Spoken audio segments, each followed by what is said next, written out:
Alright, we ready? Yes. Yep. Yeah. Oh!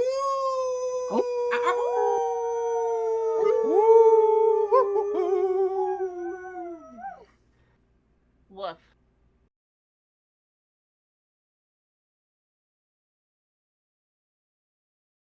Hi everyone, it's your hostess with the mostest, the Mistress Ookami here, introducing our non-veteran viewers to our classic Wolfston series, Twisted Notes, a show where we share our love of music, only our tastes are a little bit twisted. All 3 seasons will be posted here in supercut form for your listening pleasure. However, a few things to note about this series is this was done before I officially came out, so do expect me to be getting referred to in male pronouns. Also, a few really early episodes had some pretty wonky audio issues. The podcast was in its first year, so we were still figuring things out. With that said, please feel free to like, comment, subscribe, all that good YouTube stuff, and please enjoy the show.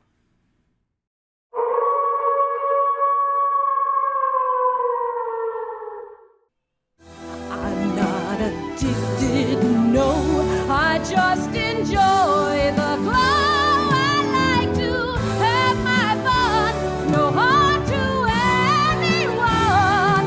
Though the fun sometimes escapes me when Jack gets stoned and rapes me.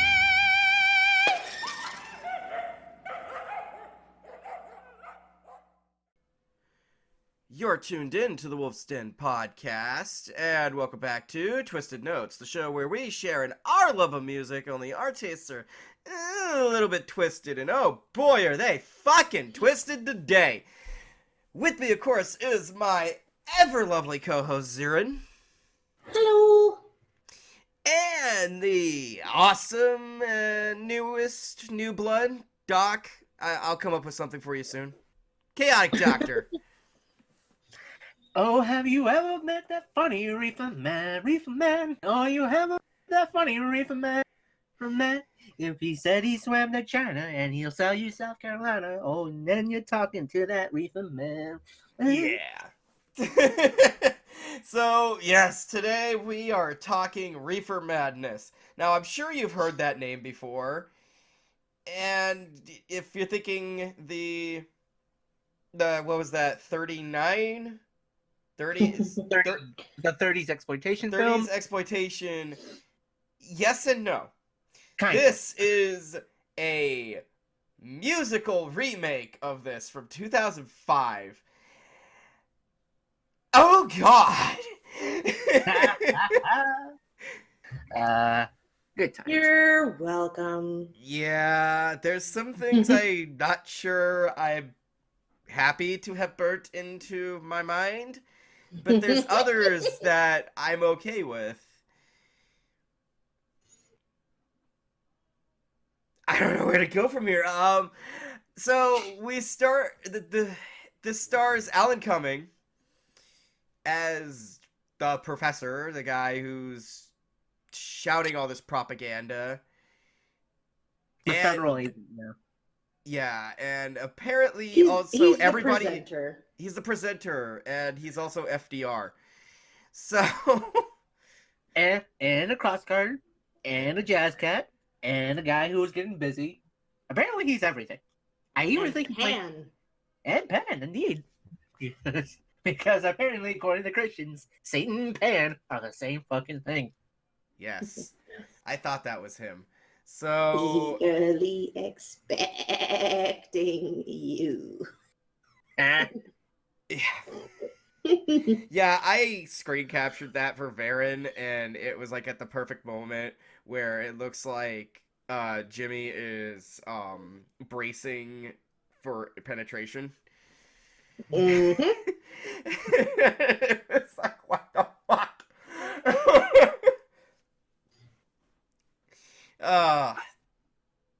This is first and foremost. Let's get this out of the way. As I've already made, I hope abundantly clear by some of our ones in December, This is indeed a mature podcast. If you're a kid, get the fuck out right now. I don't need the trouble. This movie is not child friendly in any sense of the word. Oh fuck! Even though, funny enough, you know what was technically the original name of the PSA called? Tell your children. Yep.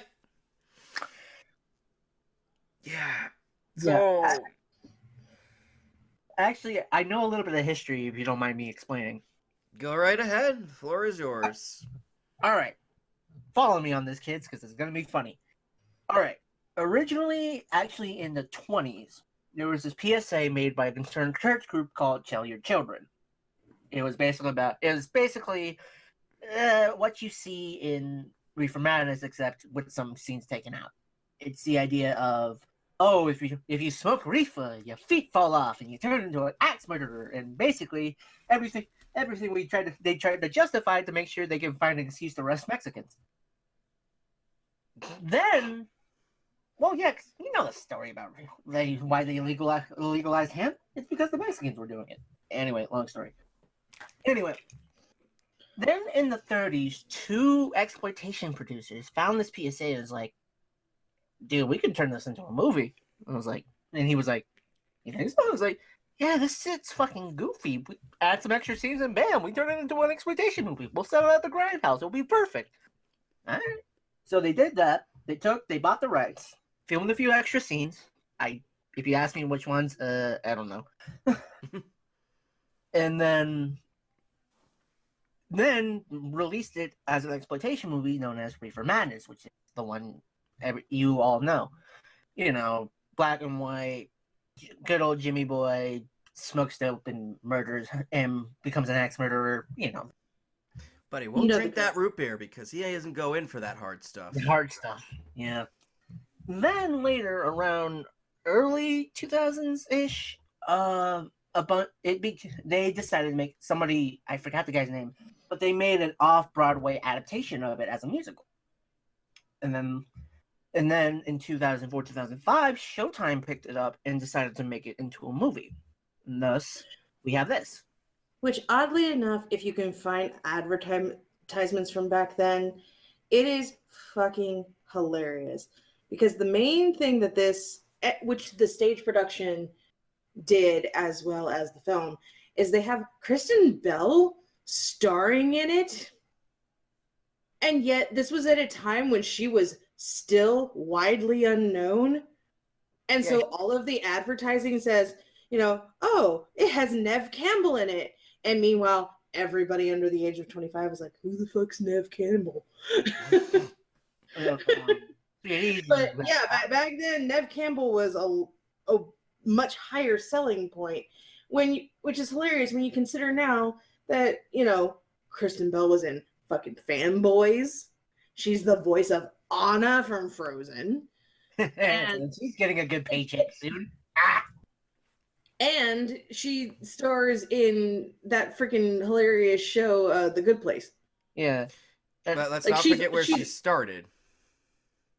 No, yeah. She was Veronica Mars. Yep. Yeah. I grew up on Veronica Mars. Yeah, I did not. This is another reason people question me, isn't it? No. It's not that. It's just that when Veronica Mars was going on, I was watching Buffy. True, I was watching them back to back because it was UPN. Because I was just like, yeah, I've only got one room for one badass blonde in my life right now. Yeah, although funny enough, apparently she did do some Broadway dates before. She did do some Broadway. Oh yeah, she was real big into freaking musical theater. Yeah, before Veronica Mars and all that happened. And I did not know that fact, and I thought it was kind of funny, because it's like, now I'm imagining Anna as an S&M mistress, and I'm pretty sure there's porn of that somewhere. There is. Oh, yeah. Oh, definitely. And it's fucking hilarious. So, yeah, basically, it's a musical, a movie musical that was based off of an off-Broadway play, that was based off of an exploitation film, that was based off a church piece. Yeah. That pretty That much is, sums like- it up. Yeah, and honestly, folks, if you want to know, oh, how does this compare to the original? It is basically the original, just with added gore, meta humor, and music numbers. Because if you take all that out of the musical movie, it is literally just the original. Well, that and some of the more gory aspects, like, there's no Reefer zombies, which that movie could have really needed. But if you take all that out, it is essentially the same plot. Turning all Start our children into hooligans and whores. Start indie script for a movie titled Reefer Zombies. Wait, Why do I think that Doesn't- actually exists? not all Reefer zombies, but would Evil Bong count? Evil Bong's been done. Yeah. But no, yeah, basically it is like if you watch those movies back to back, you're gonna watch the same fucking movies, just one's a musical, one's not. So just to warn you. This movie came to my attention when I was shadow casting. Actually, no. I watched this movie quite a bit when I was in college. It was The one of- perfect time to watch a movie about weed. Well, the thing was, is I looked. I again, this is dating me so bad. When I was in college, I had the Blockbuster equivalent of a Netflix subscription.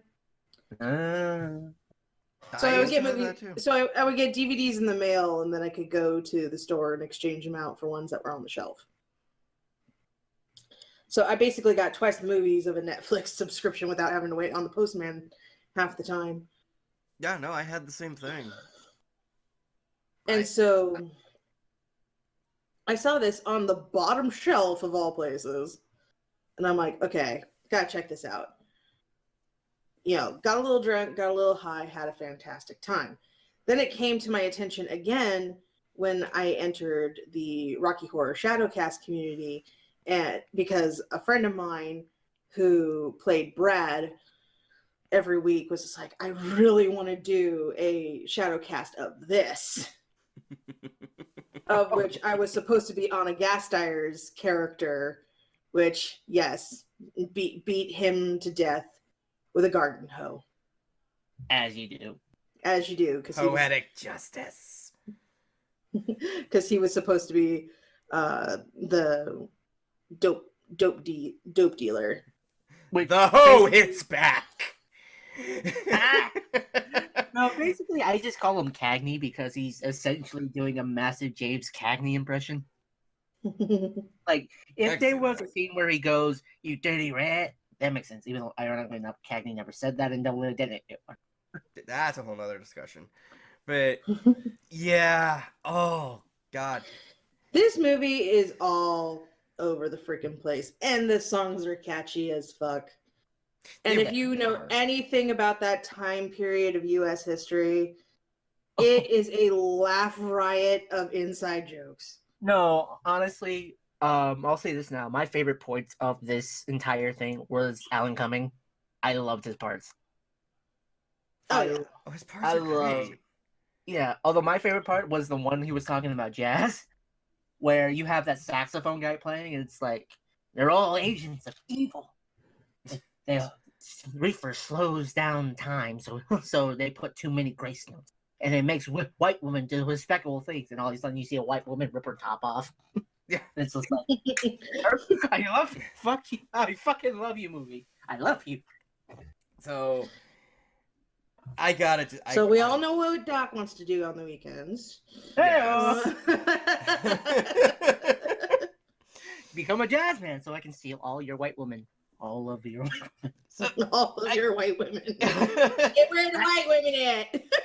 I gotta say, I think this movie, like, at the time of watching this, because I'm watching this in November, but this episode I'm pretty sure is coming out in probably what was it?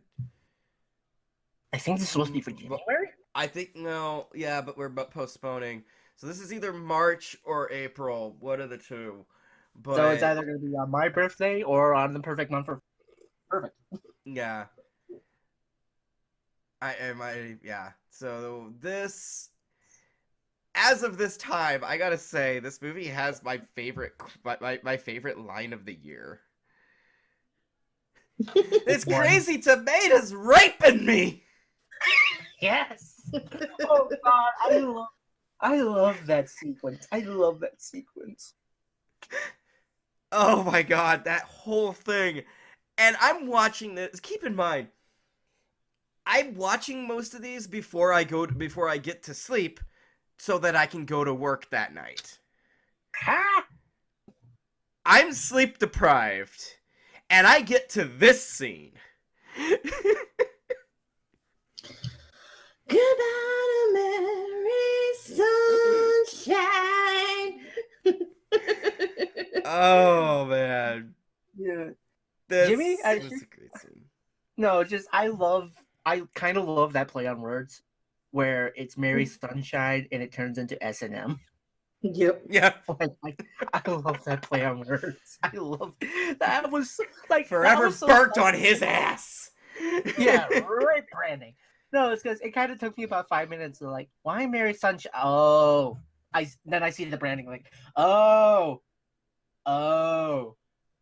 you clever bastard. Yeah, Mary Lane been We're- smoking that Mary Jane. Yeah, if I'll give the movie this, it's very clever and like because like even though it seems kind of obvious, hey, one of the kids' name is Mary Lane. Get it? Mary Lane. Yeah, Mary Jane. and see, Wait, Varren gave me shit for that. He's like, no, that is a horrible part. I'm like, dude, the movie did it first. yeah, Like, no, okay, but fair point. honestly, I will. As much as I had a little bit of sacredness of it all, even though that's the point, I love the play on words when it came to this movie. I love that when it comes to the writing. I love that when it comes to the music.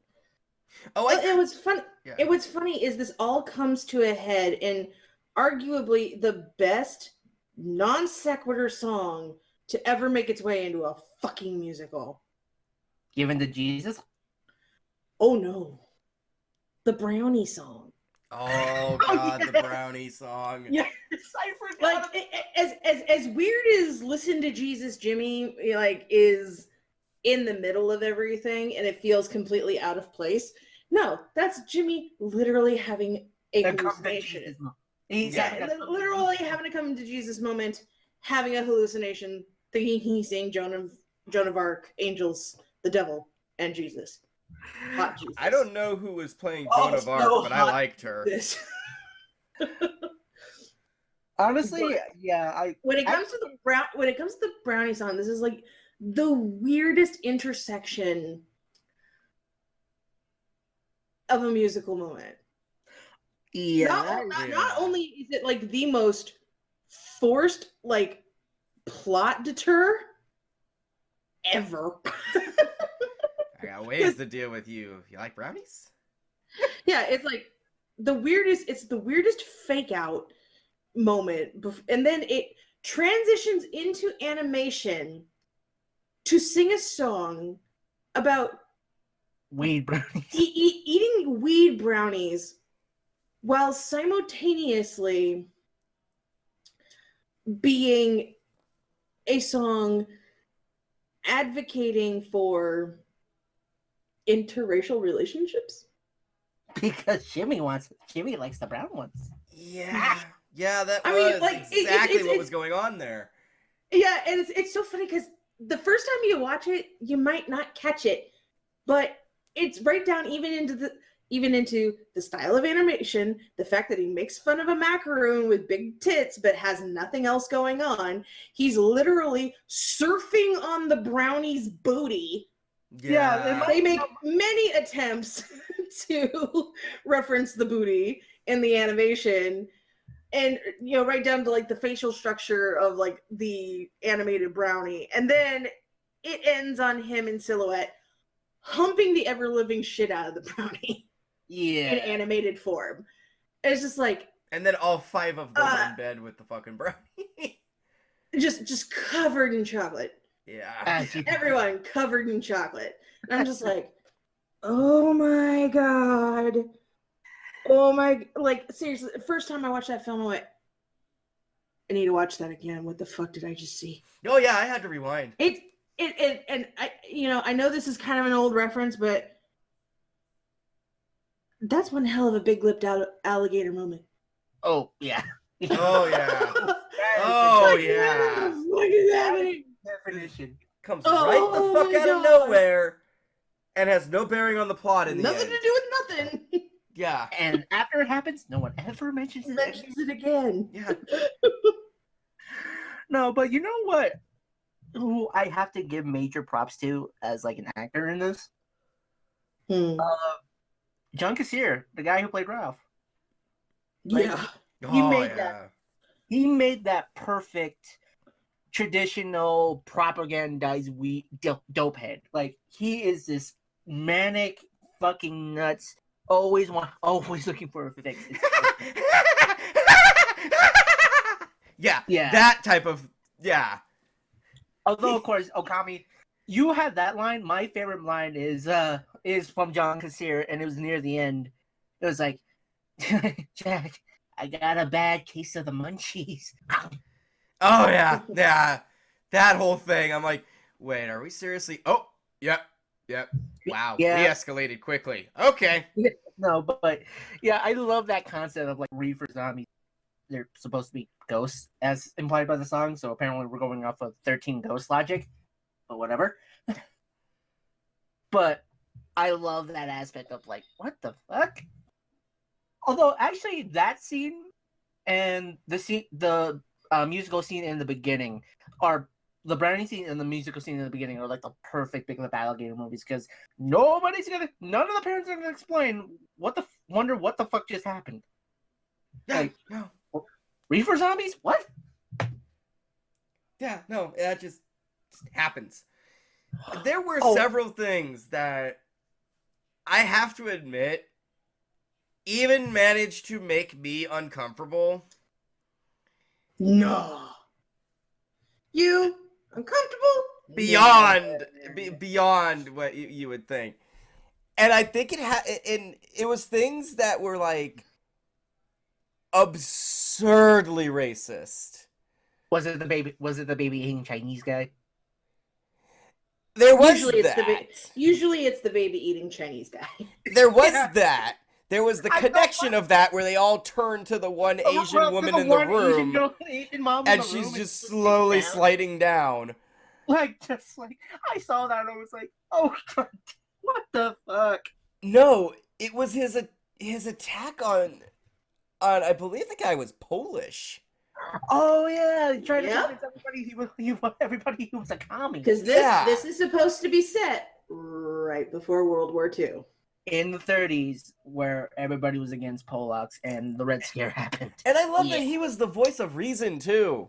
Like he was Like- the one who was like, well, first of all, yeah, I don't think marijuana's that bad.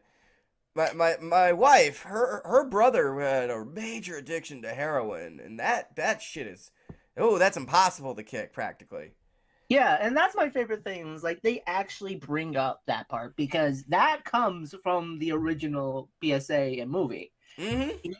where the lecturer claims, and I swear to God, that marijuana is more addicting and more dangerous than heroin. And it's like, Which Well, you got to remember, this is the 30s. Heroin was still in cough syrup. yeah, and that's like, true. and like, oh my God. And like, my favorite thing is like, why are we legalizing this again? Oh, it's simple. We hate Mexicans. Now, honestly, quick, just I got to give a shout out to another content creator. Check out Brandon's review of this. Check out Brandon Tennell's cult movie review of this. He sums that moment up perfectly. Oh yeah, yeah. It's extremely dangerous as he's just tying one on. Yeah, so remember, kids, don't go light. Whatever you need to hit, or whatever you need, you really need a hit. Don't go smoking that reefer. Chase the dragon. Chase the instead. dragon instead, as he's tying off his arm, and then he hits a vein to try. That was beautiful. Yeah. Like honestly, another actor I gotta give props to that I didn't think had it in them was actually Anna Gasteyer. Like I will give her props. I never thought she, because here's the thing. Before this, I only knew Anna Gasteyer short time. Got Gasteyer. Gasteyer. Why am I saying Gasteyer? I I don't don't know. know. Gasteyer. Gasteyer from SNL. So I was used to her in that, and was like, okay, go. And then I see this, I'm like, holy shit, this is both over the top and awesome. Where have you been all my life? Honestly, my favorite character had to have actually been one who wasn't in there for very long, and that was Nev Campbell's appearance as Poppy. Oh yeah, yep. She's only in there for 10 minutes, but she's memorable.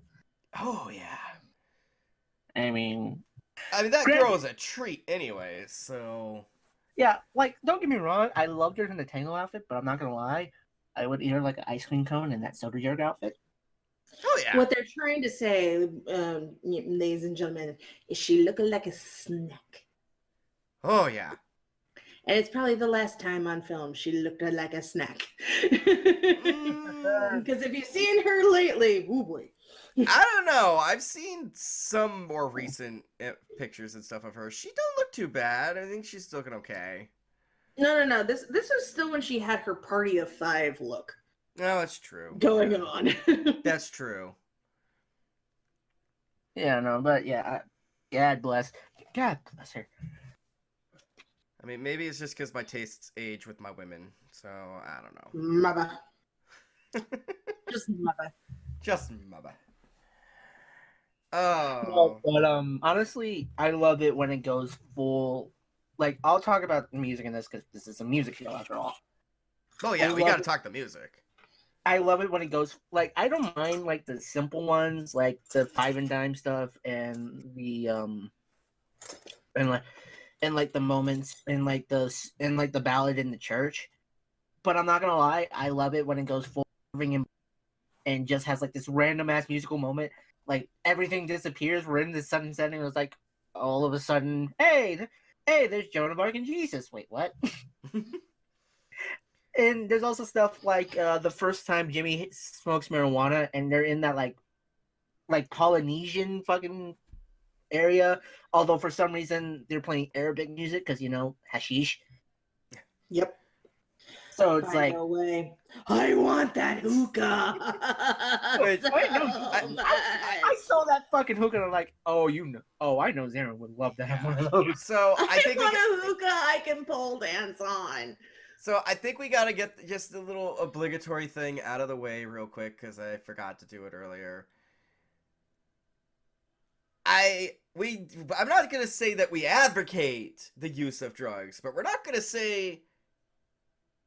tell you what to do. We ain't your parents. No. And Xeiren- my Xeiren's audience Xeiren- shouldn't still legal. need their parents. So Yeah. to tell them what they can and can't do. So, I will say this. In my experience, and what made me laugh the most at this, is one hit ain't gonna send you tripping like that. No. Here's the thing, though.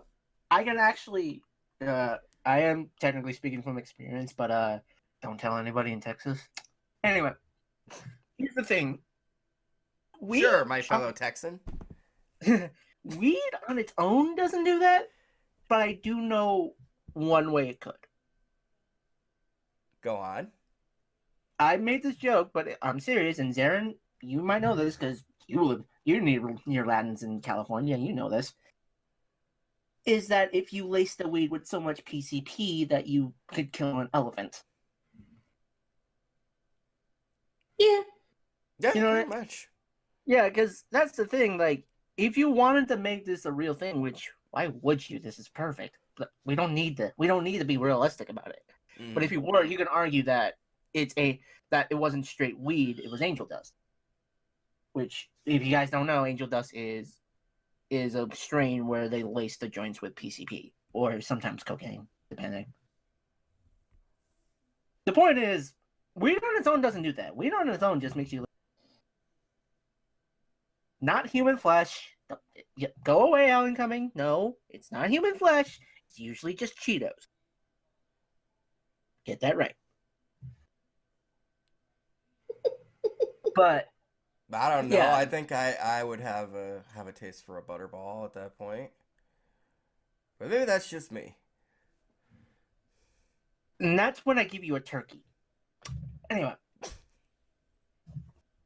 But yeah, but no, if you wanted to like do something where like, oh, a guy high on weed goes, man, oh, that's not just weed, that's PCP.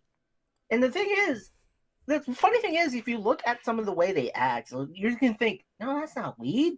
No, it could be even worse. That's even straight weed. I think they gave him meth.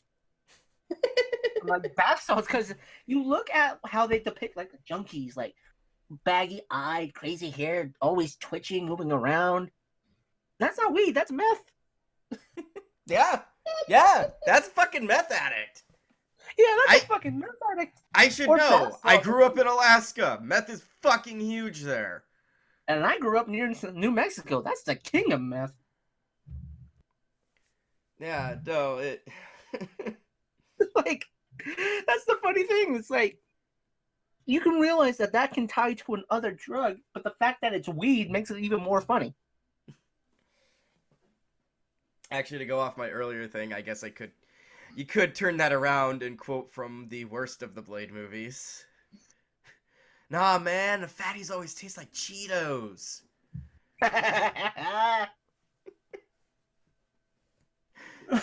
The movie's pretty bad.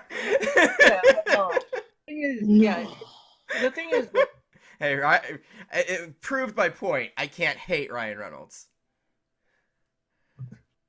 all right, back to the music. It is very much, the thing about this is that it is very meta. It is very meta. It's very parody. It is not a straight musical adaptation. No, they know this is. Oh yeah. You know what I mean? So you have stuff like the casual racism and the goofy ass sequences where all of a sudden, oh hey, I'm in Polynesia now. I'm smoking something out of a giant hookah. Oh look, there's Pan and he's about to rape me. Wait, what? Yeah, so this is made by guys who had the kind of the same mentality the original exploitation directors. Brace yourself, Jimmy. I'm going in dry. You know, and that's why you can afford to have sequences like that one and listen to Jesus Jimmy and the Brownie song. It's just you're not coming in this for like a straight PSA or a straight adaptation. You're coming into this because you know the original PSA was fucking goofy, the exploitation movie was fucking hilarious, and now we're gonna do that set to Irving and Berlin tunes. Or you're like me and you mistaked this for the original. Oh, sweetie. Oh, I'm so sorry. Oh, man, that's got to be a whiplash when you saw the original. Oh, I'm so sorry. Oh dear, I'm so sorry. Oh, then I saw the original. I'm like, God, this sucks. Yeah? I honestly feel like the musical is the superior version. Well, yeah, because that's the thing. The original Reefer Madness, as riffable as it is, it's also fucking boring.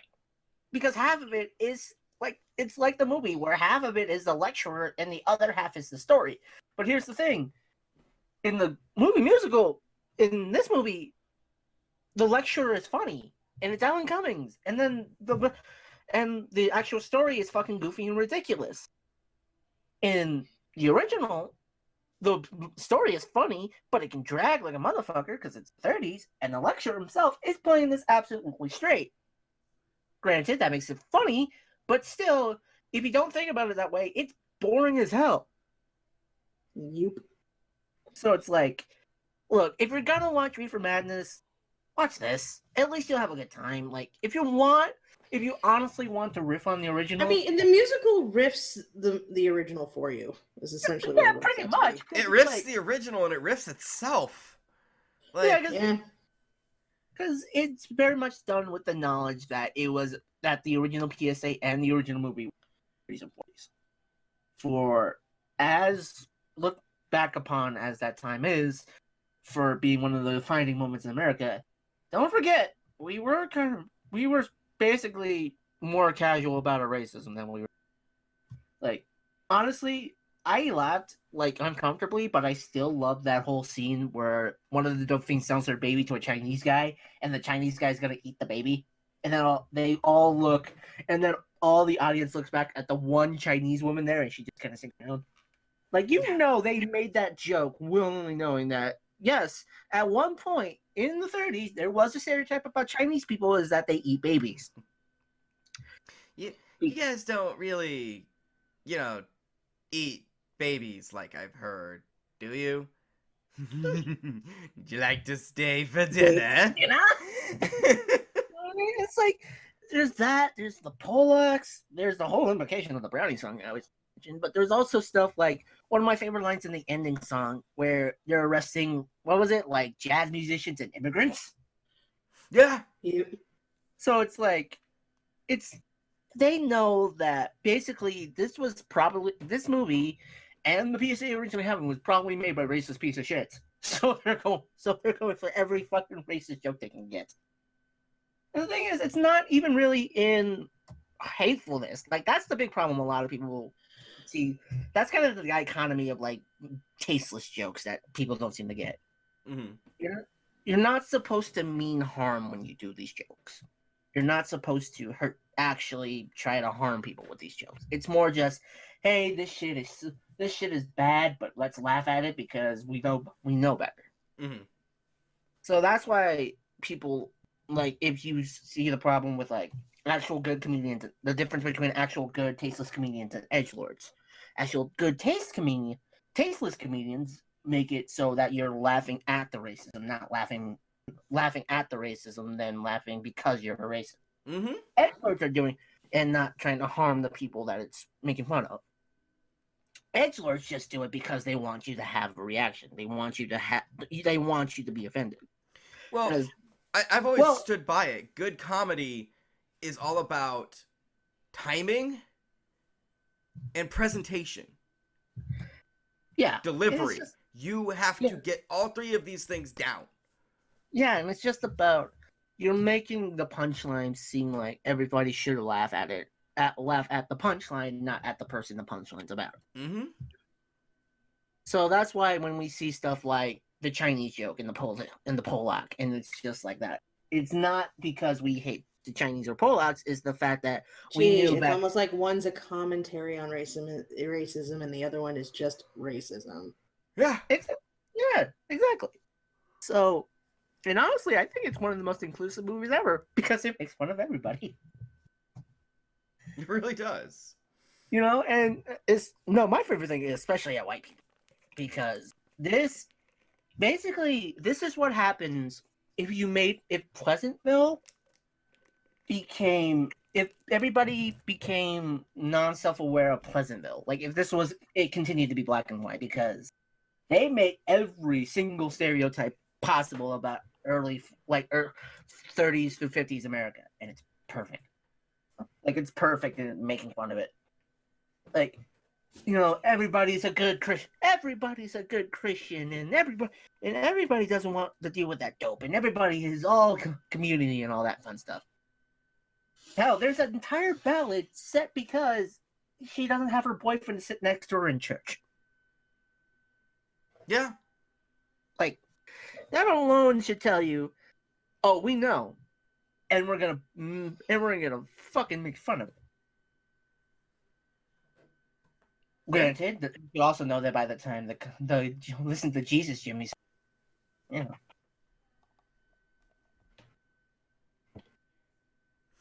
Yeah, no, it's. I'm sorry if I'm a little quiet. I got to admit, my computer sounds like it's about to explode, and I'm not used to that sound happening. It knows it's talking about that reefer, and it's smoking, and it wants some. It's making this high-pitched whine that I'm hoping is not getting picked up. But I think it's overheating. I have to turn off all the fans in this room so that I can get proper sound for the recording. Yeah. Basically, that's the disadvantage of recordings and global warming when you have to record. You have to turn off your fan and you're sweating your balls off. Yeah, so I guess we should wrap this up before it does actually explode. So, Yeah. final thoughts. Honestly, this movie's Favorite great. songs. Oh, favorite songs. Yes, we gotta go into favorite songs. Yeah. Okay. So, I don't know a lot of them by name, but the very first song, Reefer Madness. Reefer That's Madness, is fucking great. Yeah, that's him. Hey, Reefer Man, I told you. I'll give you your weed right now. Calm the fuck down. Close that fucking door. We have it. Thank you. Well, alrighty then. So yeah, Reefer Madness, that's a good song.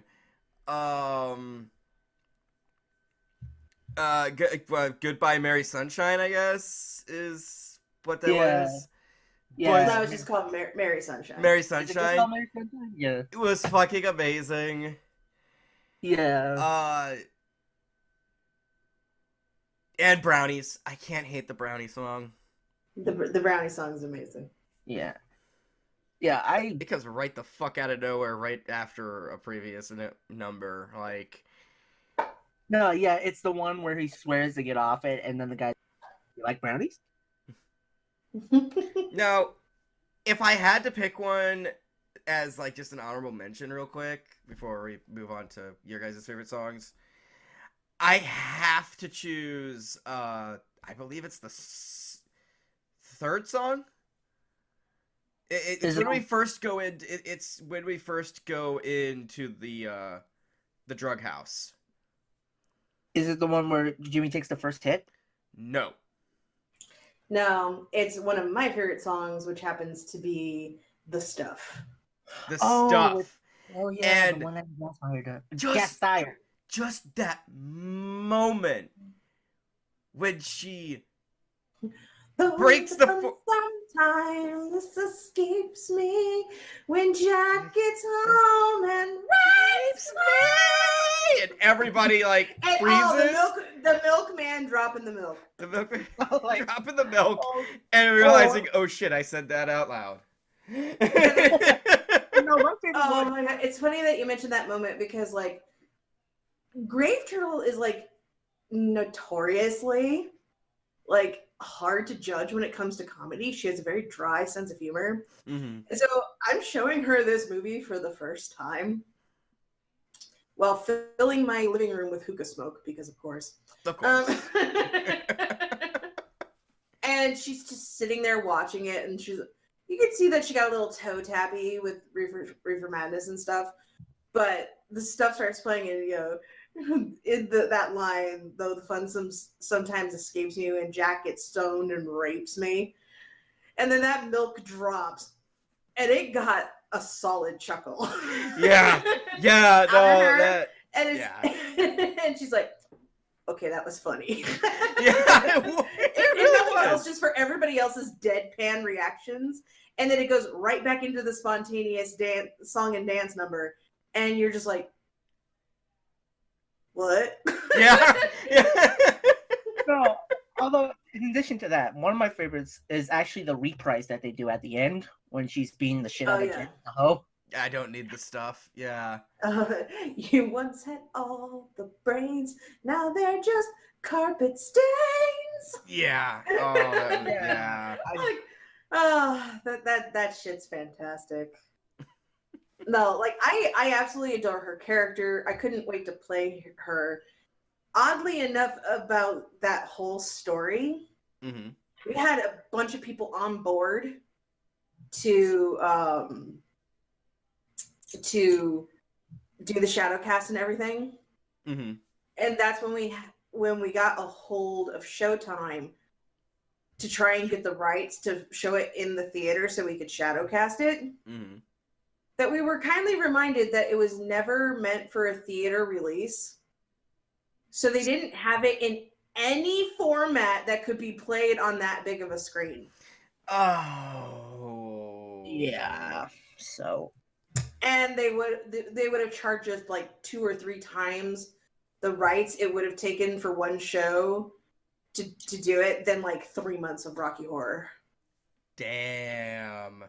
So yeah, If we could even find a small enough screen we could play it on to where the theater goers would actually, be able to see everything without it being a giant fuzzball. Yeah.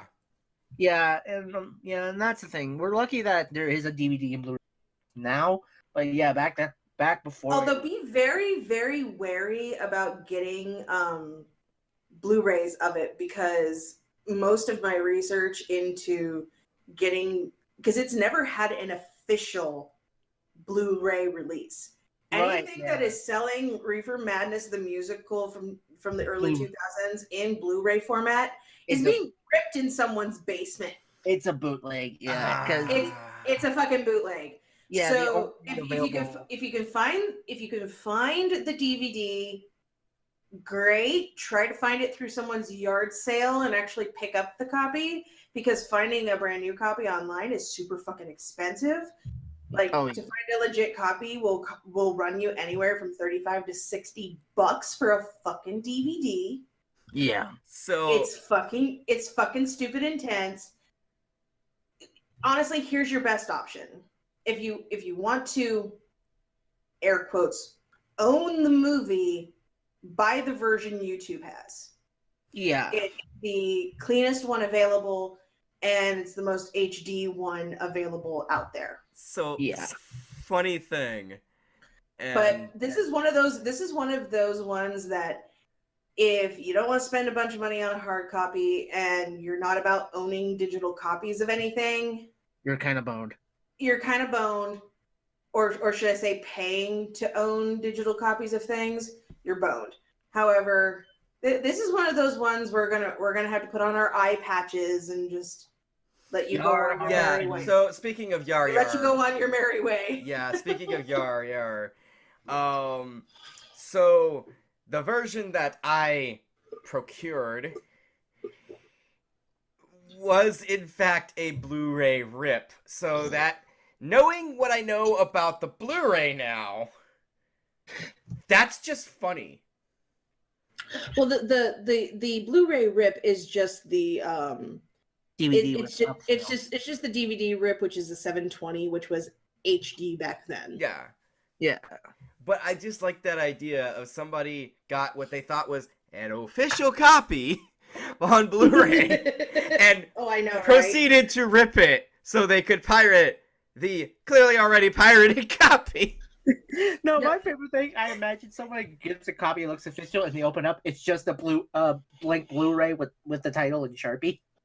Which is so what you I would open do. up. Yeah. Oh shit. Well, I got it anyway. Fuck it. So basically, I could burn a copy of what I have to a Blu-ray and say I have an official copy at this point. Yeah, because the rights is to Showtime, and it's aside from the DVD release, unless there's fan demand for it, I don't think it's going to be released to a Blu-ray instant. Nope. No. Even if you have more famous actor, like you have the selling of Christian Bale in it. It's not like Kristen. What is it with me and names? You said Christian Bell, Which, like it was Christian Bale. First, I always call her. That's not fucking Batman. Now, first of all, I always call her Kirsten Bell, not Kristen. I don't know why. It's just always been easier to call her Kirsten Bell. Well, she is a Christian in this movie, so I guess it counts. Ew. And you've been getting every name wrong so far. Alan Cumming, not Alan Cummings. We're not getting multiple here. I wish we had multiple, but that's the point. Oh, I know, right? Oh god. God damn it. I was wondering what was wrong. Motherfucker, I laced my pocket with THC. Get your ass over here. God. Motherfucker's trying to lace my pocket with fucking weed and shit. God damn it. Anyway, what was I saying? And on that note. Yeah. Let's see. So yeah, the stuff is definitely one of my favorites. I won't lie, the whole with the the Reefer Zombies thing. It just makes me laugh Oh, so yeah. bad every time. You murdered me, Ralph. Yeah. Murdered me. I'm pretty sure that song's just called Murder Murder. Murder, probably. Like, I'm sorry, just nothing's more hilarious, especially now, considering the whole plot of The Good Place. Oh yeah. Yeah. Kristen Bell being bent over in front of Satan, taking it in the ass. Oh Yeah. yeah, I remember. I love that scene. That was in the middle because you see that. At least I made a friend, and like, oh sweetie, I'm sorry. But at least I made a friend. You murdered her. Oh, yeah. I will love and cherish this movie for fucking ever. Like, this is people have always tried to like nail like what kind of like comedy I fall into. This is my perfect comedy. And of course it's a musical because I'm that nerd. Oh yeah, musicals are great. Musical comedies are fucking they're awesome. Like, honestly, if I hadn't have been so sleep deprived as I was, I would have like probably instantly fallen in love with this. But Yeah. it took me till after the fact to really appreciate it. Granted, you can definitely do musical comedy wrong, and when they go wrong, they go really, really wrong. Oh yeah.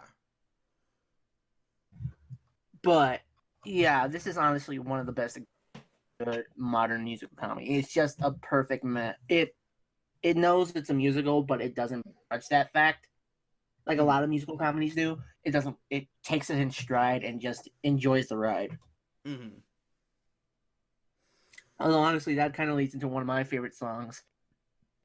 I gotta give it up to Listen to Jesus, Jimmy, because I love the idea of Jesus being a fucking Frank Sinatra style show tuner. Just like, and you just see him like half naked with the fucking loincloth on, going around with a golden microphone, and just like feeding people communion wafers, and then dunking his mic in the wine. Just like, what the hell? I love it. Well, yeah. Although my favorite was the lead into that. It's like, Jesus, I got a really good high going here, Jesus. Don't bring me down. Yeah. Which is funny because that was actually something we would do for a pre-show number for Rocky Horror every Easter. Well, and by the way, we did have a guy who was the guy who wanted to do that co-production with me. His name is Jared, and he looks like Silent Bob. And so a lot of people thought he looked like Jesus. There were people who just flat out called him Jesus. Randomly all the time. I also gotta say, probably favorite moment of that had to have been that Jesus and the stubborn nail. Oh, right. No, I also love the little moment of Joan of Arc. The voices in my head tell me we have a very special guest. Yeah. And I do love that little detail of the MC being Joan of Arc. Yeah. Oh my god. That was fucking great. That was, again, I don't know who that actress was, but I was instantly in love with that fucking Joan of Arc. All right, Lem, I got the IMDb up right now. Let me find her. Go ahead. Let's see, Joan of Arc. Oh, her name, funny enough, Christine Lakin. Lakin? Because it's Lakin. Lakin. Yeah. Oh, funny enough, Ookami, you might know her. Apparently, she was Joyce Kinney in Family Guy. Huh. No shit. Okay. Yeah, she was also. I think she was also one of the daughters in Step by Step. Huh. That's. Oh god, that was her voice. Shit. Yeah, she was Alicia from Step by Step. Huh.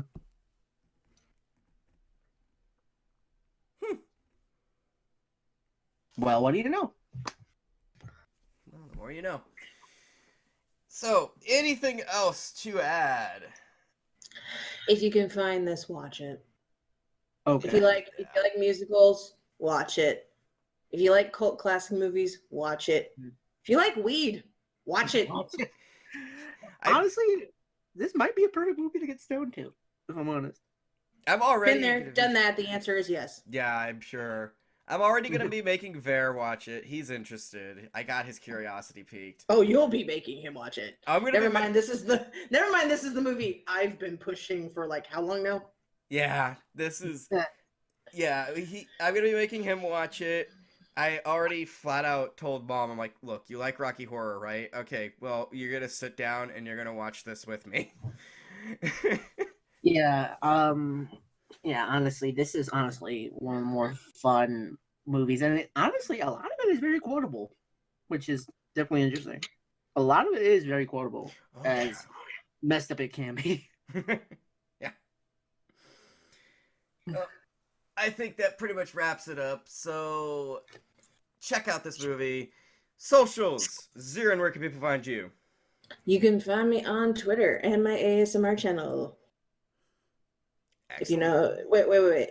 Isn't there more? And Xeiren, since I don't know where this is going to be posted and if links will be available.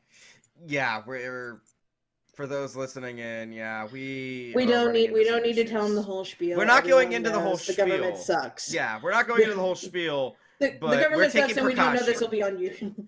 Yeah. The government sucks, and we don't know if this is on YouTube. Yeah, so that's why I'm probably not even gonna whatever. Doc.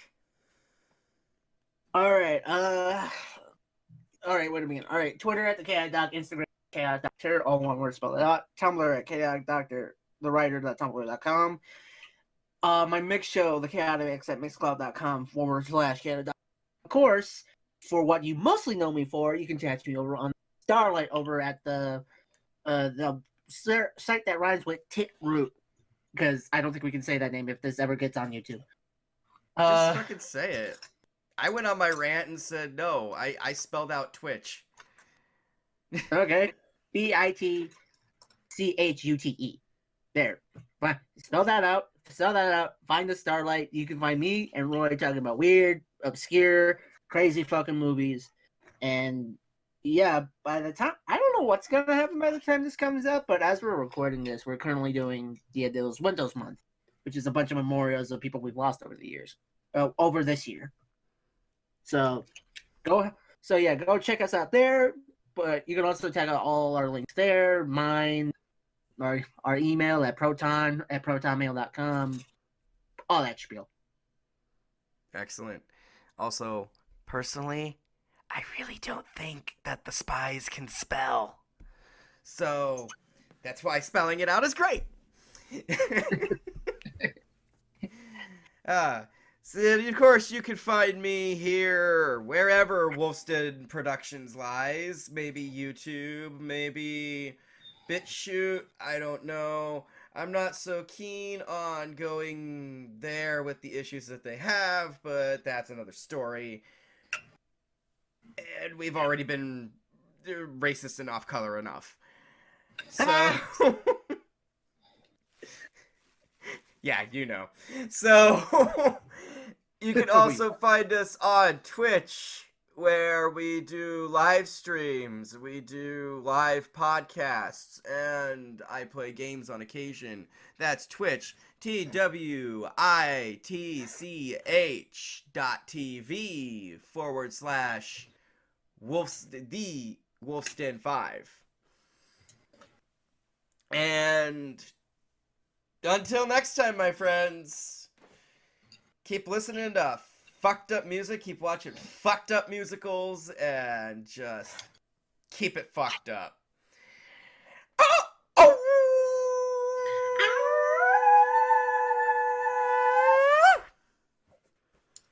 I smoke 2 joints in the morning. I smoke 2 joints at night. I smoke 2 joints in the afternoon. It makes me feel alright. I smoke 2 joints in time of peace and 2 in time of war. I smoke 2 joints and then I smoke 2 joints and then I smoke 2 more. Because he's Mexican.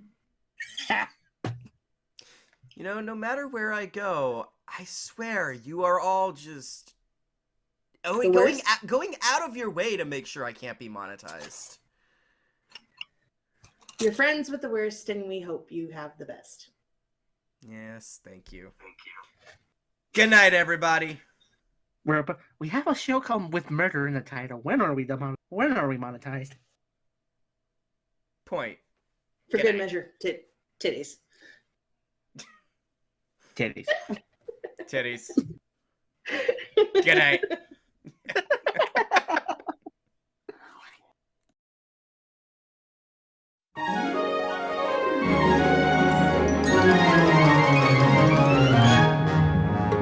This brownie is yummy. It's the greatest brownie known to man. It's chewy. It's nutty. This brownie's really good. Don't offer me a macaroon. My brownie suits me fine. There's frosting on the top, and best of all, it's mine. He's the brownie. He's the brownie. He's the brownie. He's the brownie.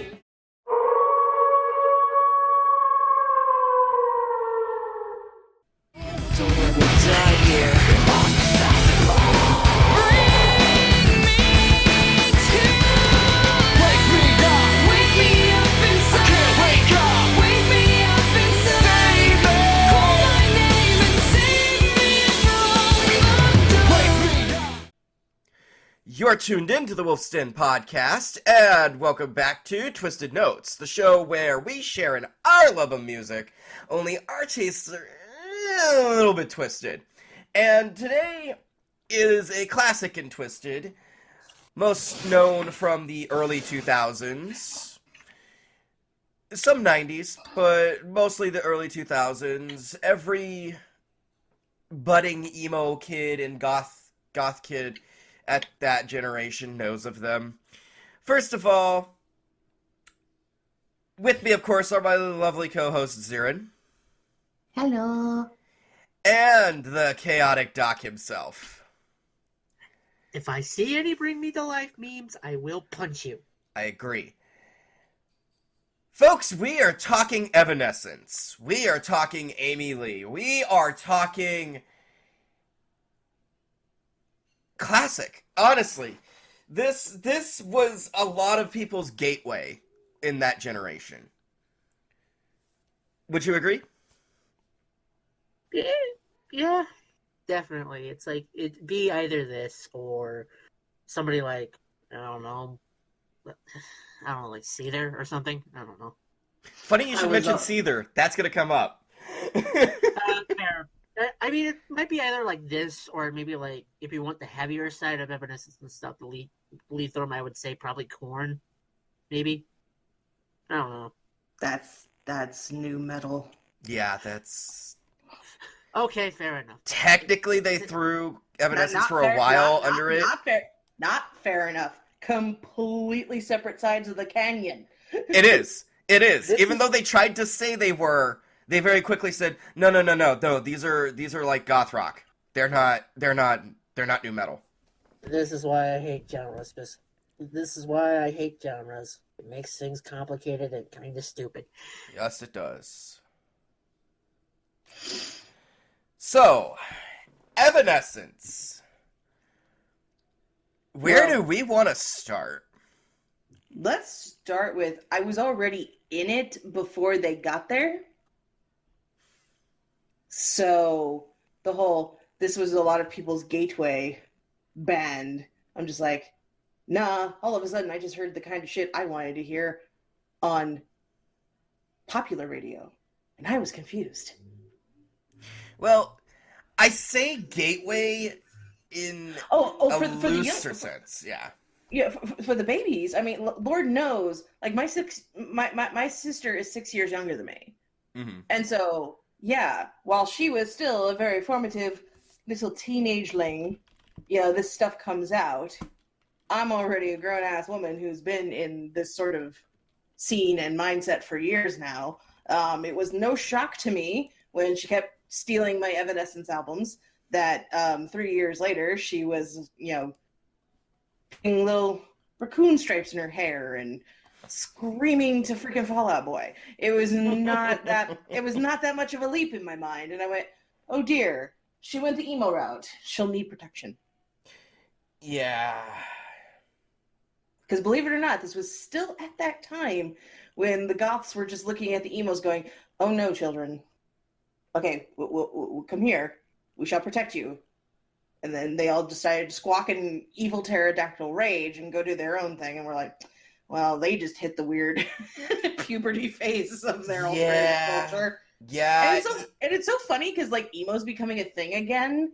And so you're seeing a resurgence in popularity of, like, seeing, like, you know, the weird bridge bands like Evanescence. Because here's the thing, like, I consider Evanescence to be a bridge band. Honestly, yeah. They have the opulence of goth rock with that moody, like, ethereal sort of flair to things, but they also have the heavier guitars and the very emotionally focused lyrics that really, like, was a staple of the emo music to come at that point. And so I feel like Evanescence is that alternative culture band that kind of crosses over into everybody's house. Because, let's face it, even some hardcore metalheads know how to get down to some Evanescence, which I always find adorable. So I have to say, since we're talking about kind of how we got into it before we, like, dive into them themselves, I started where a lot of the younger generation did. The first time I ever heard Evanescence was watching Daredevil. Particularly renting the VHS, and how right before the credits of the movie starts, you get the Bring Me to Life music video.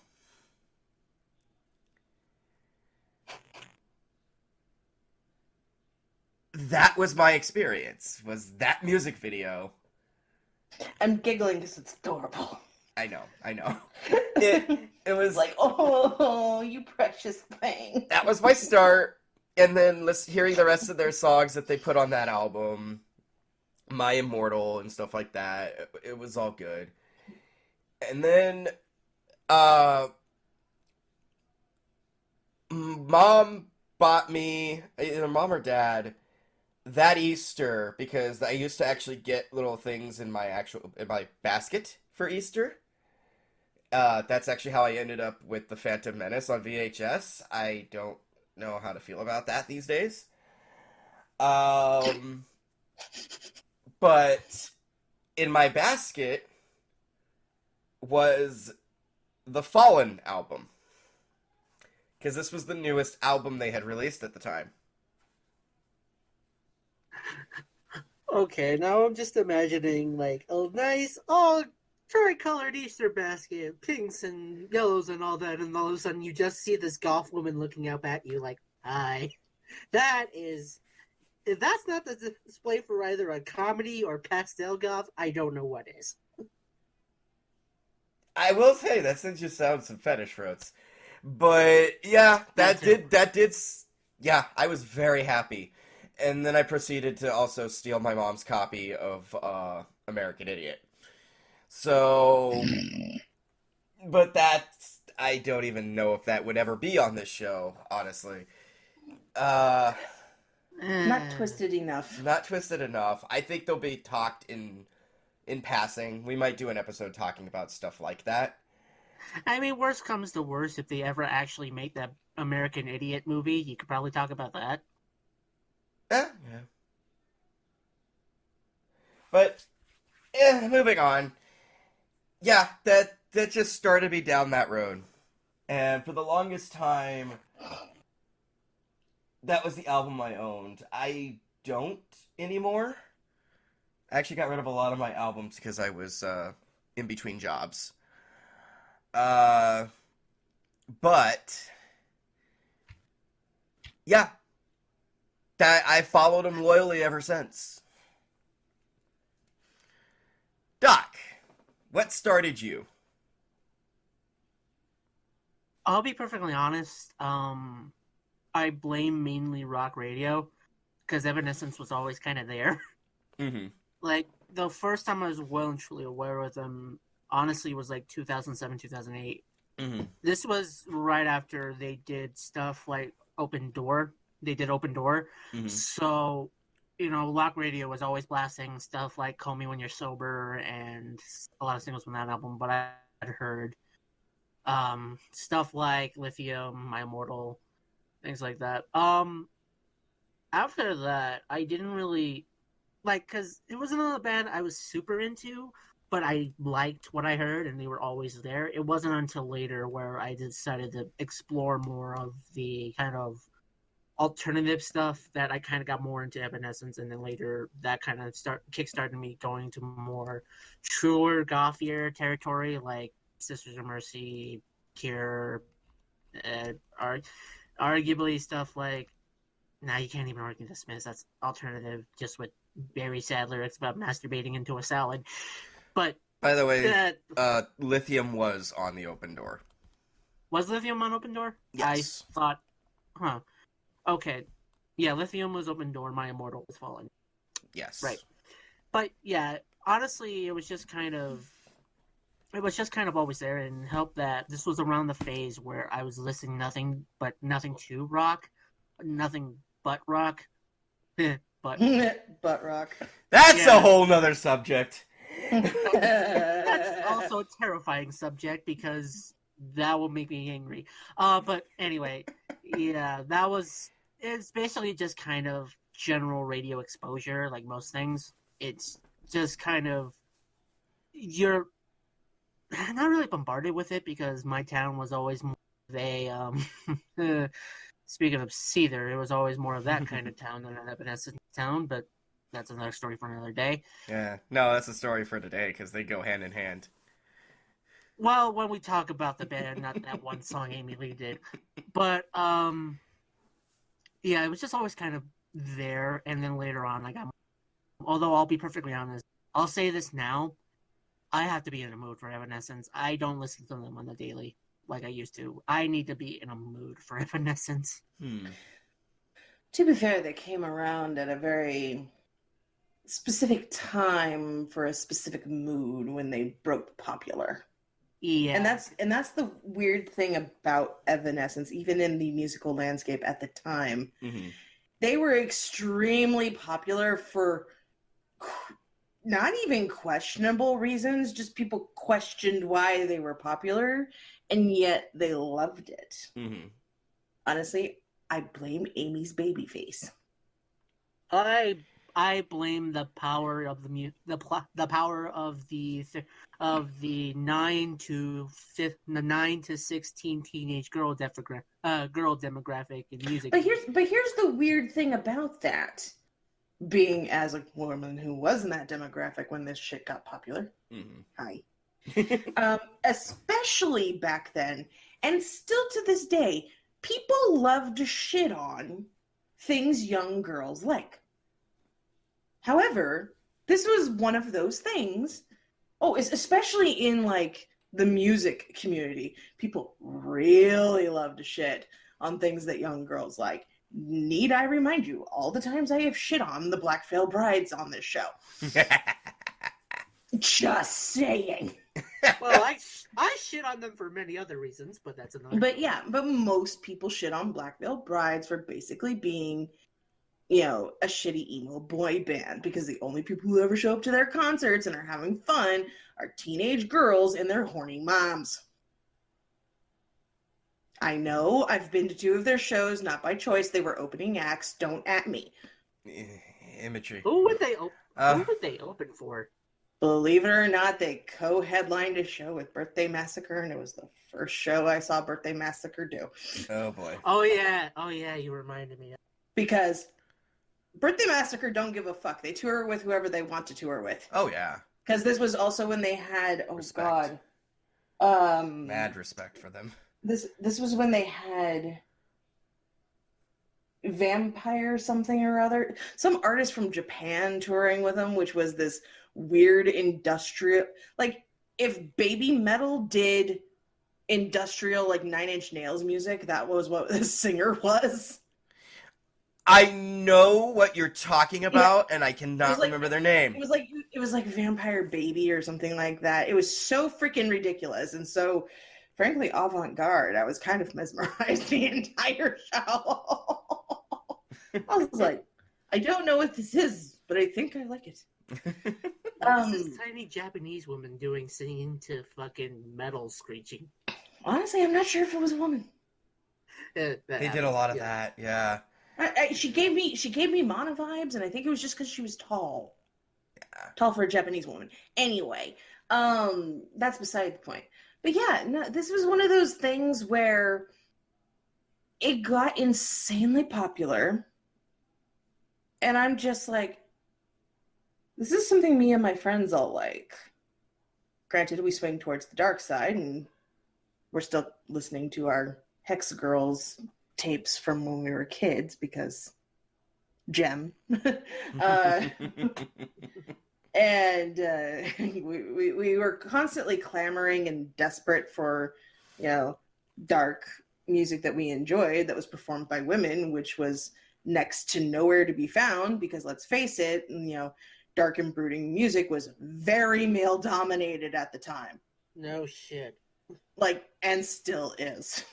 Ridiculously so. Yeah. And I love it when I find a female-led ones, honestly. I mean, literally, the hardest I got back then was Jack Off Jill, and, well, they do go hard as a motherfucker. No one really knew them. Jack Off Jill never got popular. They've been underground since day one. Let's be fair. Yeah. Yeah.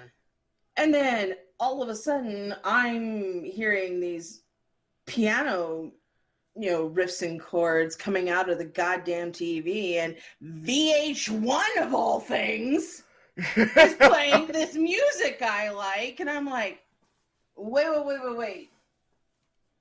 Middle-aged people are liking this music all of a sudden? What the fuck is going on? And while I do give props to the Daredevil movie for bringing it to the nerdy boy audience of the time, because really I feel like that's why I thought that story was adorable, because honestly I blame that movie for bringing attention to this band, which I got introduced to through Napster. Oh, fucking Napster. Because somebody uploaded the Origin album to Napster, and I had already seen a bunch of people through Yahoo Messenger posting video. I know this hurts. With their Inuyasha AMVs. Oh God. To Evanescence music. I was already painfully aware of who Evanescence was. And then all of a sudden I'm hearing Wake Me Up. Freaking Wake Me Up Inside coming out of VH1. And I'm like, what the fuck is even happening right now? Although, yeah. You've never seen a little goth teenage girl be so dumbfounded in her life. I'm standing there with my best friend who it was weird because in high school it's here I am, this girl who's struggling with her religious identity, and it doesn't help matters that my best friend's a green witch. I'm in all this goth gear whenever I can get away from my parents, and then all of a sudden just the look of shock on my face staring at the television, and she was working on a potion, so she starts waving herbs under my nose because I'm in shock. Okay. And I'm just so yeah, this was one of those things where it's just wait, people are liking this, older people are liking this, men are liking this. It's getting the attention it deserves. Yeah. Oh my God, I think I'm going to have a heart attack. And honestly, it was only then when I saw the music video on VH1 that day that I'd actually seen Amy's face. Because at this point, I had only seen AMVs. Yeah. And listened to illegally downloaded music. I'm like, I love her voice, But then it's just like, wait a minute. And then I go find the Fallen album in stores, and I went, oh, well, those big baby eyes staring up at you with, both I want to do nasty things to you, but I could simultaneously also bite your dick off look. Yeah, no wonder a bunch of people were like, well, I want to know what this is about. She's cute. Which is why I blame her baby face, because it's like a bunch of nerdy boys heard it on the Daredevil movie, which, yeah, I saw it too, and now I look back on it and go, oh god, that movie sucks. Oh, it does. I have the director's cut, and I've tried going back to watch it, and I keep falling asleep.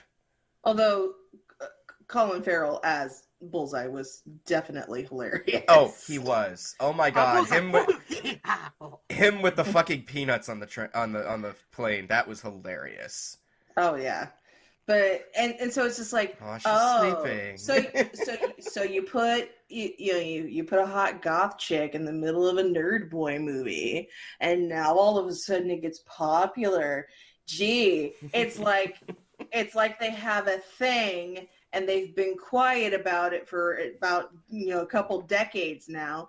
And holy shit, I was right. And now we have big titty goth girlfriend memes in every nerd circle out there. Basically, I'm saying from 20 years ago, I saw this coming. Oh, yeah. Okay, you know what doesn't help, though? There's two things that doesn't help. One, you know where Bring Me to Life is in that movie? Yes. For our audience, it's during the training scene with Elektra. Where she's stabbing a bunch of sad sacks. Yep. Almost half naked. So that doesn't help. Nope. And secondly, and this one's going to get a little contentious, but I think this has a hand in it. Guess what was on at the time Evanescence was breaking out? Technically, TRL was still on the air. TRL didn't get off the air until 2008. Oh no, they got tons of airplay on TRL. TRL didn't have a musical identity. It had a talk show identity. Yeah, no. And so whatever was just getting popular for whatever reason just got fucking played in 45-second clips and nothing else. Yeah, it doesn't really help that you gotta remember this is the same show that both had Backstreet Boys and Rage Against the Machine on the same show. Yep. Because they didn't care. They didn't fucking care. And that was actually one of the reasons I appreciated TRL, even though I couldn't stand to watch it. I'm like, you know what? At least they acknowledge whatever the fuck is popular at the time, regardless of, genre. Like, they were a melting pot. Yeah, so that... And... you're not going to get contention from me over TRL. I was not a TRL fan, but goddammit, they were basically the TV version of the now 13. That's what I call music. Yeah, that's kind of what houses that. I kind of realize now that honestly, I think is one of the main factors of why they got popular. It's that, hey, we showed it on TRL, people like it, people keep requesting it. Bada bing, bada boom. And for anybody listening to this out there and are going like, now that's what I call music CDs. Oh my God, you were a teenager during that time. How many of those did you have? The question you should ask me is, how many of them do I still have? Yeah, and I'm a hoarder, so the answer is all of the ones I ever bought. Yeah. Granted, I was a kid, but even I had a few. Oh, you probably had Kids Bop CDs from back then. No, I had the now. That's it. Did you know what didn't help as well? What didn't help was around the time I was around that age, around the time Evanescence was gotten popular. My dad worked at a radio station, so I had a tote full of fucking singles. And when you do cross promotion with other stations, sometimes they give you other singles. Yep. If I remember correctly, one of those singles was "Call Me When You're Sober." Oh God, all those promo CDs that have barely any data on them. Such a waste of space on a fucking disc. I know. Yeah. Granted, songs, fuck you. Granted, that does have a little bit of benefit for music nerds because that's the shit you look for like B-sides and deep cuts. Mhm. Yeah.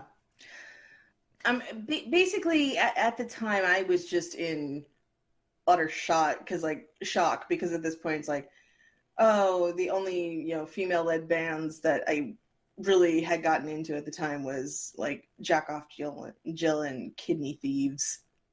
Like, we didn't have bands like Opeth yet. And so, yeah, I was desperately in shock when they got popular. And honestly, it doesn't help that not even a year later, when they got the popularity train going for Evanescence, I was already ass deep in like a love stalker crush with Sean Morgan. And then they released Broken Yeah, for the so Punisher movie. So- And I was just like, what is all this like comic book movie, like goth rock music crossover going on in the early 2000s, so man? here's the thing. And this is a good way to segue into that. Otherwise, I will say this. If it weren't... to finish that off, I will say... That's what she said. Fuck. If it weren't... You led yourself into that one. If it weren't for Daredevil,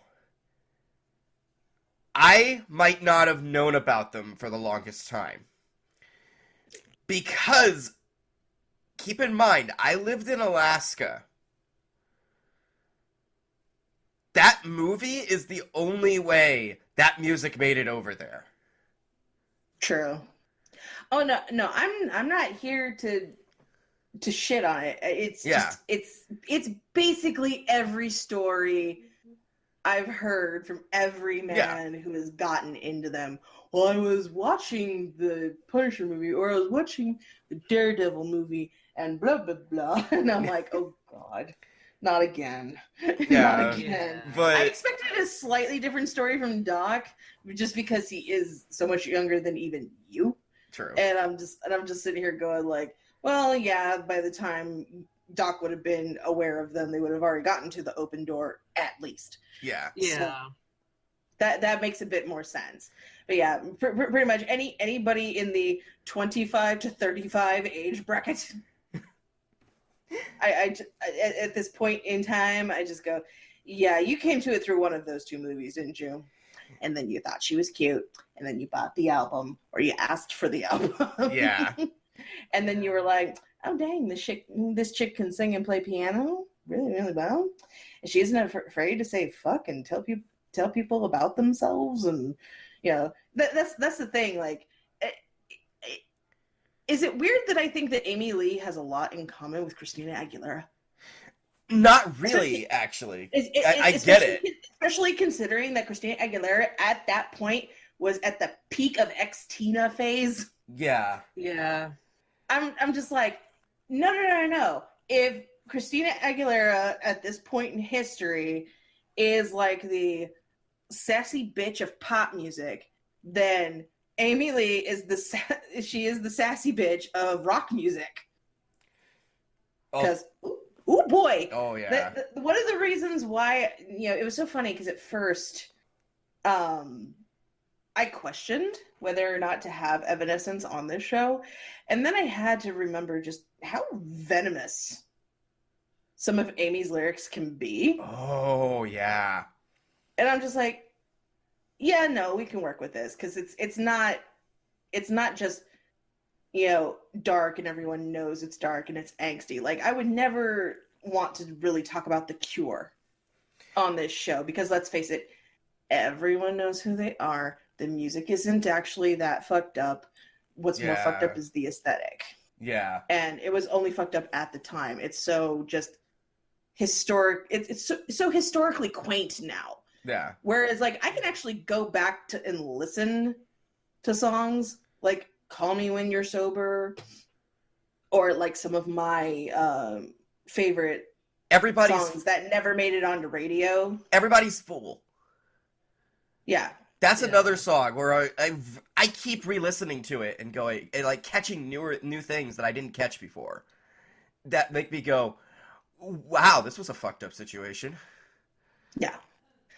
And so I was like, yeah, no, there are things in kind of similarly to Korn is there's just a lot of songs that were done that got radio play and that didn't get radio play that are still kind of a tough listen.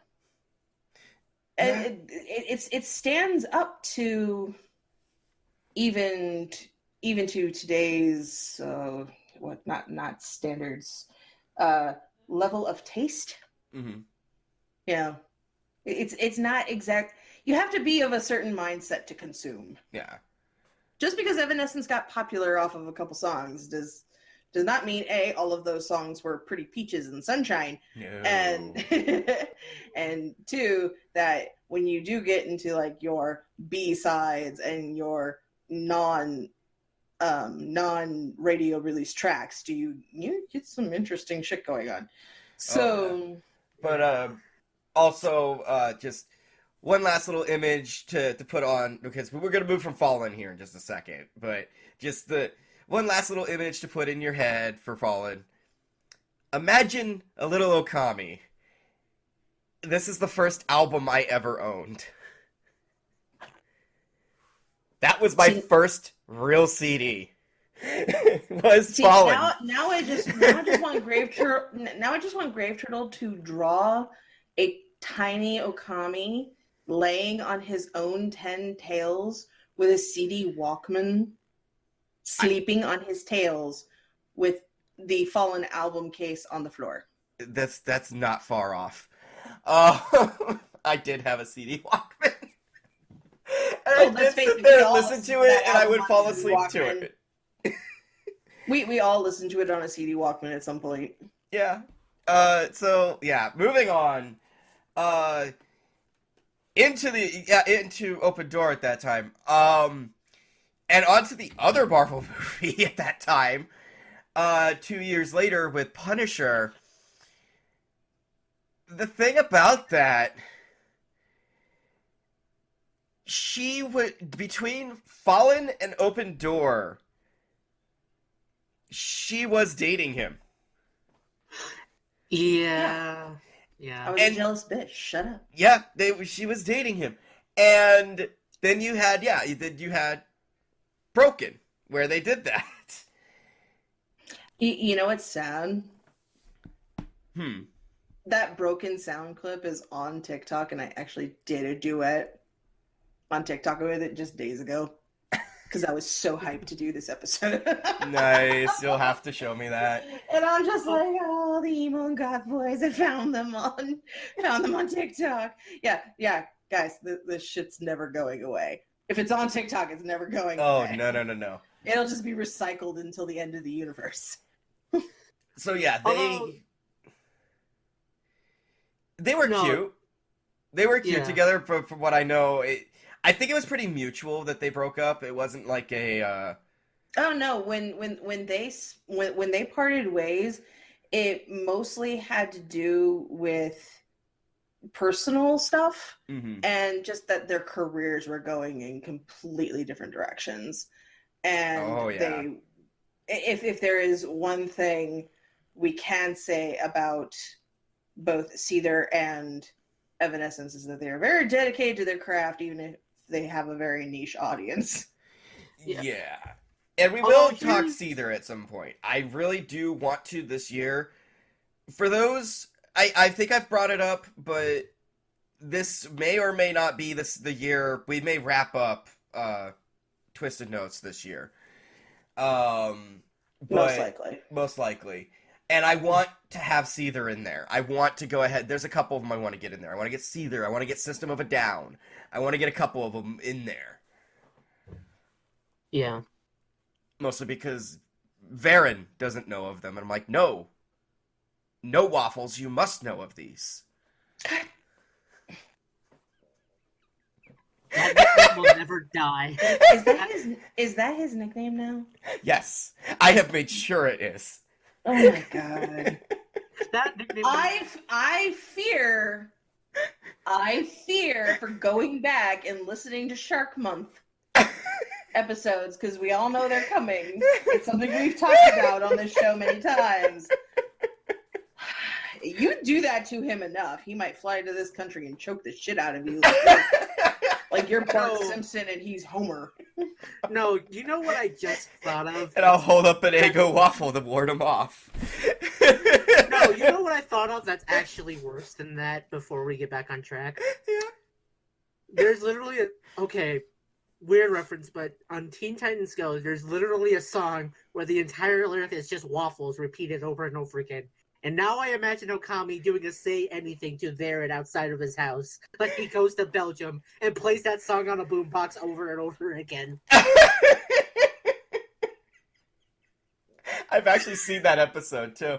I know of the waffle song.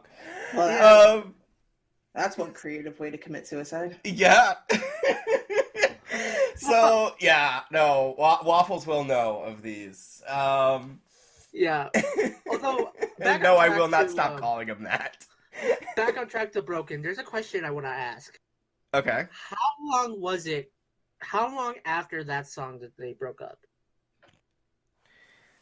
Oh God, it was like a year or two. yeah. They really weren't worked together.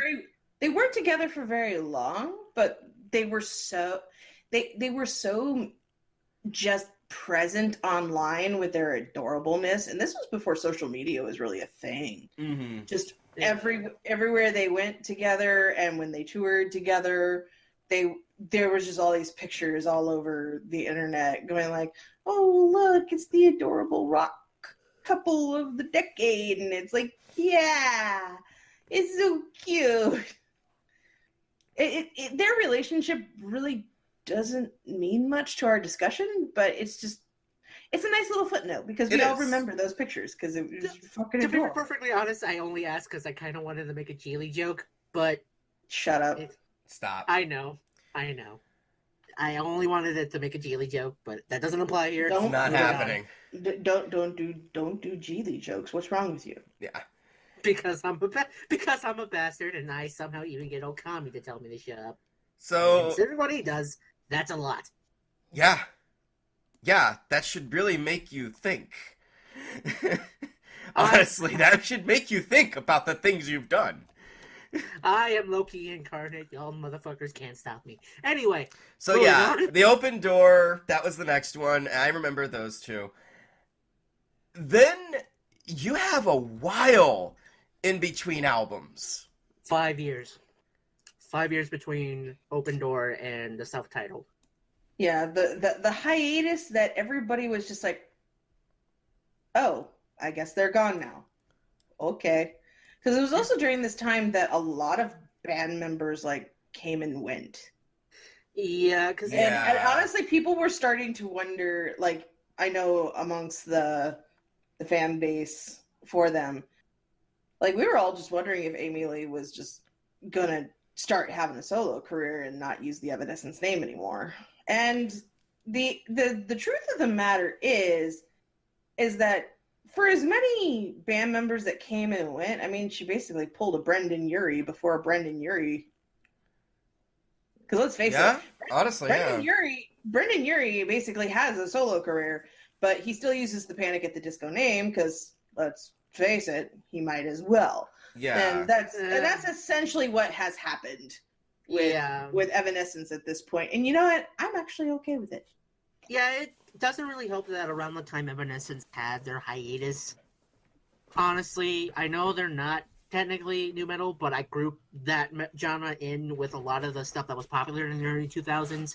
Well, it also didn't help matters that, like, Evanescence went on, like, the Family Values tour, and they have covered Korn on multiple occasions. And they basically, basically toured with anyone that would have them, because let's face it, like, there isn't a lot in the way of, like, festivals for, goth rock. It's like, okay, if you get invited to play at Ozfest, go play at Ozfest. If you wind up at Warped Tour, you wind up at Warped Tour. It's like, if people want to hear you, you just fucking go.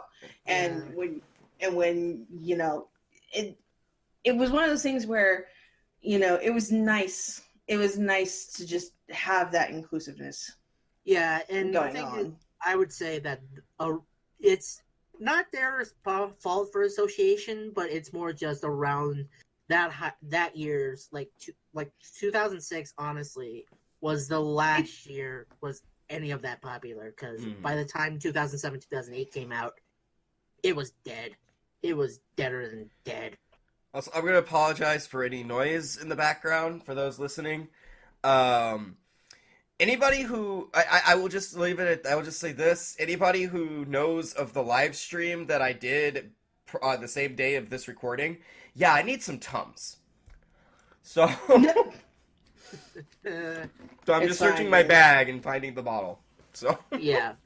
But yeah, that... Around the time Evanescence did the hiatus, basically anything from like the prime TRL days just kind of died. In both rock and pop, because honestly... And to be fair, it was largely to the detriment of Open Door, because while the Open Door amongst Evanescence fans was like this really strong follow-up. Oh, yeah. It didn't have as many singles off of it like Fallen did. Like, yeah. Call Me When You're Sober was a real strong single, but all the singles that came out after that were pretty floppy. And this was because, you know, the interest in nu metal and a bunch, basically the current rock genre started fizzling out. And it didn't help matters that all these bands were basically suffering from creative fatigue and tour fatigue. Like, a lot of these bands I will still go see live, but now that it's been a fucking decade or more, and they've had some time to, like, recoup, you know, the music is still solid. It's just a case of, you know, everybody had to go hibernate for a minute. So, here's the funny thing here. I'm looking at the singles. So you have from Fallen, you have Bring Me to Life, Going Under, My Immortal, and Everybody's Fool. Yes. Okay. Ooh. Young, hot, gothic, go away picture. Don't distract me. Call Me When You're Sober, Lithium, Sweet Sacrifice, and Good Enough. Yeah. I don't remember Good Enough being a single. I remember Call Me When You're Sober all over the fucking radio. Sweet Sacrifice did hit pretty big on radio, but the video didn't go big. It didn't have a movie tie-in like a lot of their other singles did. Yeah. And so, I mean, really, Sweet Sacrifice is mostly just known for being a radio hit and a big fan favorite for, you know, people making AMVs. Yeah, and it doesn't really help that I believe by the time they had Lithium out as a single, the album was already set to release. Well, and it also doesn't help matters that I think the people who produced the Open Door were really banking on Lithium being the My Immortal of the album. Yeah. Which, if you're comparing the albums, it comes early mid-album, and it is the big sad song of the album. And however, it is talking about sad in a very different way, which was still rather taboo at the time, because, I mean, My Immortal, it's a song about grief. Yeah. Everybody, you know, whether you're grieving a breakup or an actual death or the end of an era or, you know, something, you know, grief is something that a lot of people can attach to.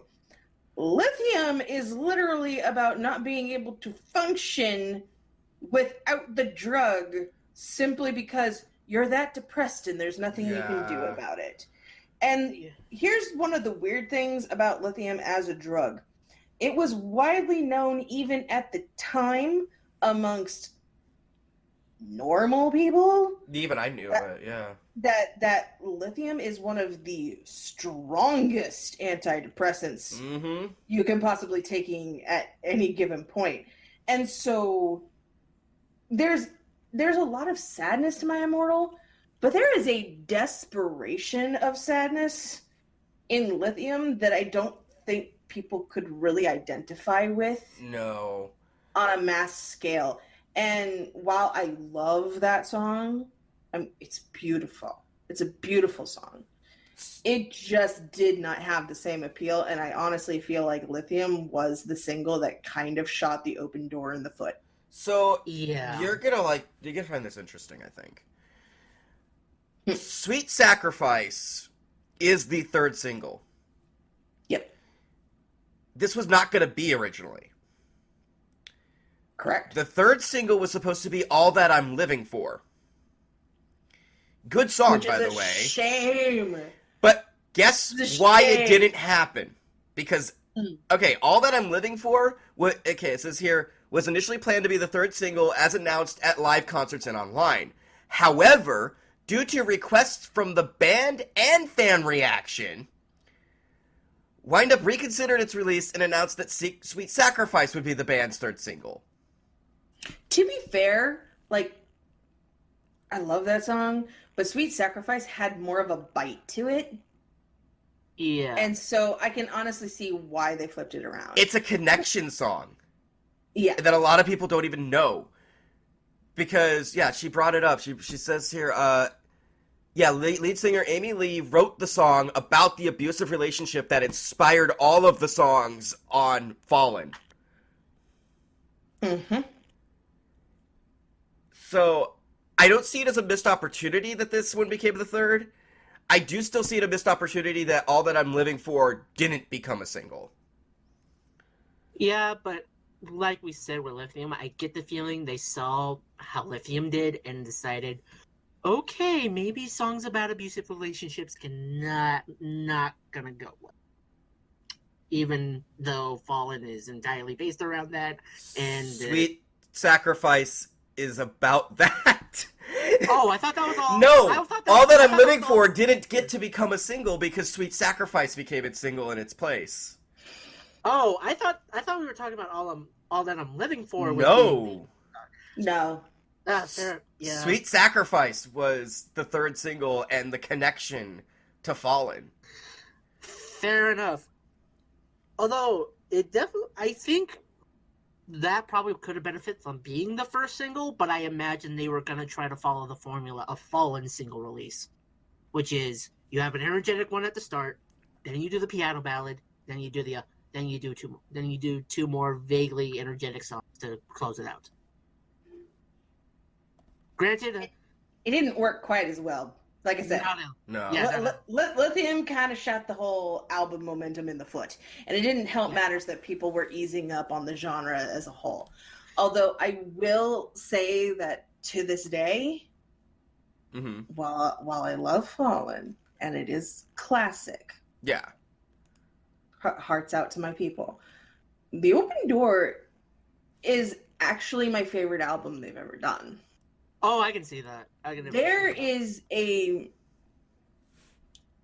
There is a musical composition sophistication to The Open Door, and just the way all the music comes together, the way each track flows into the next, is so much more mature. Mm-hmm. And it really is that somber album that I always wanted. And thank you, Amy, for and thank you, Amy and Co, for bringing it into my life. I still listen to this album pretty regularly. Yeah, and honestly, it's one of those rare albums that does benefit from, I guess it's technically not the sophomore treatment because Fallen was technically their sophomore if we count Origins, but by all definitions in mainstream, Okay, Open Door is the sophomore. Here's the thing.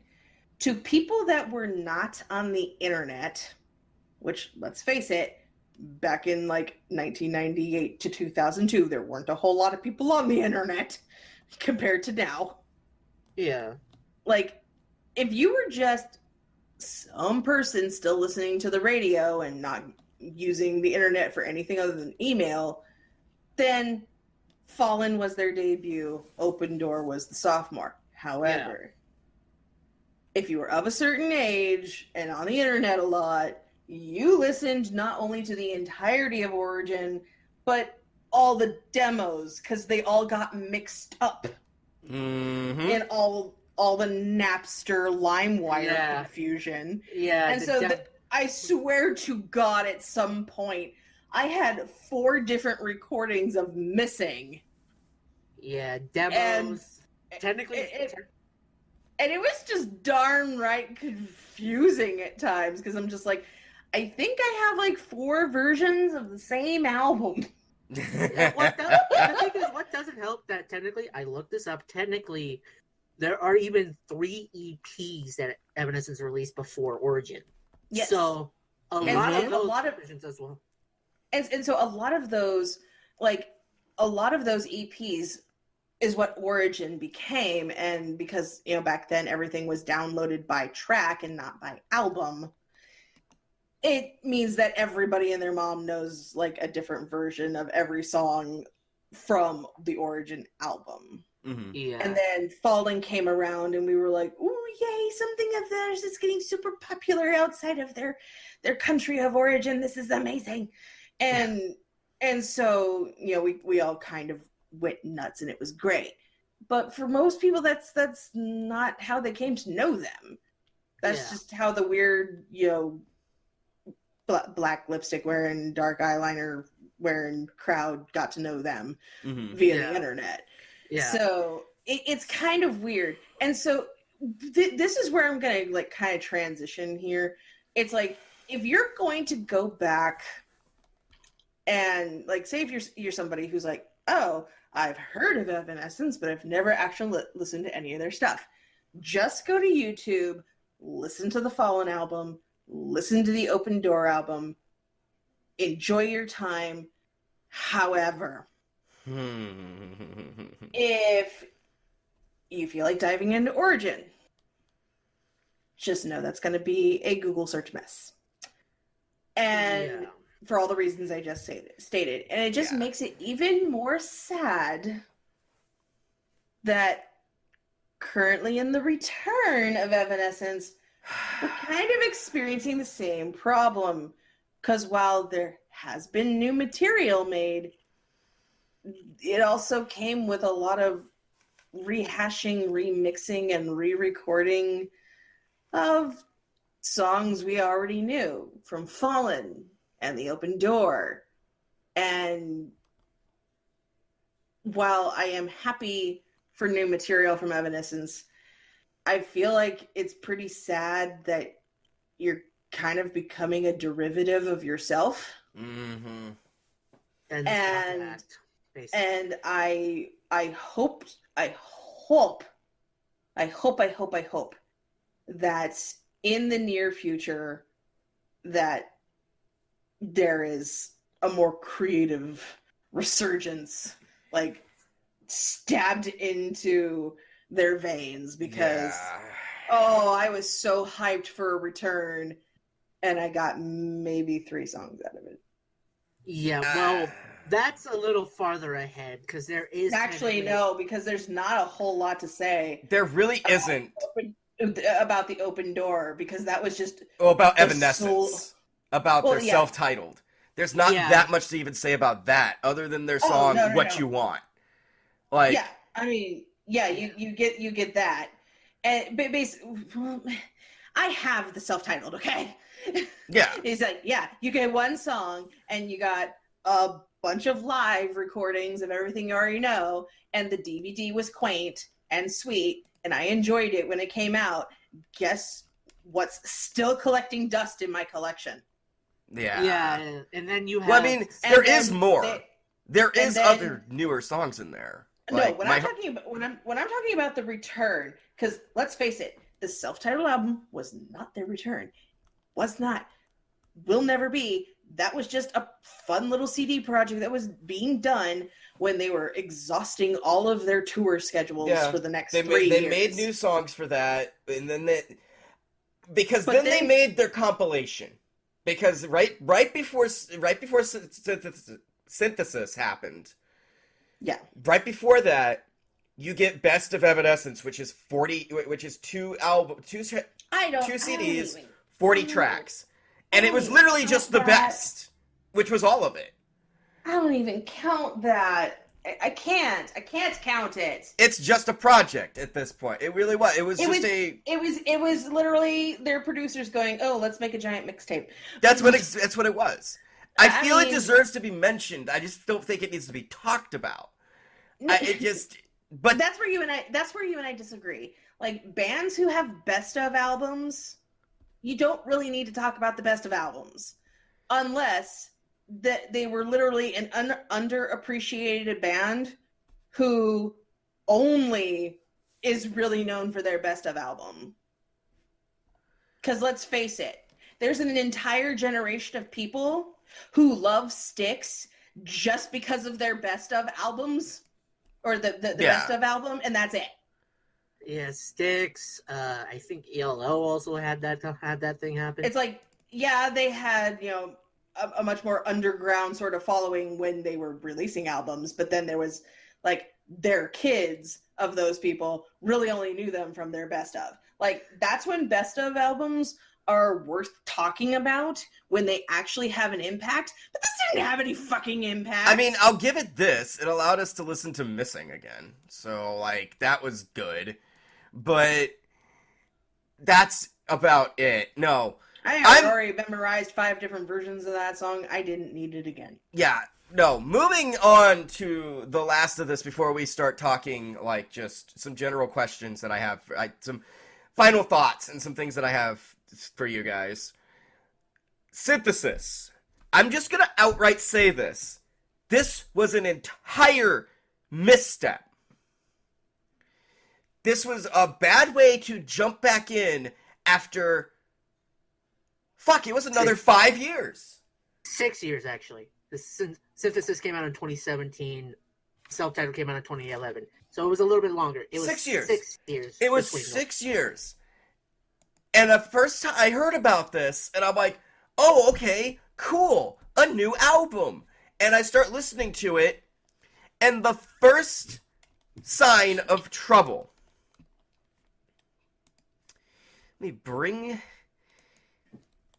Yeah, first there was Synthesis Live before they did Synthesis. The Overture was okay. Never Go Back was a new song, I believe. And I didn't like it. Well, sorry, there's a little bit of a cut here. My esteemed colleague over here, the Chaotic Doc,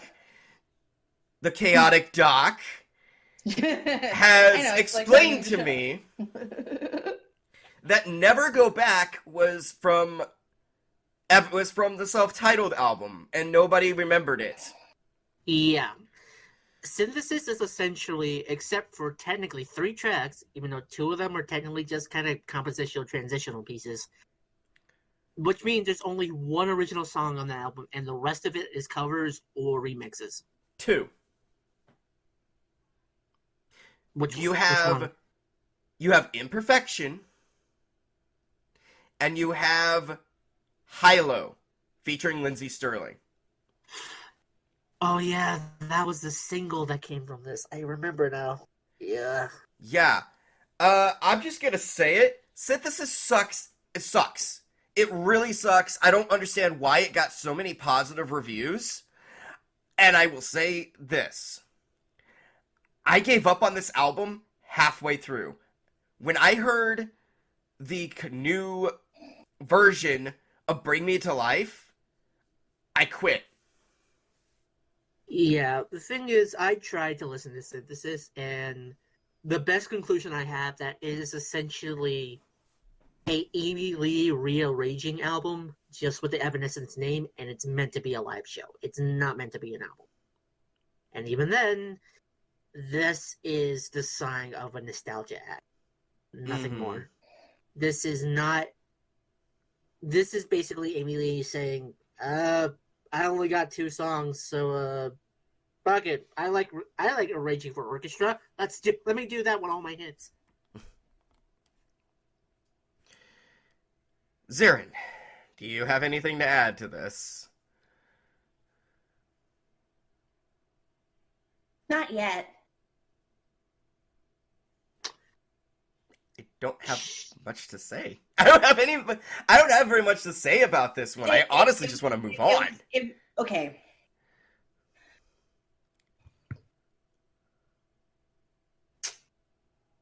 As an orchestra project, it's solid. Mm-hmm.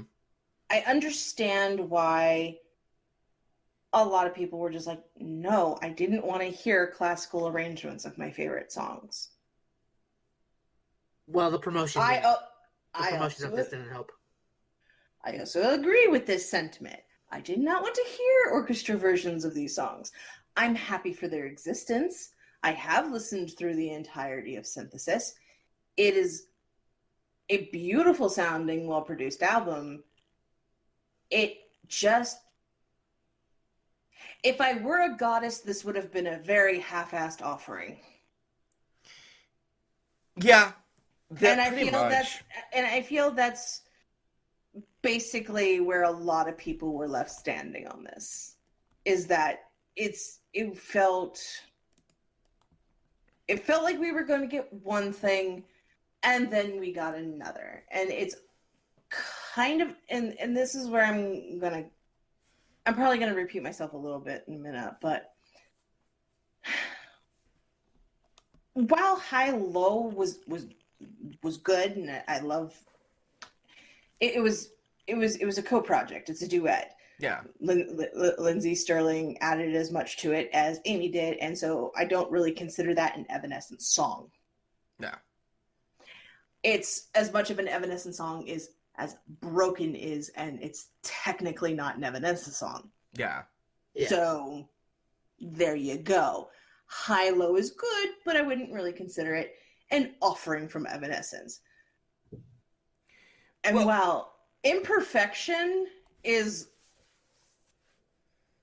one of my favorites, and it is a very solid song, it did things that made old school Evanescence fans tremble. Mm-hmm. And one of the reasons why the album is called Synthesis is because there's a very heavy synthesizer element to Imperfection, which a lot of people were still feeling a bit abused by dubstep at the time. Yeah. And it sent a lot of Evanescence fans running. It did not send me running because I have musical nerves of steel for 90% of all genres. If you want to know what the 10% of those genres are that I'm kind of got soft skin to, maybe we should make another show out of that some other day. Yeah. Maybe break it up in a live stream or something. Yeah. But I don't have time for that right now. But basically, a lot of people I knew, I was just like, I was listening to it like, yeah, this is a good song. And I look over at my friends who used to listen to this shit all the time with me, and they've got looks of horror on their faces, and they're like, I don't want dubstep in my Evanescence. What is this? Which is funny considering this was like 6 years after that genre's popularity died. Yeah, but the thing is like, people held on to it, man. People held on to it. People were, like I said, people were still feeling abused by the dubstep at this point. Yeah. Even though dubstep had kind of fallen out of popularity, let's face it, EDM is still everywhere. Yeah, it's just in different ways. Oh, I can tell you dubstep is still around. Within Temptation brought it back. Yeah. Oh, yeah. There's a lot of people just... I'm sorry, this isn't the 70s. We're not going to get away with synthesizers in rock music the same way we used to back when everybody was doing cocaine and quaaludes. Yeah. It's not going to happen. And people get pretty sensitive about EDM crossing over into their rock music these days, and I don't blame them. I really don't blame them, especially with how watered down and derivative EDM's even gotten in the last 2 decades. So I understand, but just know that it is my opinion that Imperfection is definitely one of the best songs they've ever done. It's just a very unpopular opinion. Yeah, I will have to go back and listen to it. Synthesis for me was a one and done. I dropped it after. If they had pushed Imperfection more as a single, I feel it could have been a rocket shot single to a very shitty album. Oh yeah. Like it's kind of like those bands that are only ever known for their hits and nobody ever remembers them for their albums. Mm-hmm. Basically, every act of the 80s that got one hit. Yeah, trust me. I brought up Within the Temptation. The entirety of the one-hit wonder catalog, Todd and the Shadows is done. Oh yeah.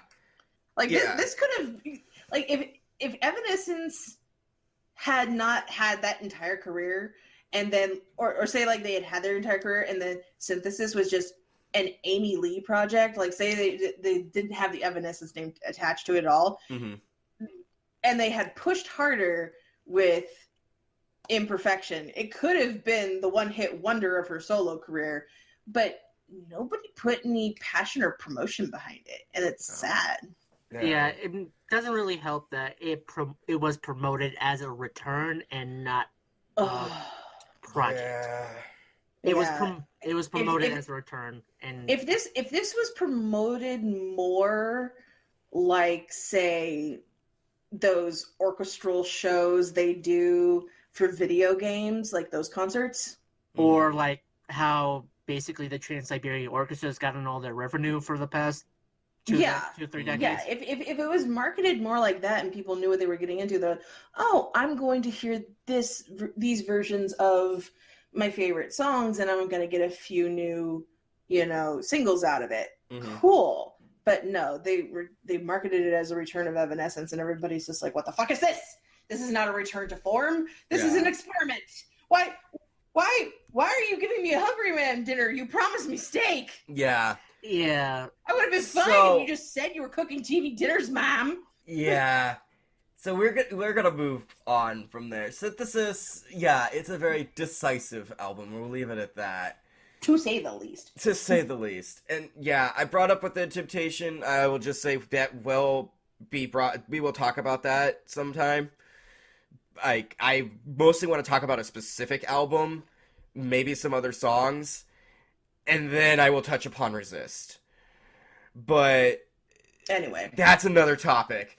Moving on, to wrap things up, I have some questions for you guys. He has a question. First one. We could go on and on about our favorite songs. We totally could. But let's face it, I have shit to do. So, how about 3 songs, not just your favorites, but what 3 favorite songs or songs that you like that you don't think others would expect you to like? I already stated one, and that's Imperfection. Yeah, there you go. But mostly because people are like, you don't normally do this mixed genre crap. What the fuck is going on? To be fair, the main reason why I like Imperfection so much is because the lyrics really resonate with me on that one, and it's a shame because it's I understand all the elements of why people don't like it, but it's so lyrically solid, and even though there's elements to it that people don't like, it's a very nice composition for a song. I mean, it's literally got an entire song interlude that is just this.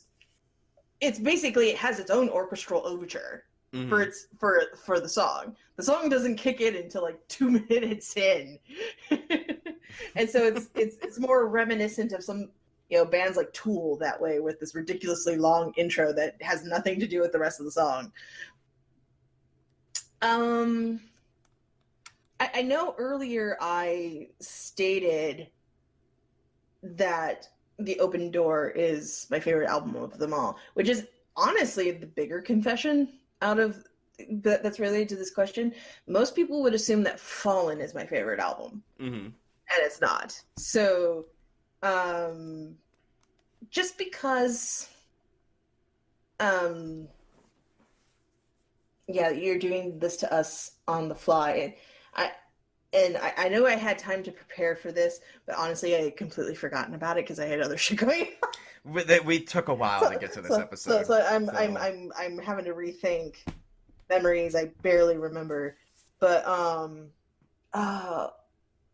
Lacrimosa on The Open Door and The Only One are both fantastic, and they have more of a somber tenor to them. It doesn't have that same sort of like rock vibe that a lot of their other songs have, so that would probably be the case. Yeah, those three, definitely. Okay. And if just because you're not going to do favorite songs, I will say this: everyone remembers Missing from Origin, but that's not my favorite song from that album. My favorite from that album is Even in Death. Okay. And if just because we need to wrap up and I have a few ideas I want to get out there, definitely listen to Broken if you've never listened to it. Definitely check out High Low, because even though it's not one of my favorite songs, it's still a fantastic song, especially if you're a Lindsey Sterling fan. And when it comes to random covers out there, seek out her cover of Sally's song. It's fantastic. Oh, it's so good. And I'm like, I can't let the show end without bringing that cover up specifically. Yeah, Nightmare Revisited has to be talked about. Yeah. So and so, check out Amy Lee's cover of Sally's song. It's fucking fantastic. Excellent. Doc? Honestly, it's the fact that I like any Evanescence, which probably blows mine. Shit. Because here's the thing. Basically, the whole thing with me is that if you know me in real life, you'd be surprised. People here, my friends here, they aren't that surprised. But if you knew me in real life, seeing me saying I like Evanescence will blow your fucking mind. Because I am not usually as much as I like Evanescence, I will not lie to you. Out there in the real world, my roots are in punk and garage and blues and shit like that. So, seeing me who's one of his favorite bands, no cap, is the White Stripes. That's for another day, not in the show. It would be less shocking for people IRL to hear that you're a fan of Sister Hazel. Yeah. Than it would be to be like, Evanescence, what sorcery is this? Yeah, that's the big thing. So it's Who's just this older goth woman you talk to on the end? Yeah, it's just the fact that I like this shit in general is what people aren't shocked about. But if I want to mention a few songs that okay, what songs of theirs do you think I wouldn't expect? I don't know. I actually, one of the things on Fallen, one of my favorites was actually Tourniquet. Nice. Tourniquet is a good one. No, I would not expect you to like that one. No, I wouldn't either, honestly. Throw another one at me. Let's see if you can get me to get shocked again. Shit. Okay, you gotta remember I did this all in one bitch, so it's okay. It's okay. Honestly, I want to say this. Between the two, I think honestly, I do think Xeiren will agree with me on this, but people will be kind of surprised. I think Lithium is the better song than My Immortal. But this is all down to personal taste at that point. It's not for any real objective reason. It's just I like the timbre in her voice a lot more, and I like her song a lot more, and I like kind of. I'm actually a little surprised because I feel like the piano work on My Immortal's so much better. Yeah, but I do. Whereas Lithium's piano work is a little bit more limp-wristed, but it fits like you said, it fits the tenor of the song. So Yeah, I am a little shocked that you have that opinion. Yeah, but it's more just I feel like it fits, like it's all a good solid package all around. As much as I like My Immortal, it's just it feels very commercial. I was gonna say confused a bit. That too. But most things that are commercial are rather confusing. Mm. Yeah. But I mean, just look at the phenomenon that was Pumped Up Kicks. Yeah. Hey kids, you want to hear a happy song about school shootings? Anyway. But and then we're gonna put it in a Nike ad? What? Yeah. Yeah, what? But yeah, that's an opinion I have. I do prefer Lithium to My Immortal, but it's just because I love Amy's Okay, Tourniquet, Lithium, and My Immortal Conundrum. Okay, give me another one.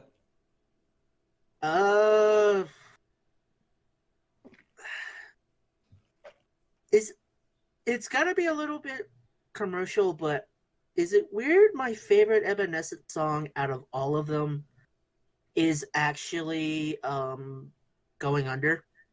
Yes. I mean, it's the first song from the album. Yeah, it's just it is, but it's not the song that made them soar. That's true. It's not the one everyone remembers being the lead single from that album. Everyone is shocked when they find out that was actually the lead single from that album. Yeah. Because Bring Me to Life came right after that. Yeah. Everybody remembers that. And then everybody hopped on that bandwagon because of the movie tie-in.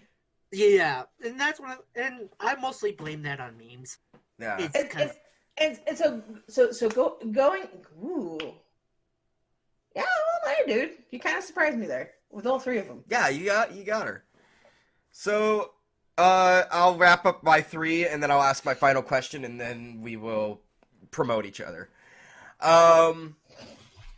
So my 3, 2 of them are off of something that a lot of people I know outside of you guys wouldn't expect. I have a soft spot for the Origin album. This doesn't surprise me, but yes, that would surprise most people. Yeah. And the 2 songs especially I love, considering how you came to like the band. Yeah. So the 2 songs from that I like the most are Eternal, the song that has no lyrics. It is just piano, and it is glorious, and about halfway through, everything stops, a thunderstorm happens, and then it sounds like you just walked off the set of Creepshow. Yeah. Yeah. And I love it. I love every bit of it. That song is just there for the vibes. Oh, it really is. And it's the third one leading into Even in Death. That's what it does. Oh, yeah. It leads right into that.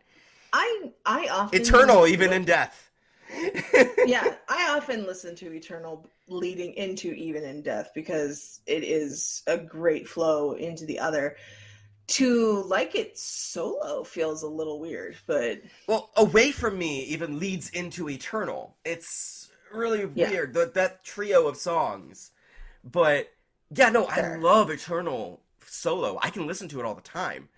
The other one off of Origin that might surprise you, this has my favorite version of Whisper.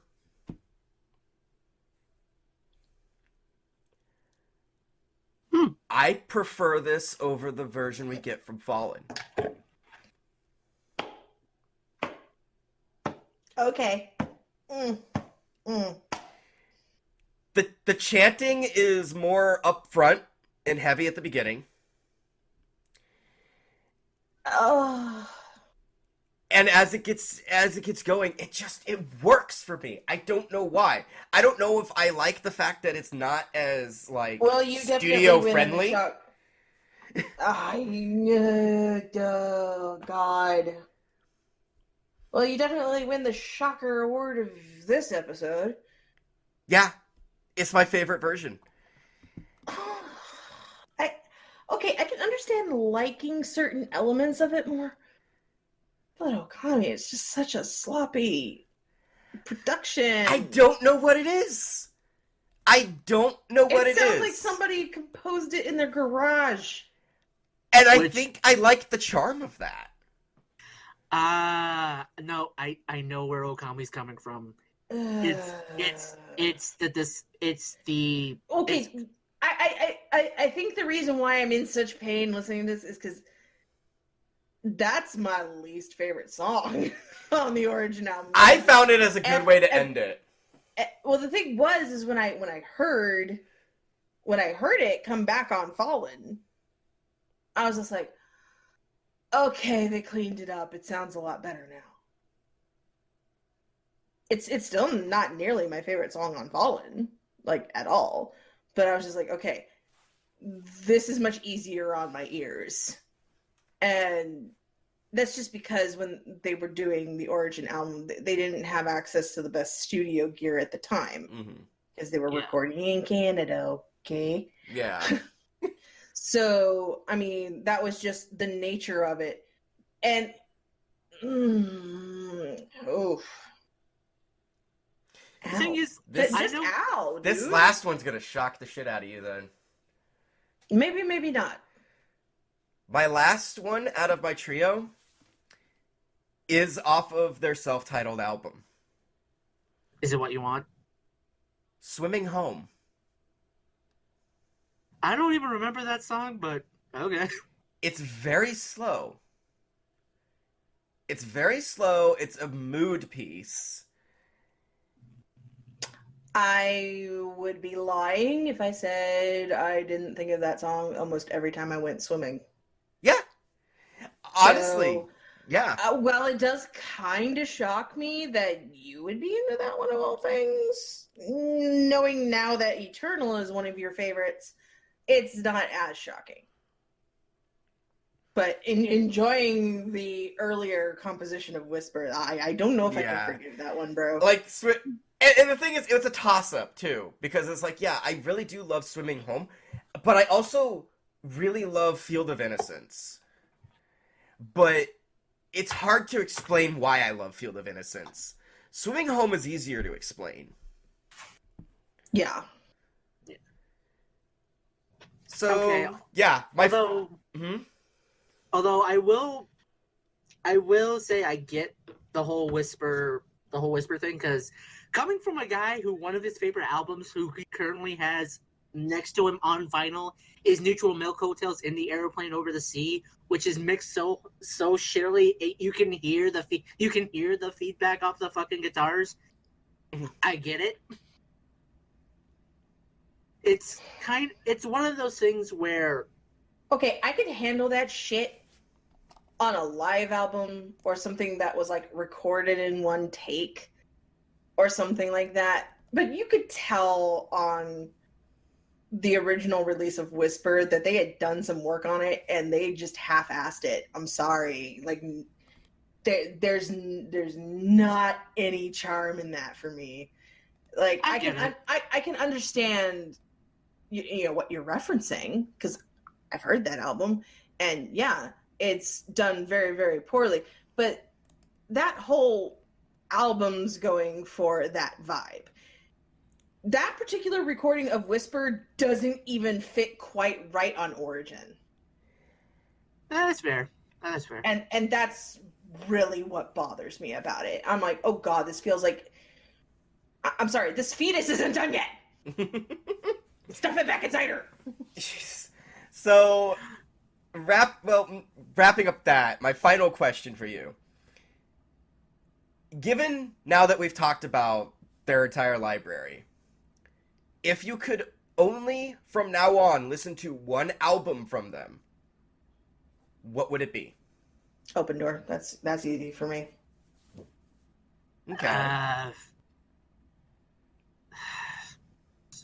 To be honest, I flip flop between the first two because those are the two. Well, then flip a goddamn coin and see what fate brings.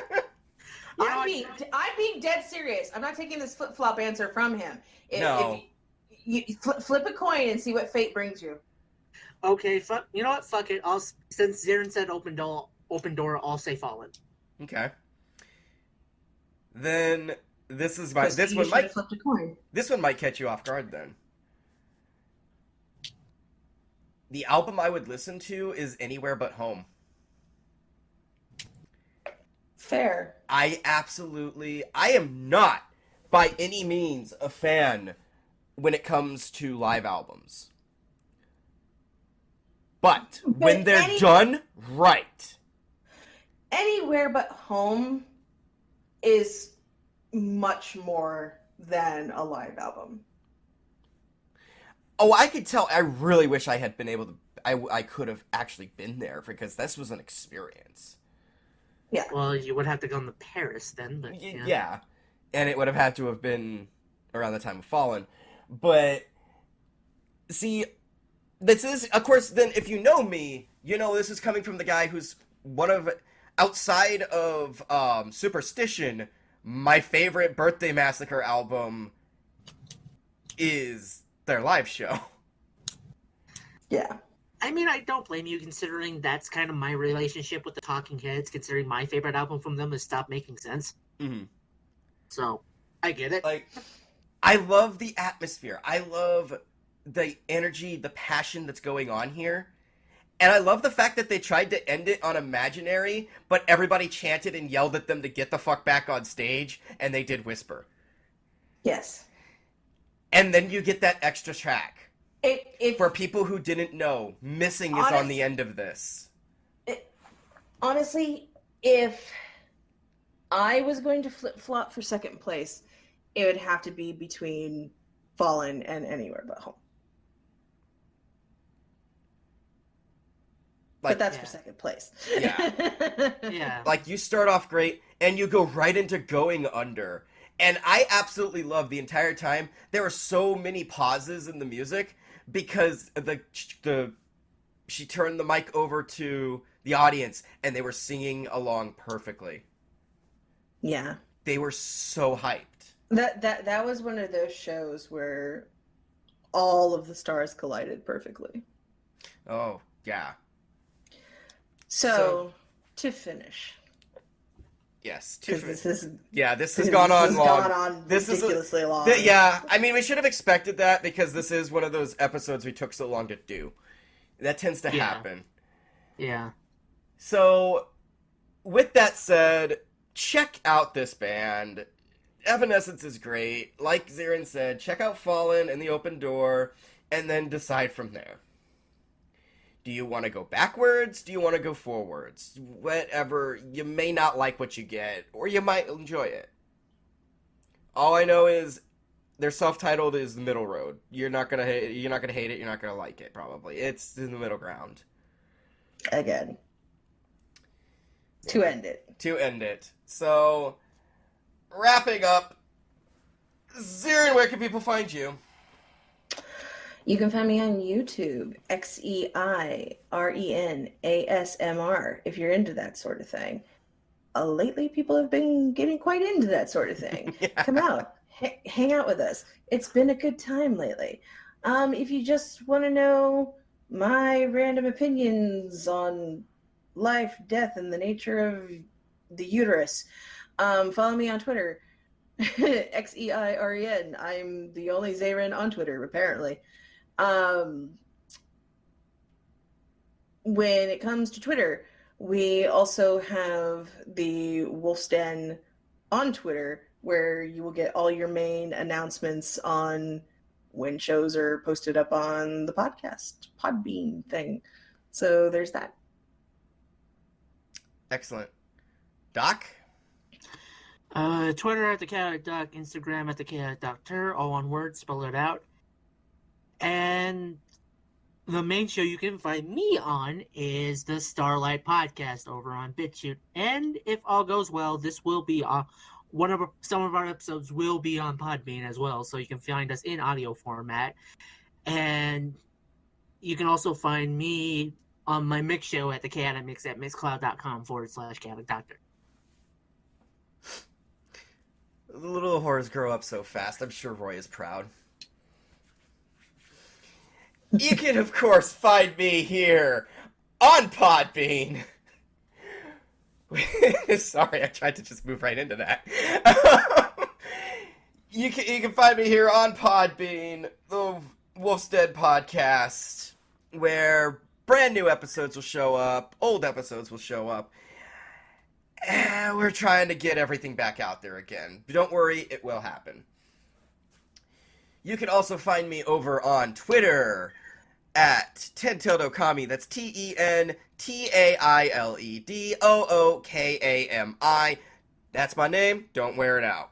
You can also you can also find me over.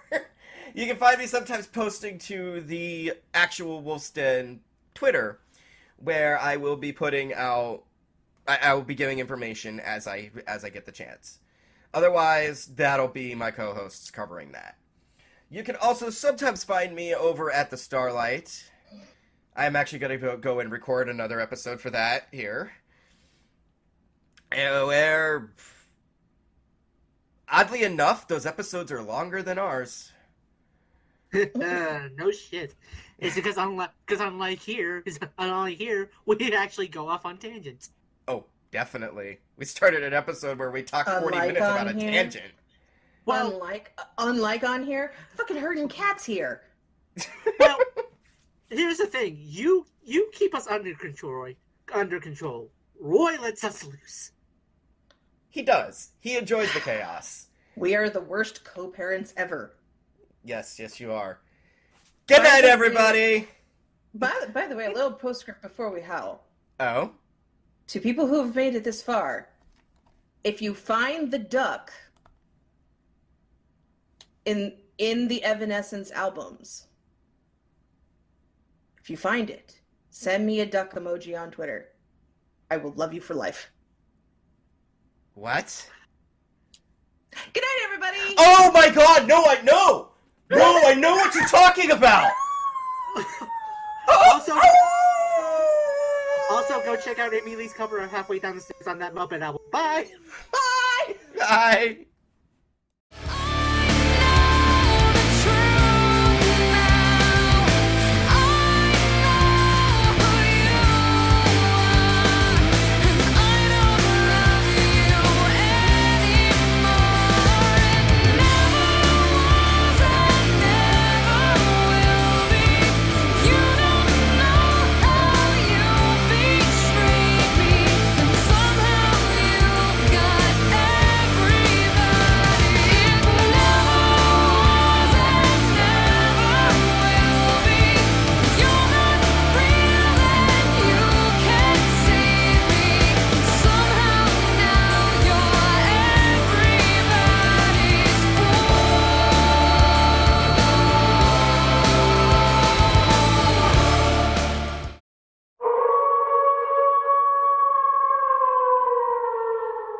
Recording in 5, 4, 3, 2. Yo, you are tuned into the Wolf's Den podcast, and welcome back to what we are dubbing Immature Notes, where we share our love of music, and hey, if you don't like it, well, fuck you too. We don't like you either. Yeah, boy. Hell yeah, bro! Yeah, bro. Also, you like this, smash that like button, put on that subscribe, and make sure you ring that notification bell if you know what I'm saying. Hell yeah! With me, of course, is my awesome bro, my brother from another mother, but no gays here. No gay, bro. No gay, no homo. Be awesome, Yeah, bro. Varren Kimball. Yeah, bro. Yeah, and then myself and my bro Ookami as well. Here talk about one of the greatest bands of all time. Bloodhound Gang! Yeah. Okay, we're not going to be doing that the whole time. I cannot fucking Fuck do no. that. Ugh. All right now, boys and girls, we've got another story for you now. We want to introduce to you another friend of the Bible. Hell yeah! Hell yeah! So, yeah, it's April. Welcome to the April Fool's episode. This is... I wanted to cover this at some point. I couldn't figure out how. So, I decided, you know what? Let's dub it Immature Notes, because my god is this immature. God, yeah. But it's so much fun. So, we decided to do this, April Fools. So, welcome to Immature Notes for this one. Bloodhound Gang, like I said. This band is... I love these guys. I cannot hate them at all. They are such a product of the, like, late 90s, early 2000s. It almost hurts. And to realize the fact that they lasted up until about... Let's see... This is coming out in 2020. Their last album dropped in 2015 before the band broke up. Yeah, so they had a pretty damn good run going. Oh yeah, 94 to 2015. And I will go over, I'm going to go over some of these real quick. So, like, just to get a handle on these guys, before we even get into the songs, I just want to talk about the names of these albums. Yeah, So- they already give you an indication of what this band is really about. Oh yeah. So you got their first EP from 94, Dingleberry Haze. You've got, and I love this title. From the same year, you have their list of demos under the title, and the cover's great. The original motion picture soundtrack to Hitler's Handicapped Helpers. That's an album title. And then some people might have wondered, like, gee, I want to find that movie now. I know, right? So we've got Use Your Fingers from 95, which I think was their first official album. You got 96 with One Fierce Beer Coaster. And you got, then you wait a while, and then 7 years later, no wait, not 7...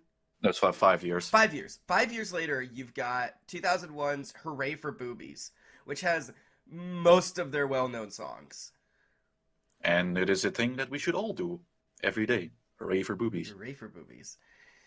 4 years after that, you've got Hefty Fine, which Which is what apparently happens is when you hooray for boobies too long. yeah, which apparently is like if you've seen the album cover, which I don't know if Varren got the chance to look at that. Don't think I have. So I'm not putting this up because I could probably get in trouble, God. but I'm gonna show Varren. Well, Apparently, this was a joke played on one of the band members, and it just became a running gag. So, I mean, at least it's packaged nice. yeah. I'll have to pull up the information on this band. We are gonna go into some detail, because I gotta talk, like, just some of their history is just fucking great. Wow, I bet. But moving on down, we have then you have in 3 years later they finally did their greatest hits, which was in 2 CDs, which is what we're mostly going to concentrate on is their greatest hits. Mm-hmm. Because oh boy. especially on the first CD, most of that was damn great. Oh yeah. Then 2010, 2 years later, you've got Show Us Your Hits. Which I believe had another really... Oh, yeah, it does. Oh, no, that was a normal cover. Okay. I've seen that one before, yeah. Yeah, that one's fine. 5 years later, you've got an EP called Clean Up in Aisle Sexy. which is a literally very is Russian just album cover. yeah, which is just one song, which is just Clean Up and Isle Sexy. Then you have their last one, and oh boy, what a cover to go out on. Oh God. I just pulled it up. Oh. 2015's Hard Off. Yeah. So that's where Clean Up and Isle Sexy went. And then you have Well, they did find Uncool the As Me perfect model featuring for that. Joey Fatone. Just the names of these songs too. But yeah. And then that's pretty much it.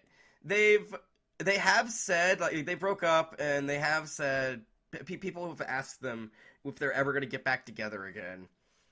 And finally, after being asked so many times, the last thing they have said was, "We will get back together and release a new album if Trump leaves office."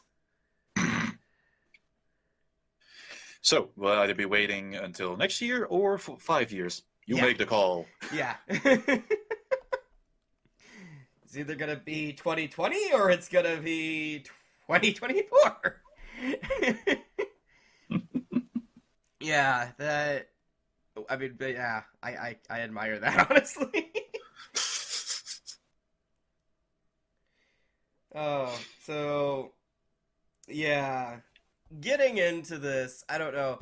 Do you want to give your experience real quick, or just your surface thoughts on this group while I pull up the information on them? Yeah, before I really listened to them with this Greatest Hits album, I mostly knew this band for one song that played all the time here on TV, on the radio, which is "The Bad Touch." Oh yeah. Yeah, also, that was also known as Discovery Channel by a lot of people who didn't know it by name. Yeah, no, that's the song I mostly knew.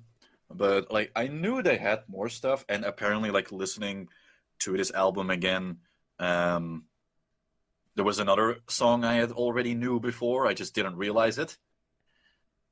So that was fun to discover. But other than that, if I'm going to strictly stalk their musical style and all that, they do have a pretty wide style for their songs, which is all nice to hear, like a little variety here and there. But also when it comes to the lyrics, yeah, a lot of that shit is immature and just all the euphemisms for dicks that they can find.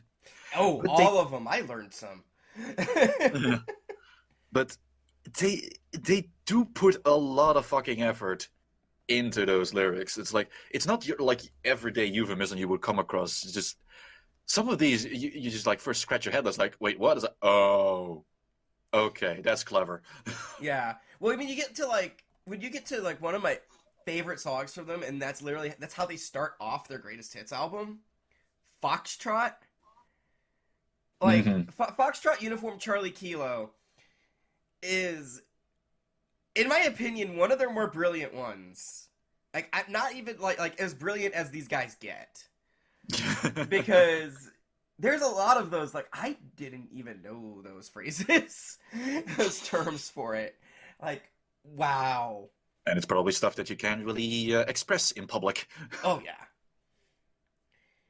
So I guess let's go ahead and get into some of their history here. I'm just going to paraphrase from the Wikipedia article because this is the best source you can actually get for them. So the Bloodhound Gang was an American rock band that began as hip-hop and branched out to punk rock, alt-hip-hop, rapcore, and funk metal, and electronic rock. Yeah, I can definitely tell all those styles. Oh, yeah. Their songs were usually known for offbeat and vulgar lyrics that often dealt with sexual subjects and contained many puns and innuendos. And they were indeed influenced by the Beastie Boys.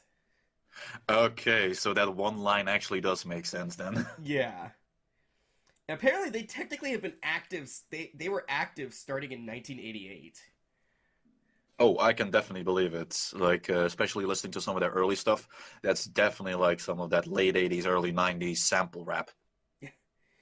So, I guess, let's see, Associate acts, Wolfpack, the Dicamillo Sisters, A, and stuff like that. So let's talk about their past members. I love these names, by the way. So you have the lead singer, Jimmy Pop. Jimmy's great. Jimmy has just the greatest time. Jared Hasselhoff. Cue Ball. No relationship. No relationship. The Yin. Daniel P. Carter. Daddy Longlegs. Bubba K. Love. Foof.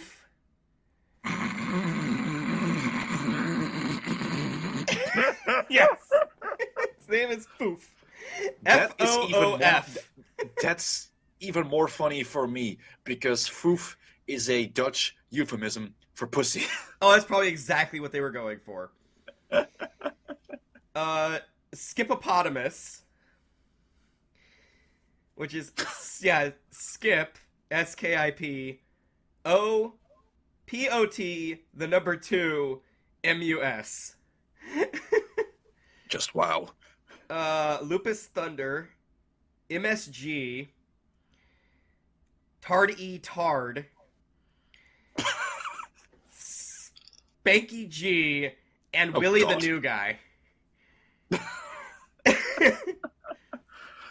Gee, I wonder when he will upgrade to the existing guy. So this will be interesting to you, though. They're not, like, unknown, because they sold more than, in their time being around and since their creation, they have sold more than 6 million albums. I can believe it, especially, like, with those 2 songs that were played here on the radio a lot, so... Yeah. Okay, so some history. Again, I'm just gonna like pick little parts from here. The Bloodhound Gang began in 1988 as a small alternative band called Bang Chamber 8. Of course. Consisted of James Moyer Franks and Michael Bowie, both graduates from some type of high school. They released... I can't pronounce... Some high school, whatever. I can't fucking pronounce the name. They released an eponymous tape in 1990 before changing their name to the Bloodhound Gang the following year, a reference to The Bloodhound Gang, a segment on the 1980s PBS kids show 321 Contact. See, I thought at first you were going to say Kids Incorporated. No, that was one of their songs, but that featured 3 young detectives solving mysteries and fighting crime. Franks and Bowie also took on the stage names Jimmy Pop Ali, the Ali was later dropped, and Daddy Longlegs, respectively. So yes, we do have a spider on the team, everyone. Yeah.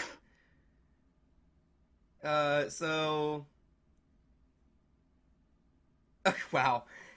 They were unable to get showing anywhere, so eventually they were able to book an extra room at Hennigan's house in exchange for Schlitz, Marlboros, I can never pronounce that word. The cigarettes. And a chance to hand out their first demo tape titled Just Another Demo.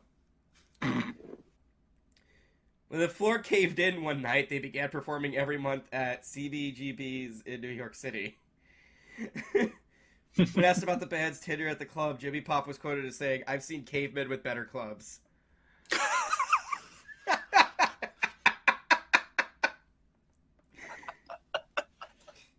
So, what a quote. Yeah. Their release of the original motion picture soundtrack to Hitler's Handicapped Helpers resulted in a record deal with something called Cheese Factory Records. Jimmy Pop had a small role in the short independent film The Chick That Was Naked by independent filmmaker Kurt Fitzpatrick. Gee, I wonder how that movie will end. A song by the... Yeah, I know, right? A song by the band was used on its soundtrack. And then, yeah, they released Dingleberry Haze. Then you got Use Your Fingers. Let's see. Skip. Skipopotamus. Okay. They began touring around the United States. At this time, Daddy Longlegs and MSG, who were angry with Columbia Records, left the band to form another rap group, Wolfpack. Were they affiliated with the NWO by any chance? No. Joined the group of bass player Hennigan and turntablist Tardy Tard joined the group as replacements, with Hennigan taking on the stage name of Evil Jared Hasselhoff. The records dropped, the band members Skippopotamus and Tardy Tard left to pursue careers outside of the musical industry.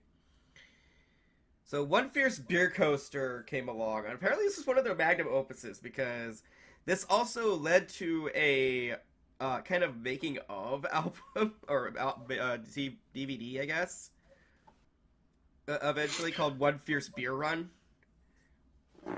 Weird to make a making of album for making of DVD for an album, but okay. Yeah. Let's see. Recorded their second full-length album, One Fierce Beer Coaster. It was the first studio in the Pennsylvania area to embrace computer. Oh, well, there's why they have that song Pennsylvania, because they were in Pennsylvania. Oh, okay. This led to a relationship that followed through to the band's next albums. One Fierce Beer Coaster was released on Cheese Factory Records.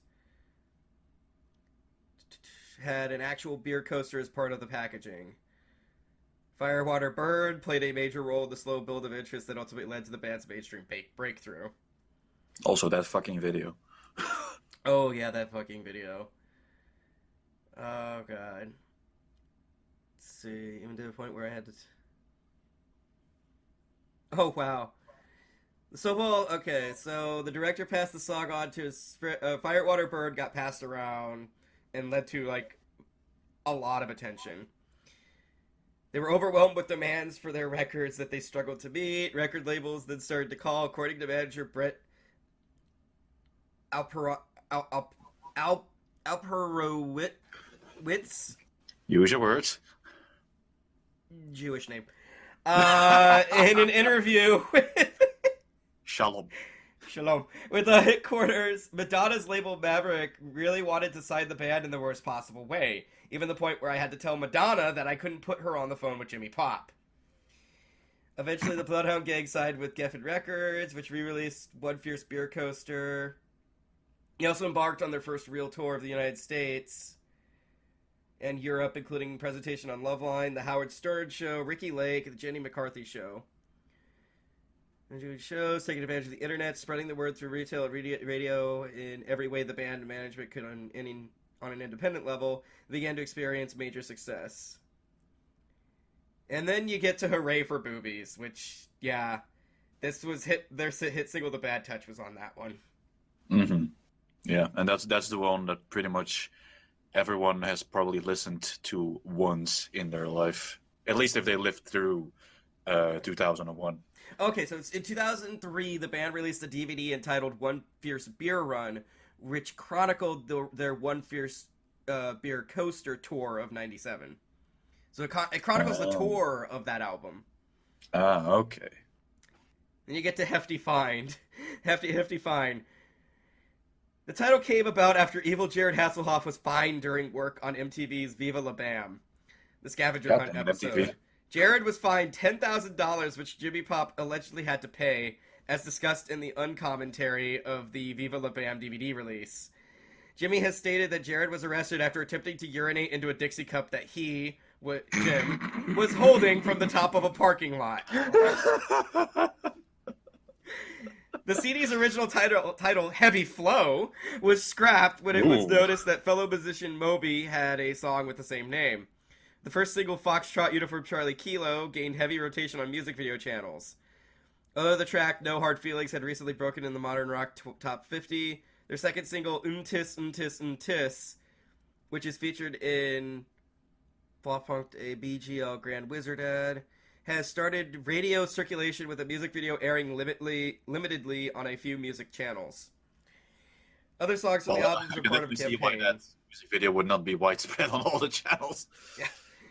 Other songs from the album are part of a campaign by the Bloodhound gang to change their Pennsylvania state anthem to their appropriately titled Pennsylvania, as well as Something Diabolical featuring hymns Vile Vallo. The band recorded a single in 2007 called Screwing You on the Beach at Night, which was accompanied by a video based on the one from Chris Isaac's song Wicked Game. What a reference. Alright, so we're coming up to the end here. Hard Off and current status. October 2008, Lupus Thunder quit the band. The band said he had decided never again to tour with them. Lupus had earlier confessed to being the complainer of the group and argued with the band while vowing not to leave the band. Daniel P. Carter from A was confirmed as a new lead guitarist. Carter has since played gigs such as Soundwave Festival with the band. During an radio in Boston, the band was working on a new album featuring around 10 to 12 songs. Many media outlets reported that the name of the album would be called Getting Laid on a School Bus. With a release date of 2012. Which with them, would you be surprised if it wasn't? If it was? Like, seriously. No, I would not be surprised at all. Let's see. The band released a new song called Altogether Ookie in 2010. DJ Q-Ball mentioned on his Facebook page that the band was going to Berlin to shoot a music video for the song, which would also be included on a Greatest Hits compilation album. The Greatest Hits album, Show Us Your Hits, was released on December 21st. Now, we didn't listen to that one. We may come back to that if I can convince Varren to. Well, if it's just going to have like the most of the album songs we already listened to, then I don't know if it's really worth it. Yeah, it's true. Featuring new songs Altogether Ookie and an English version of Diatson's Disco Pogo, alongside the older hits. In an interview, he stated the new album would be released either 2012, 2013. A second music video was also released for Screwing You on the Beach at Night, featuring the band playing in a small room while porn stars Till Kramer and Leonie Saint have sex in the center of the room. At the end of the video, Kramer ejaculates into Jimmy Pop's hand, after which he rubs the semen through his hair. That video had been filmed in 2007, but was not released until 2010. Going full American Pie, I see. Yeah. Vocals every day for the album. Oh wait, no, something about Mary, I mean. Yeah. I sometimes get the two confused. And pretty much, yeah, so in an interview with the German site, Kincats on March 4th, 2017, Hasselhoff stated the Bloodhound Gang would only reform and tour if President Donald Trump left office. In an interview with the German site Promaflash at the end of 2017, however, he stated that the band had broken up in 2013 after the Ukraine and Russia incidents. And we will talk about that in a minute. Because those incidents...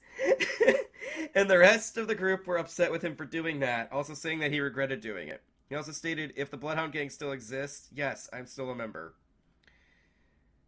So, controversies. Yellow fever and anti-East Asian allegations. Uh-oh. So right off the bat, we have Geffen Records refused to release the song Yellow Fever because of its graphical lyrical content about East Asian women.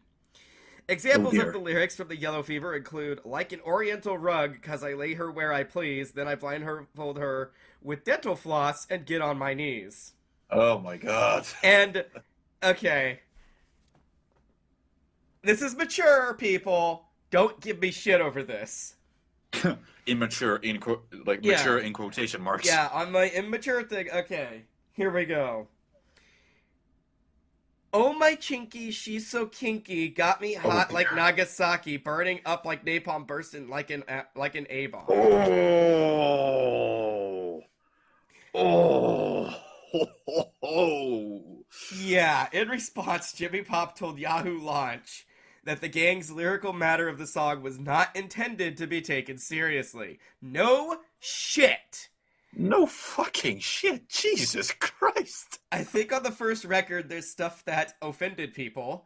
Really, we're not trying to shock anybody. We're just saying things that we laugh at, he explained. That was always the idea. The same things that we talk about on the bus are the same things we put on our records. On the first record, we had lyrics like, there's little children unattended, let me get some poison candy. Which, to me, that isn't very good. So, moving into their onstage antics. The band caused controversy in 2006 when they started using a golden shower act on stage during a rendition of Depeche Mode's Enjoy the Silence at Rock and Well, that's just classy. Rock and Ring and Pink Pop. On July 30th, 2013, during a concert in Also, if Ukraine? like- Kiev.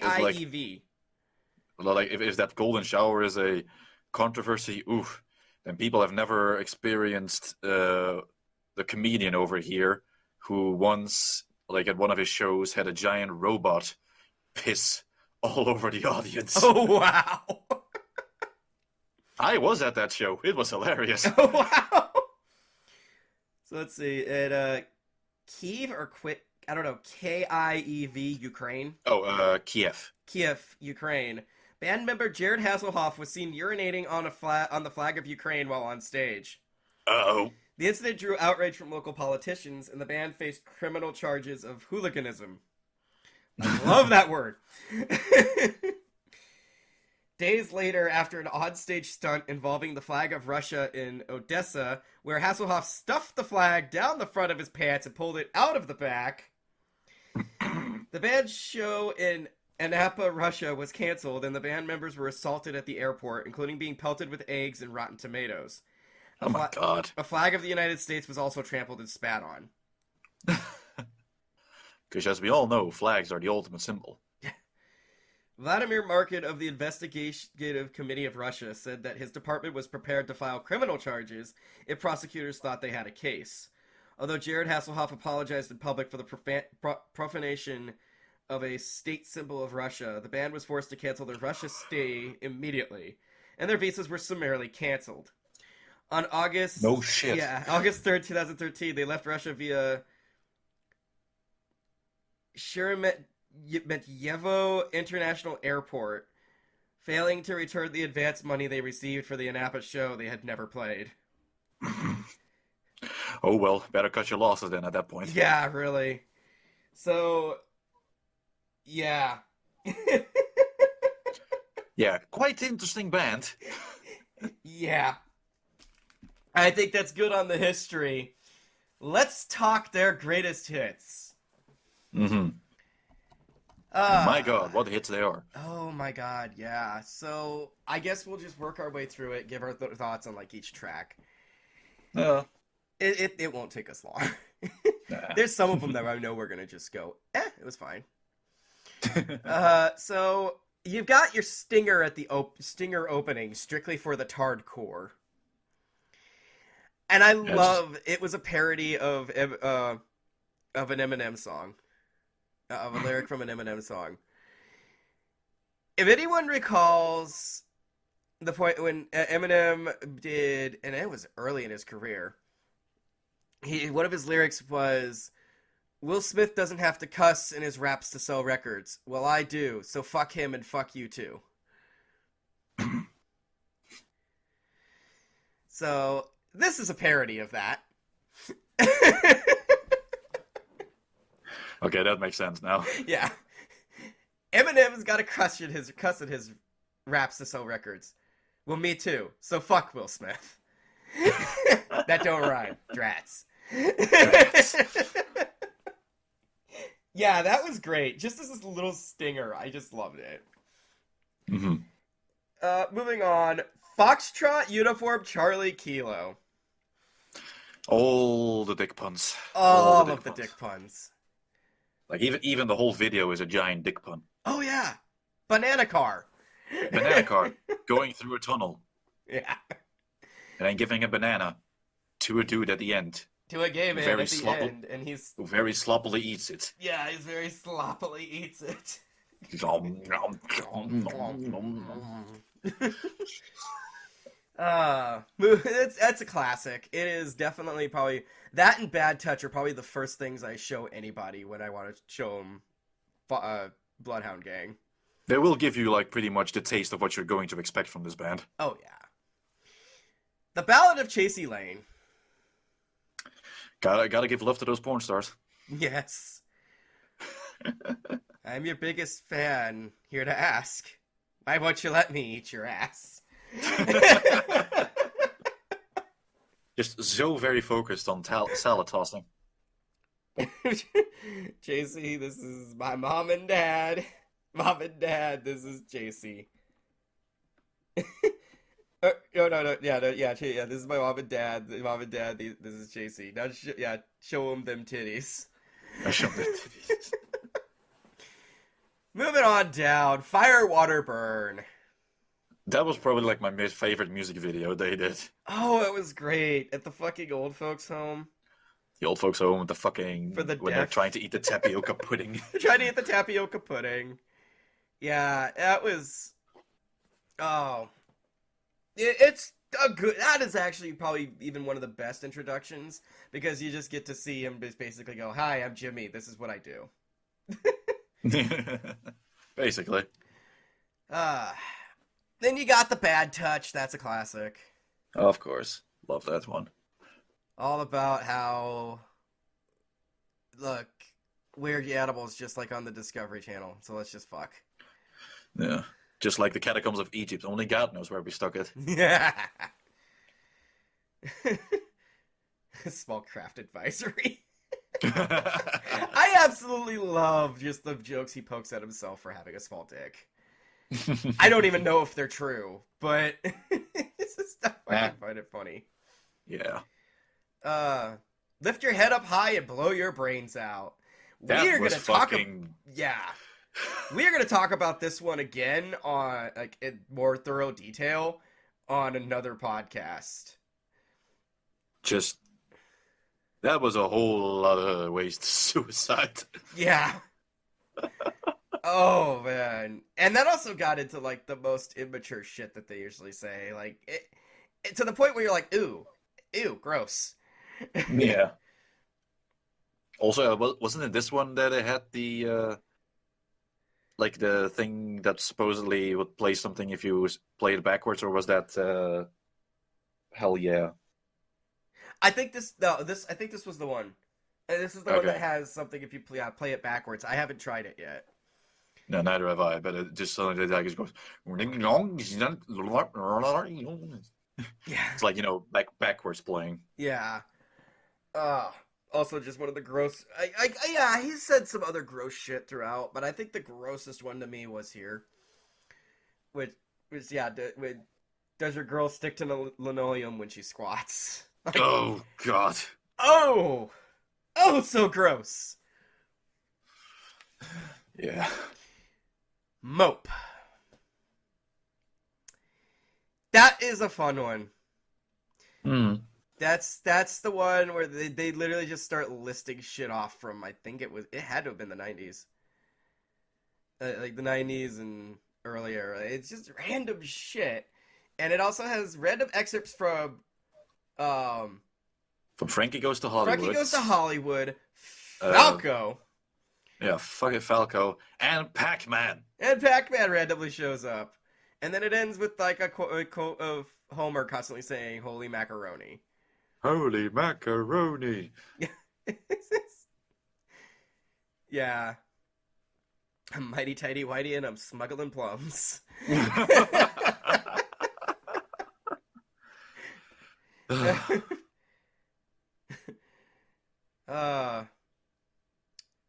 Okay, so Hell Yeah. Oh no, before that is I Hope You Die. Yeah, that was another morbid one. Yeah, that was definitely a morbid one and you think, oh, okay, so each of these is just different ways that you should die, but you realize, no, it doesn't end with you dying. Oh, it leads around at the end.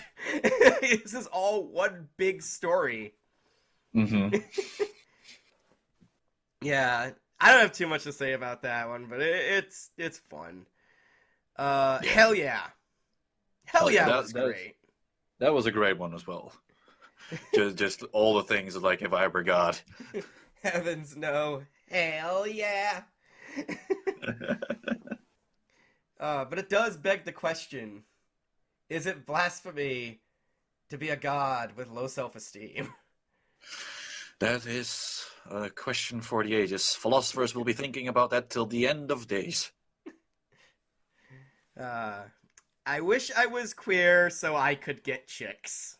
Oh my god, that fucking one.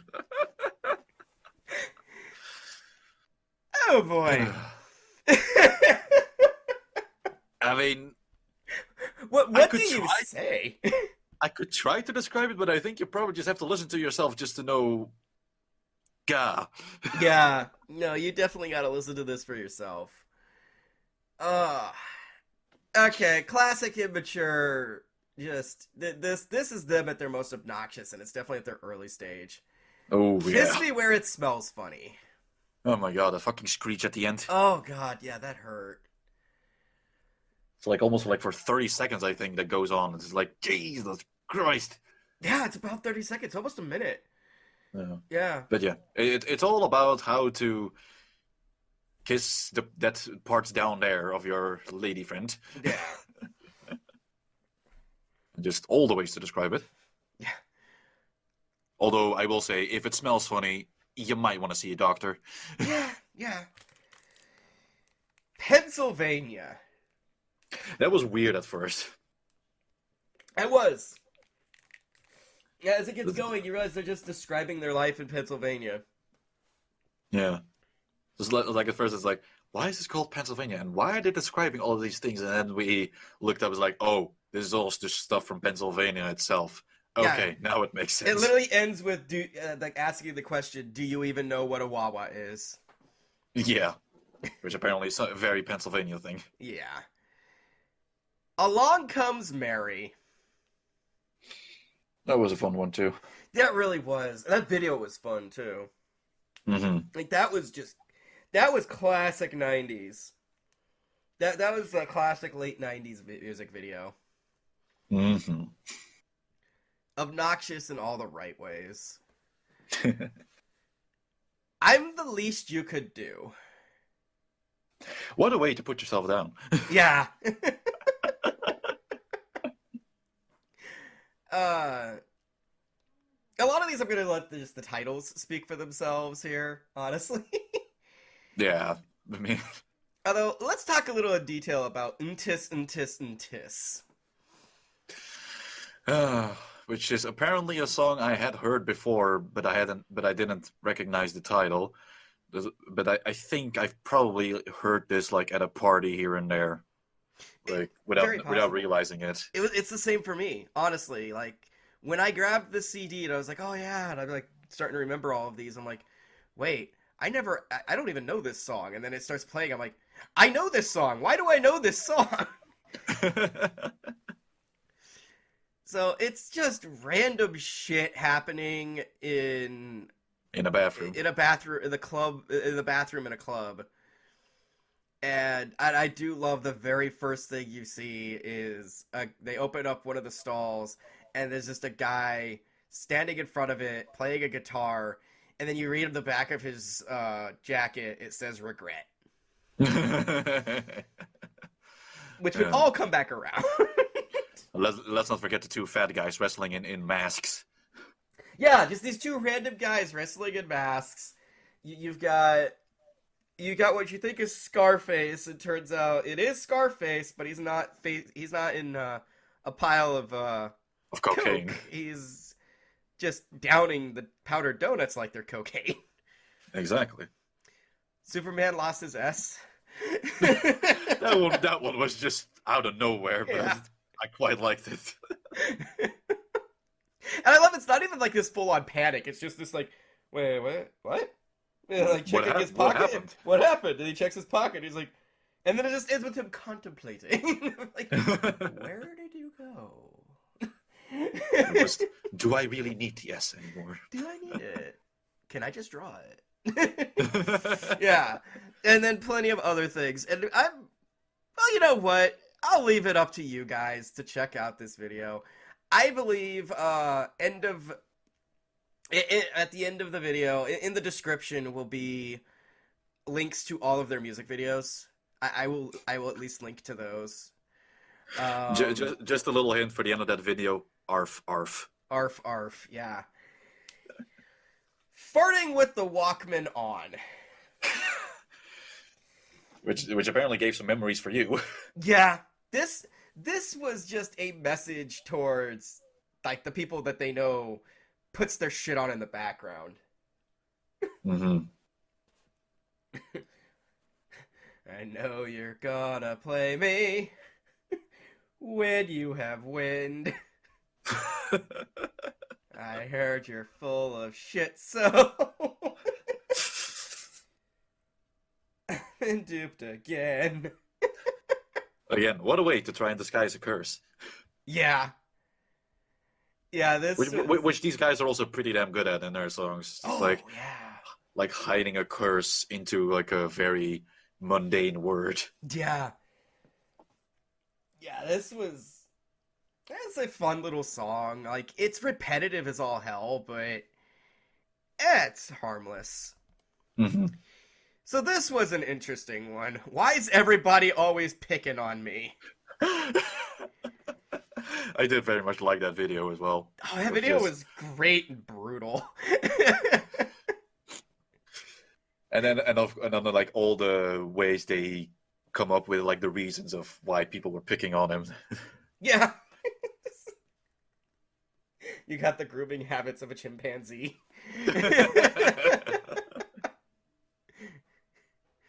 You sit down like a girl when you pee. Yeah, all of it was great. And the ending to that video was great too. Mm-hmm. Hemorrhoids. Hemorrhoids. Good thing he grew up to become a famous Successful proctologist. proctologist. Legend in My Spare Time.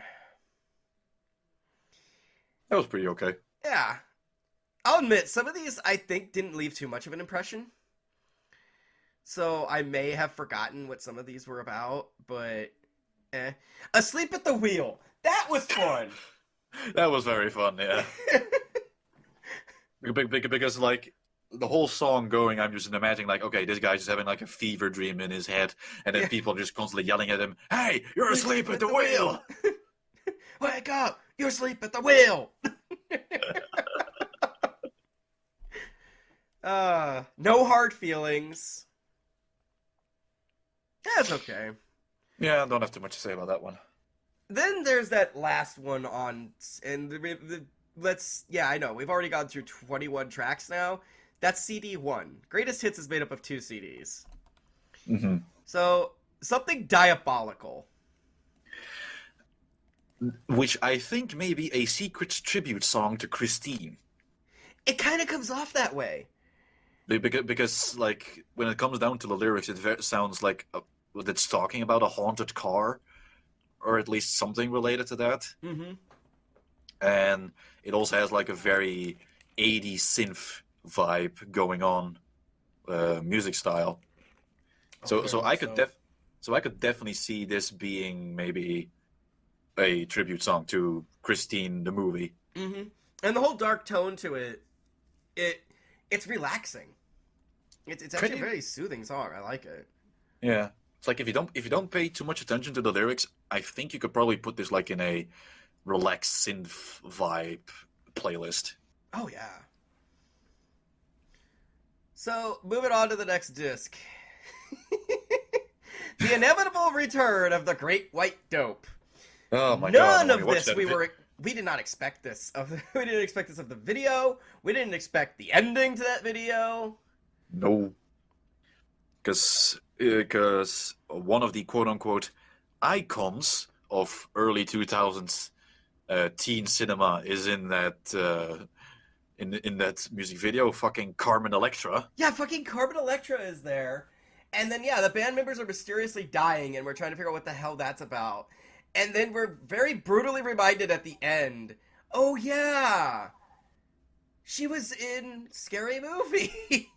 And this song, in music video at least, is tributing Scary Movie. Yeah, the whole thing. And then he gets hit by the car from the fucking Bad Touch. From fucking Bad Touch. That was the biggest one for me. Just suddenly like, oh, there's the monkey in the car again. Yeah, there he is. He's still hitting people. and still not giving a shit about it. Yeah, so, yeah, definitely, that was a good one. Ralph Wiggum. I like this one.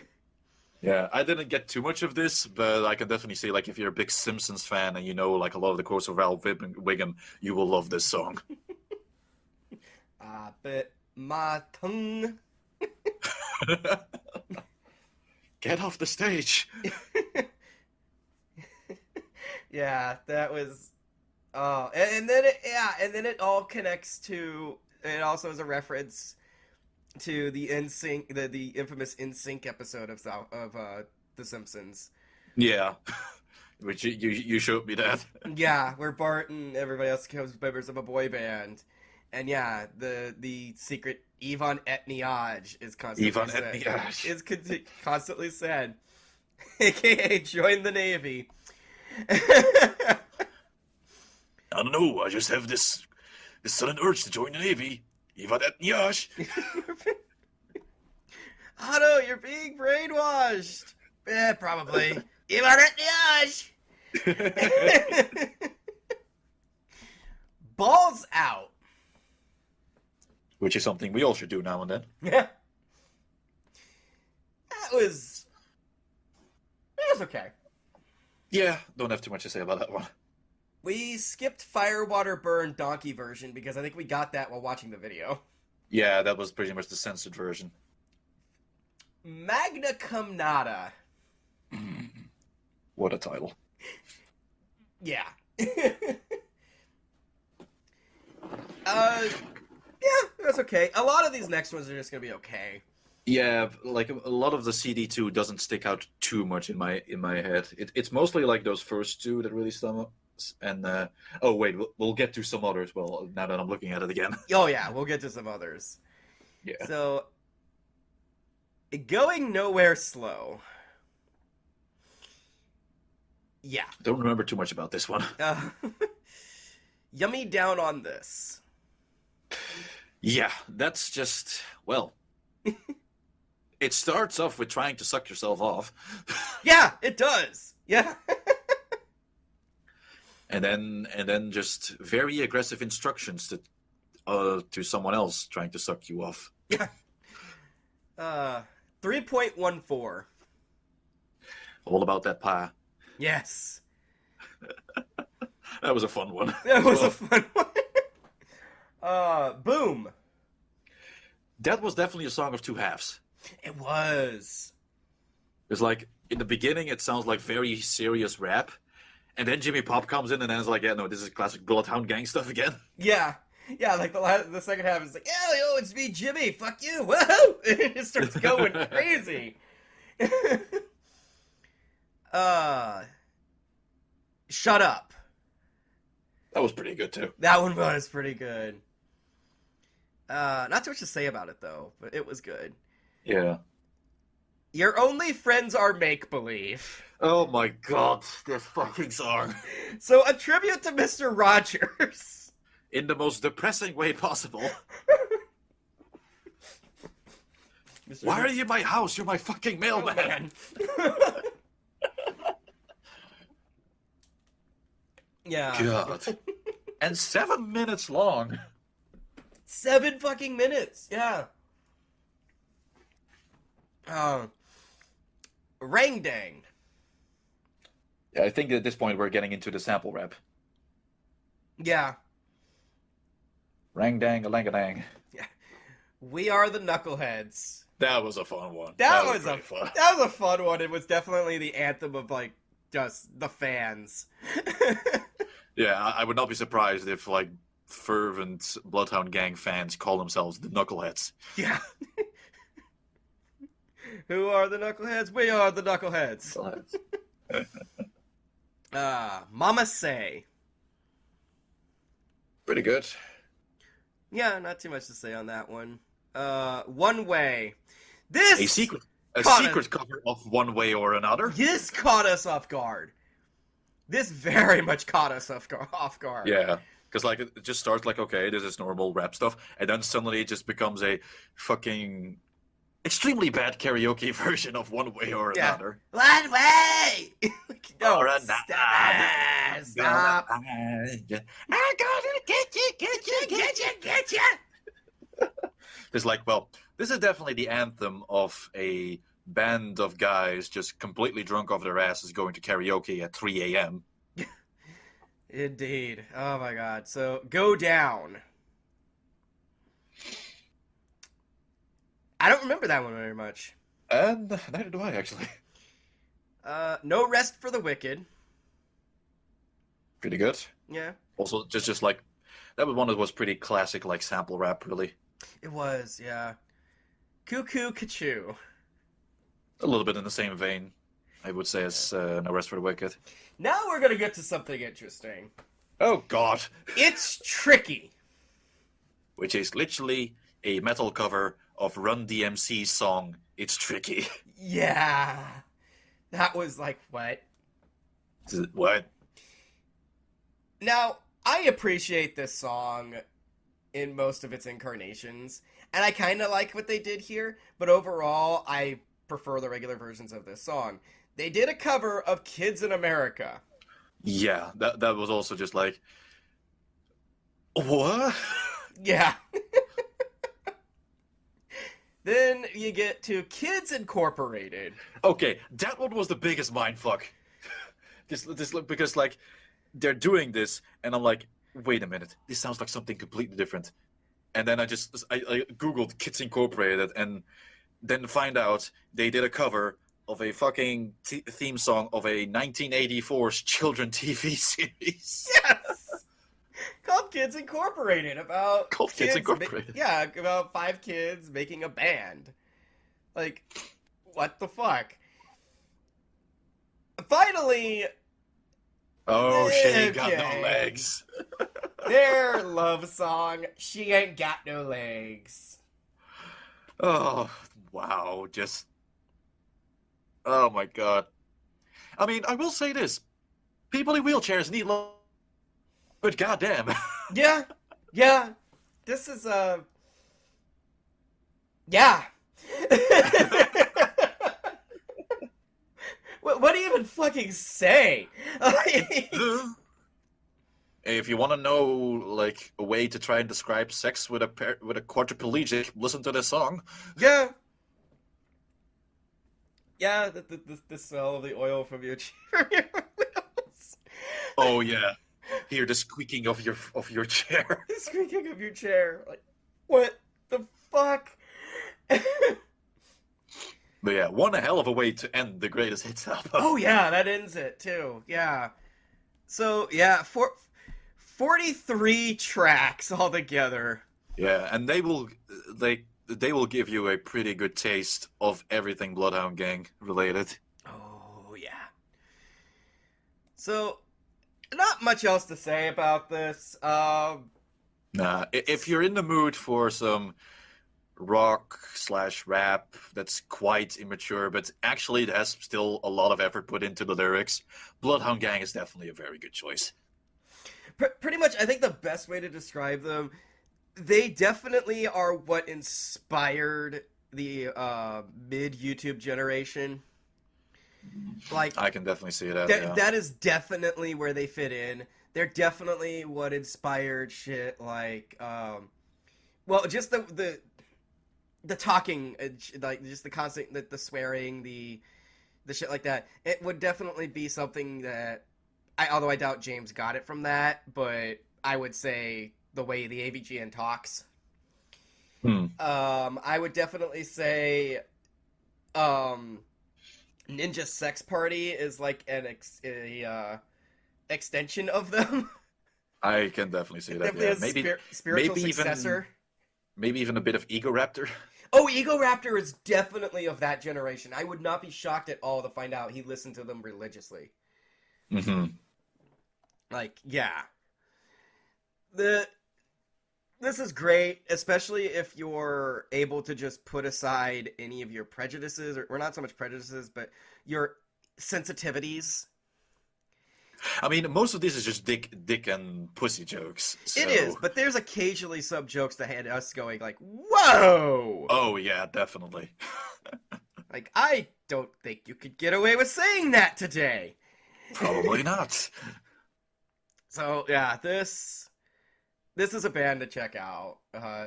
End of the day, even though this is immature notes. Yeah, but again, it's very late 90s, early 2000s. Mm-hmm. Very much. Very much. So, give them a listen, check them out. I don't think you'll be disappointed. Yeah. Also, after we're done recording, can you please put this album cover out of the way? Because I'm staring at this the entire time. And It's been staring at me too. I'm just gonna go ahead and delete that. Thank you very much.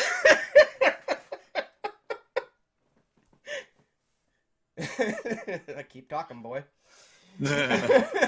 I'll just be sitting here. Yeah. So, yeah. Wrapping up, Varren, where can people find you? You can find me over on twitch.tv/VarrenKimball, where every Monday, Wednesday, Friday at 8 p.m. Central European Time, we'll be playing all kinds of fun games. Mondays, usually RPGs. Wednesdays, Shatter? What? I don't get it anymore. Shooters, strategies, and other game genres that start with S. And that's legal to play on Twitch. And on Friday, I'll be playing just anything I can find. You can also find me over on Twitter at VarrenKimball, and on YouTube also under VarrenKimball, where you will find certain VODs and compilations of my streams. Excellent. And you can find me here with Wolf Den Productions. And hopefully we've survived the shit that's going on with YouTube. I think we should be fine. I think we'll be fine. I think we're that unnoticeable. I have, however, been making some changes. As you probably noted, this was a cold opening, and it's going to be a cold close. Mm-hmm. So, because I just can't afford any kind of attention now. So... Or we'll just have to record something ourselves. we'll do that. I mean, yeah, Paul already did that for Maven's vampire playthroughs of Vampire the Masquerade. The wah wah wah wah. him doing the sound at the end. Apparently, it went over pretty well. People loved it. And you can also find me on Twitch, where we do live streams, we do live episodes, and I even play games on occasion. So be sure to check that out. Also, the other social media links will be in the description below. And until next time, my friends, keep listening to fucked up music. Don't be a douche. Just don't be a douche. I couldn't pull that off at the very far after the beginning. Yeah, like I was just channeling YouTube, bro. YouTube, bro, yeah. Smash that like button. Smash that like button. Yeah. So, yeah. Good night, everybody. Goodbye. Arf. If I get you in the loop when I make a point to be straight with you, then in lieu of the innuendo, in the end, no, my intent, though I'm Brazilian, wax poetic, so pathetically, I don't wanna beat around the bush. Foxtrot, uniform, Charlie, Kilo. Foxtrot, uniform, Charlie, Kilo.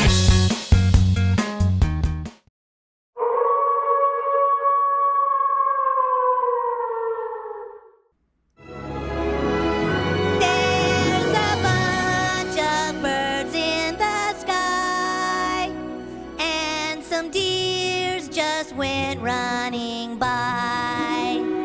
Oh, the snow's pure and white on the earth, rich and brown. Just another Sunday morning in my quiet mountain town. The sun is shining and the grass is green under the 3 feet of snow, I mean. This is a day when it's hard to wear a frown. All the happy people stop to say hello. Get out of my way! Even though the temperature's low. It's a perfect Sunday morning in my quiet little mountain town. You're tuned in to the Wolf's Den podcast, and welcome back to Twisted Notes, the show where we share our love of music, only our tastes are a little bit twisted. And, guys, I just have one question for you. What is it, Uncle Fucker? What would Brian Boitano do? Your mother last night. Hey! No, he's pretty gay, if I remember correctly. Again, your mother last night. With me, of God, course. I was so confused by that joke. With me, of course, is Varren Kimball. Hi-ho. And the lovely Xeiren. If you're going to do that correctly, it's considering the top of the head. Although I absolutely hate Okay, he got it down. Ugh, I hate Mr. Hanky so much. Yeah, but I like his counterpart, Towley. That's just my siblings.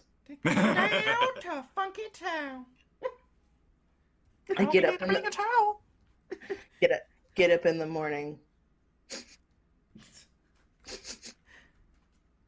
I go out to the garage. Oh, you're up? Yeah.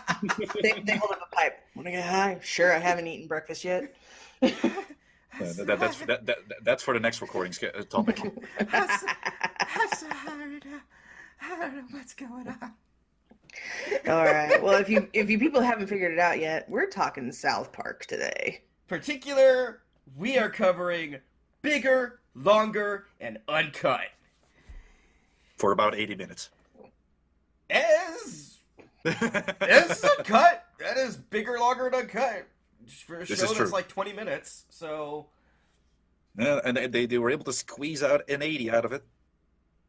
Yeah, they were. And I'm shocked. And my god, did they stuff this movie full with shit. Oh, yeah. They did. Well, the one thing I do adore, like, I'm going to get my praises of this movie out of the way so we can just talk about random fuckery from this point forward. Because that's exactly what's going to happen. Because that's pretty much just what this movie is. Like, it takes a bunch of random South Park fuckery of the time and also, rather classic topics surrounding South Park and braids the narrative together in such a way where it doesn't feel like a bunch of episodes tied together. It actually feels like a cohesive story. Mm-hmm. Oh, it's all one plot. Yeah. Even though, like, if you were to mention a list of all the things that happen in this film, people would be like, I don't know how that all fits together. And it's like, oh, trust me, Matt and Trey figured it out. Oh, it all comes together at the very end. Like, it all comes together between, moms who can't keep their nose out of shit, Satan and Saddam Hussein trying to take over the world, and micro and that long search for trying to find the clitoris. Yeah, and fucking Cartman being shocked almost to death. Oh my god! When they brought in the V chip, even as like. I didn't see this when I was a kid because, of course, I wasn't allowed to watch South Park. But once I hit my early teens, there was just kind of a loosening of stuff like that. And when I saw this, as soon as the V chip got brought up, I fucking lost it. I started laughing my ass off because I remembered all those ads for the V-chip. I remembered all that. Mm-hmm. It was too fucking funny to me. I was just like, no. I remember that failed piece of shit.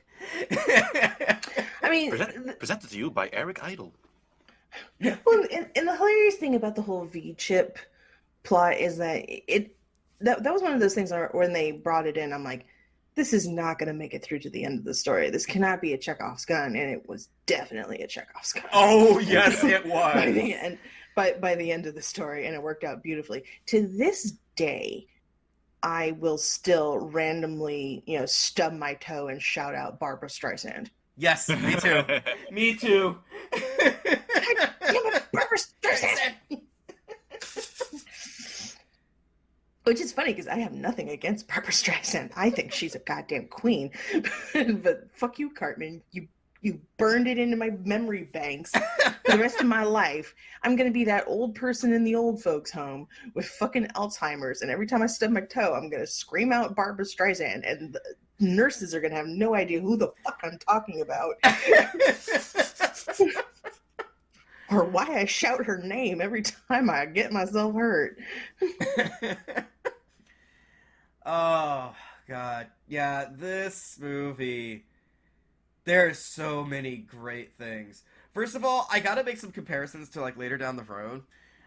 I think the only other times they have had episode, like, after this, they had a two-parter Because keep in mind, this came out after the first season. Mm-hmm.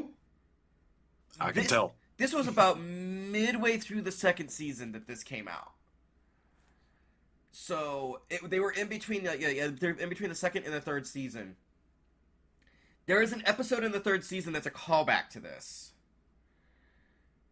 because Saddam Hussein shows back up. Yes. And is trying to usurp, get back into Satan's life. It's hilarious. Yeah, I remember that episode now. Yeah, which was aptly named a two-parter. Do the handicap go to hell? And then episode 2 of that, probably. Just wow. Yeah. Yeah. I remember the episodes, I just forgot those titles. It's also one of the rare episodes that Kenny doesn't die. He's thought dead, but he's not. Well, the thing I always find interesting about going back and watching this is that I'm like, oh yeah, I remember it was that early in the series continuity.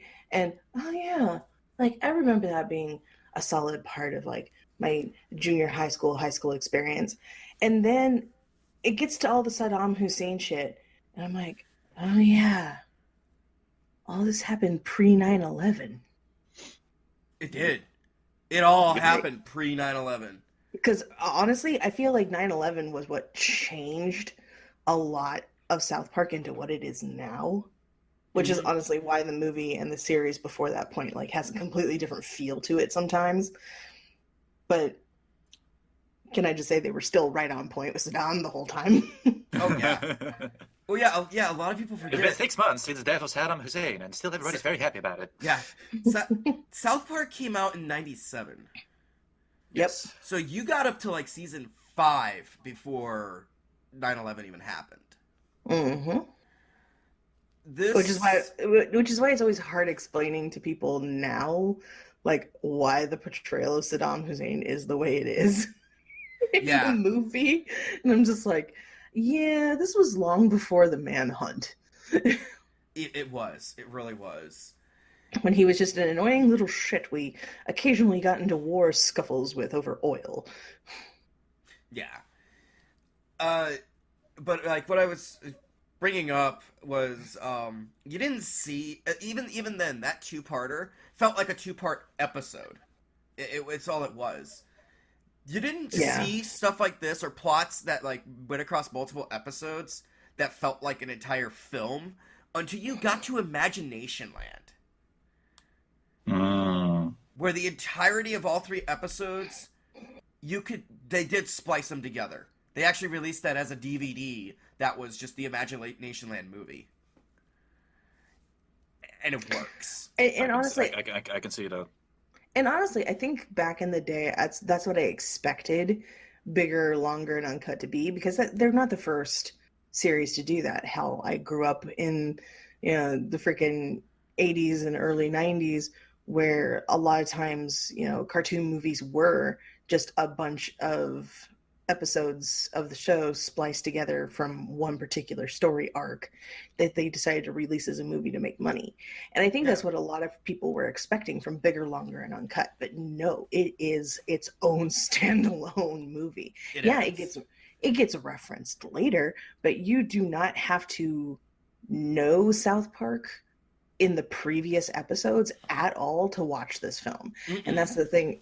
And that's the thing that I find impressive about Bigger, Longer, and Uncut. It stands on its own. If you've never seen anything of South Park other than the film, that's fine. Yeah. You don't need any other information. And hell, the film is a good jumping on point.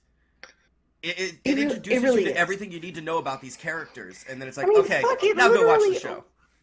It literally opens up with a song describing South Park like it's a traditional musical. Like, let me introduce you to my little mountain town. And it starts off cutesy, and then I think you get to his mom when his mom starts singing, she says Podunk Mountain Town. It's like, okay. And then you get to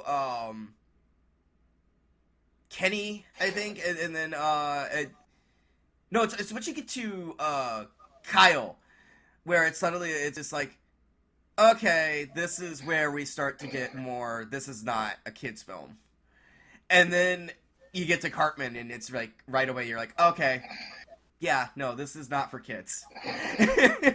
And it only took us 10 minutes to go into the songs in this Twisted Notes episode. That's the movie. The vast majority of the movie is told through song.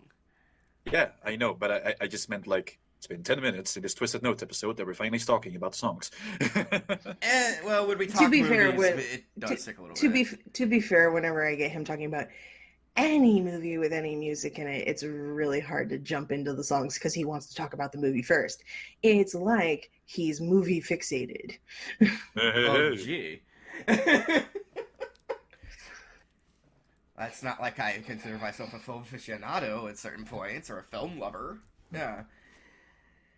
You heard it here first, ladies and gentlemen. He came out of the closet as a film lover. Keep your DVD boxes closed and locked away. Oh no. They are sticky, back away. Close them up. But no. Yeah, you get through... Honestly, I think the best way to talk about this would definitely be like to first just work our way down the songs to get through the plot, because yeah, honestly, yeah, Mountain Town, that's a good one. Then you get to the theater, then you really get to the point when they start singing Uncle Fucker.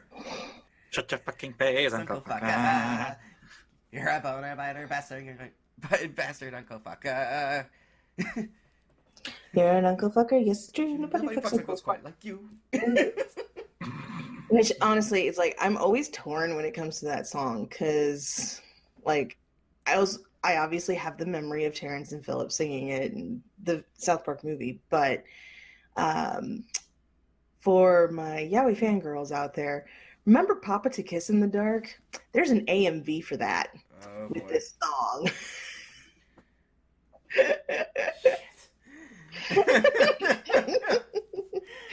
And yes, it's as bad as you think it is. Now, for the longest time, I had actually not seen this movie, but I had seen clips of it, like back in the old YouTube days. Oh yeah, Like the Uncle Fucker song, Cow's Mom's a big bad bitch. Like those were two clips I saw pretty much everywhere, and also being parodied everywhere. I'm not gonna lie. So- This good thing we don't monetize this, because I think we're gonna end up singing a lot in this episode. Well, don't do it, Cartman. I'm warning you. Well, come on. Biggest bitch in all my bros ever. She's a bitch. Bitch, all the boys and girls. Shut your fucking mouth, Cartman. She's a bitch, and when she's Saturday, she's a bitch. Then on Sundays, just to be different, she's a super kikamea bitch. Yeah. Which I swear to God, like back in the day, that was like the one song every like young teenage boy was singing constantly. Of course. Just so they could have an excuse to say the word bitch. Yep. Probably. Because like I was literally like No. I was literally like 12, 13 when this came out. No, see, I latched on to not that song, although I knew that song by heart. No, the one I latched onto to get away with profanity was It's Easy K. It's me.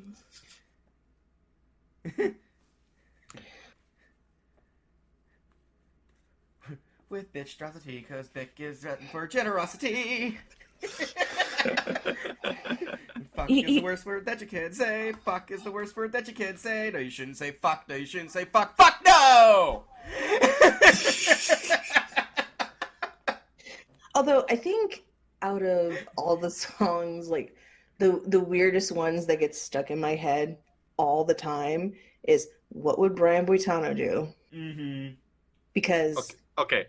Can somebody explain to me who Brian Boitano is? I was so confused when I saw He's a it. figure Okay, skater. He's an Olympic skater.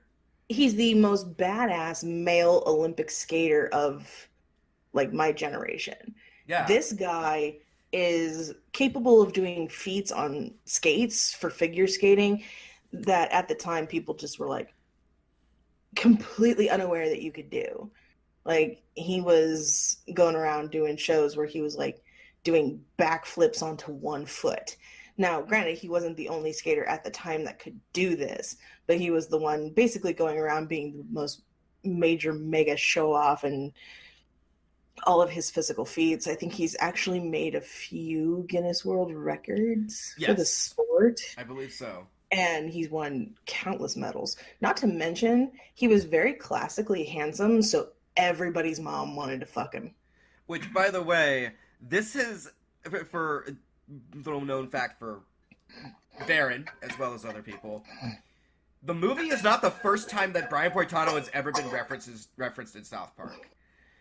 No. He goes all the way back to not just the pilot, he goes all the way back to Spirit of Christmas. The short from 93.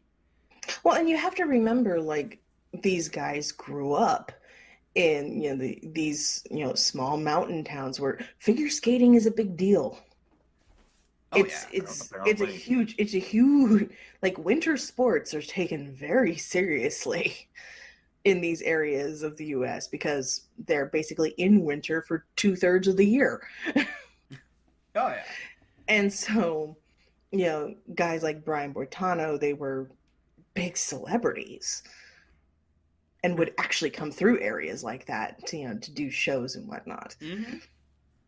So yeah, Brian Boitano, he's just a really badass male figure skater of the 90s.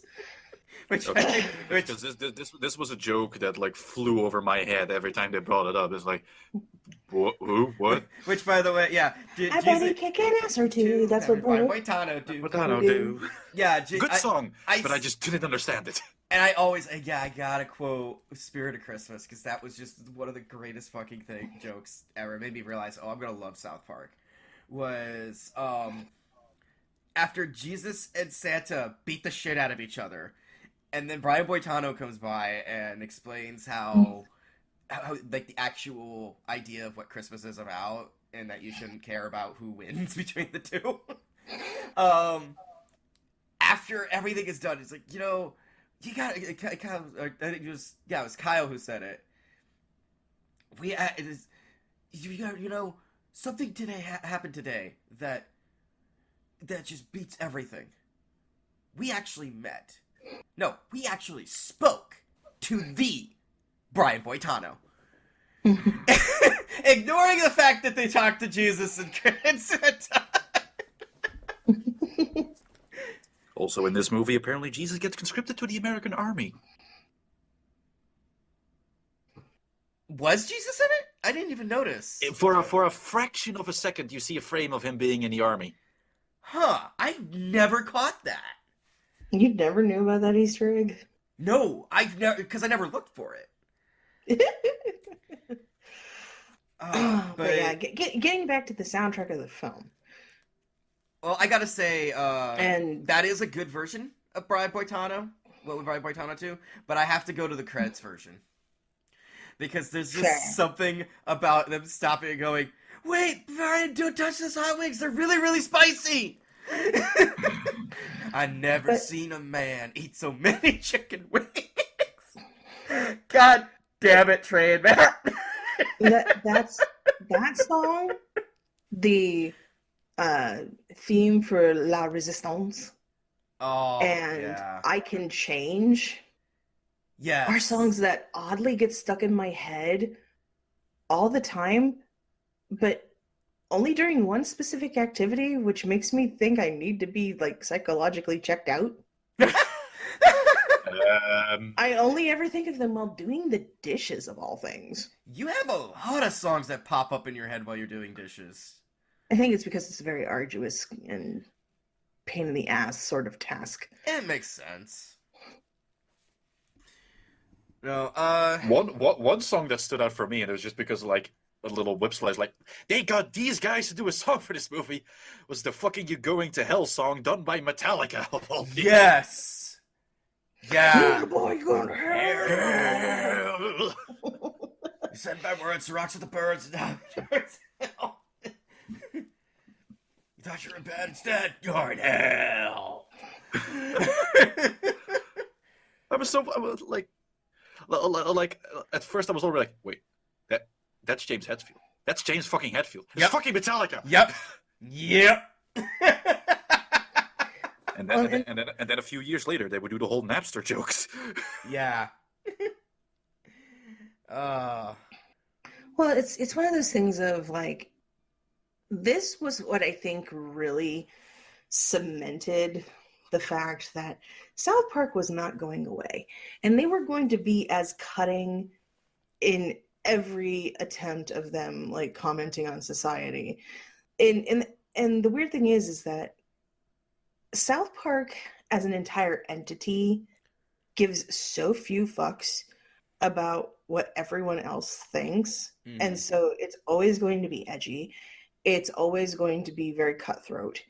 And it's always going to, you know, outside of the one instance in which they held themselves back, which is a topic for another day. Yeah. Like, yeah, we worked with Metallica. Yeah, we've had celebrities guest voice act on the show. Guess what? When they act like assholes, we're still going to say they're acting like assholes. Mm-hmm. No nepotism, no favoritism, none of that shit. Like, they still have, like, they got George Clooney to voice, That was another one that I was just taking back, like, fucking George Clooney. Well, that being was the after fucking doctor. That was after he had been Sparky the gay dog in the first season. Yep. Yes, they got him to come in and be the gay dog, which is just him going, arf! Well, the thing is, no, George actually went to them. He wanted to, yeah. And he was a huge fan of the show from the moment it dropped. And he's like, hey, guys, you know, do you have anything, you know, that I can guest voice act as? You know, I would really like to do it. He's the one who spread around Spirit of Christmas. And they were like, okay, George, but you have to do whatever character we say you're going to do. He's like, no, I just really want to be on the show. This is basically them testing to see, okay, George, are you cool? Are you really as cool as we think you are? Mm-hmm. And so they were like, okay, we'll write you a character for one of the newer episodes coming up. And then he comes in, and they're like, yeah, you're a dog. You're a freaking Sparky the gay dog, and you just have to bark. Yeah. And then George looked at it and he was like, awesome. And that's when they're like, okay, he's cool. Yeah, he's cool. And then they brought him in to be the one-time doctor of the movie. And that's how he earned the role in the movie, essentially. Yeah. Because so many celebrities at the time, when South Park first dropped and it was like the new hot thing, you know, wanted to come in and voice act and, you know, portray themselves or, you know, portray somebody else who was also famous. And everybody just had a big, you know, inflated ego about it. But Matt and Trey have always maintained, it's like, no, like, we can parody, you know, celebrity voices. We don't need your asses, you know, to, you know, give us clout. But when celebrities do show up and they're like, no, I really want to be part of the show, like, that's the stipulation. Yeah. You get to be whoever the fuck we say you are. Jay Leno is Kitty. Yeah. A lot of people forget about that. The first time outside of the very first episode, like, I think it was towards the end of the season 1. Yeah, the next time he voiced Kitty. He voiced the kitty going, meow. Yeah. I just don't like Jay Leno, so I like to forget that. Well, that was funny, and then they had, like, the little bit that he also put on his actual talk show. So, which was funny. Hey, if the Native Americans had Jay Leno's chin at the time, they could plow their fields with it.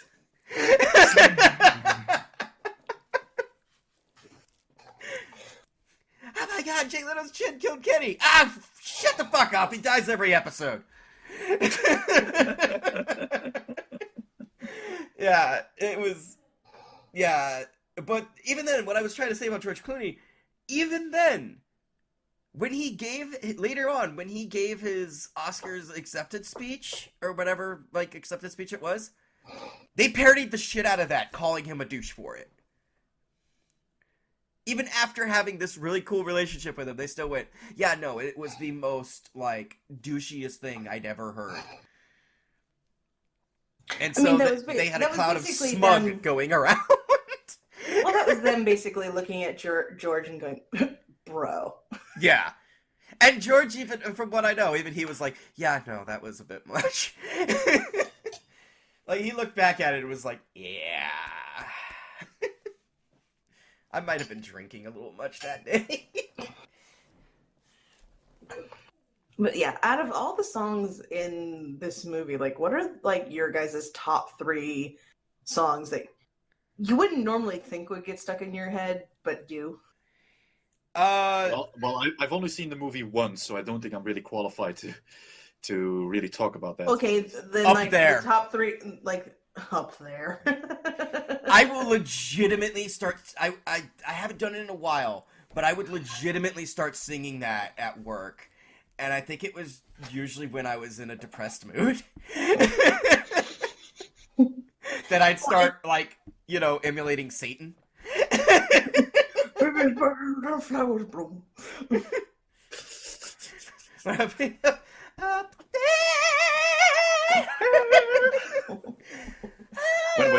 Satan has a full-on Disney princess song, it was great. Oh, yeah. God, another Poor one. Satan, man. Getting abused by his Satan the entire time. God, yeah. I'm glad he stood up for himself. Good on you, Satan. Good Another on you. one that I wouldn't expect.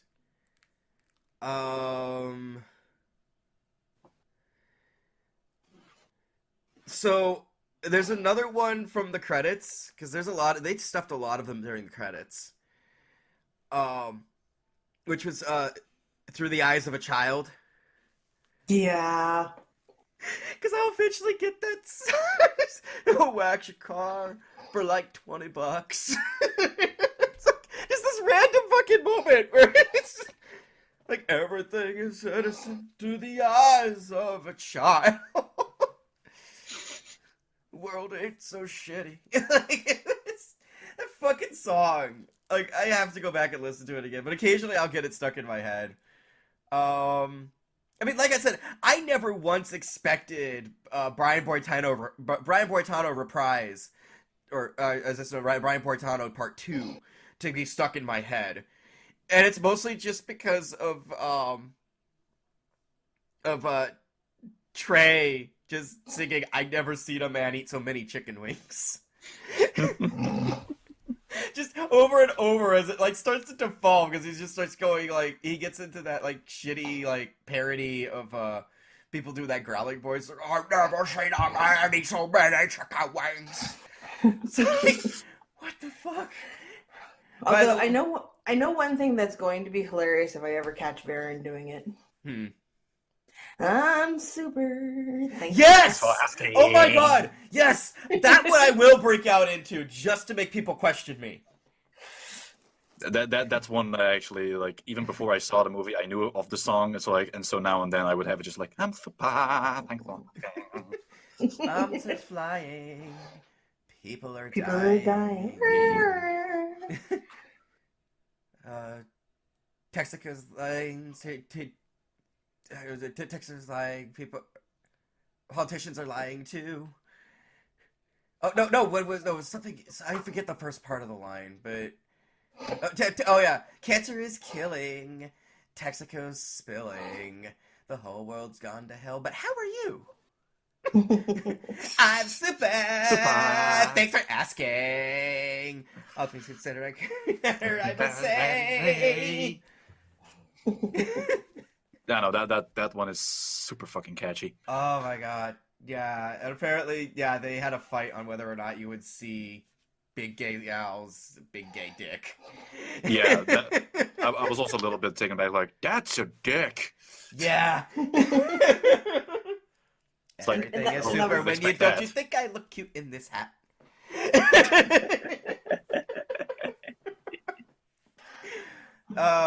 It's so funny too, because like whenever I talk to new fans of the show who haven't seen the movie or really, because they kind of phased out Big Gay Al after a while. He's Sadly. he's still around, but only He's when still like the around, topics but- come up that like would need him and his husband, Mr. Slave.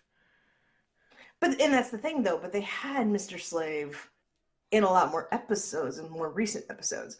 So I think it's always funny when I'm like, baby fans of the show think when I sing that song, it's Mr. Slave who sings it. Well, because And he Oh, was even no. a summonable enemy, and he was even a summonable in South Park: The Stick of Truth. from what I've gathered, I think they legitimately Why am I turned. not shocked you've played that? I still Yeah. haven't played those games. Sorry, people, I still haven't played either of those games. But one of these days, I'll get Stick around to of it. Stick of Truth is great. I still need to see the Fractured Butthole. Honestly, though, from what I've gathered, Big Gay Al has like they legitimately kind of turned him into a housewife.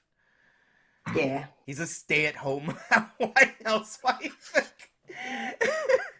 I mean, if he's happy with it. Yeah, it seems to be happy. A few times I've seen him, but also, well, like the last big time I saw him was when he was when he was agreeing that Harley drivers are faggots. Fag! I thought we were over this. And then he realized, like, oh wait, you're talking about Harley drivers? Oh no, fuck those faggots. No, the best thing about Big Gay Al being a stay-at-home husband is it's like, wait, he gets to be a stay-at-home husband and he gets to top. Yep. He's set for life. Fun fact there.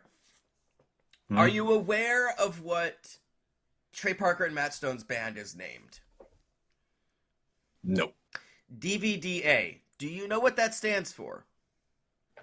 No. Double vaginal, double vaginal, double anus. Double Because anal. of course. Yeah. Because of course.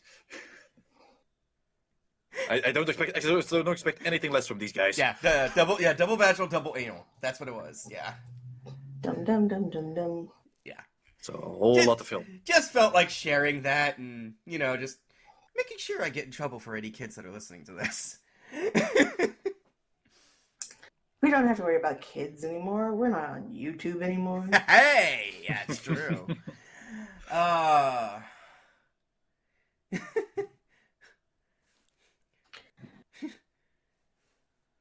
Yeah, fuckity fuck. Hate fucking guard dogs. Fucking. Oh, I love the mole. Fucking guard dogs. Yeah, I knew I had to go there at some point. You fucking faggot. I knew I was going to have to go there at some point, even if I had to bring it up at random, because he's French. Oh, yeah, Zemol. God, Zemol. I fucking love Zemol. or Christophe. Make it sound like Wait, something goes wrong. Make a sound like a dying a giraffe. giraffe. What is a What dying is a giraffe? dying giraffe? It was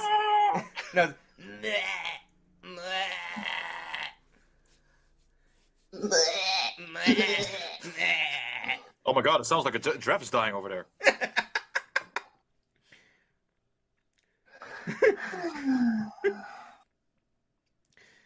Throw the switch, Mr. Garrison. I thought it was supposed to be incognito.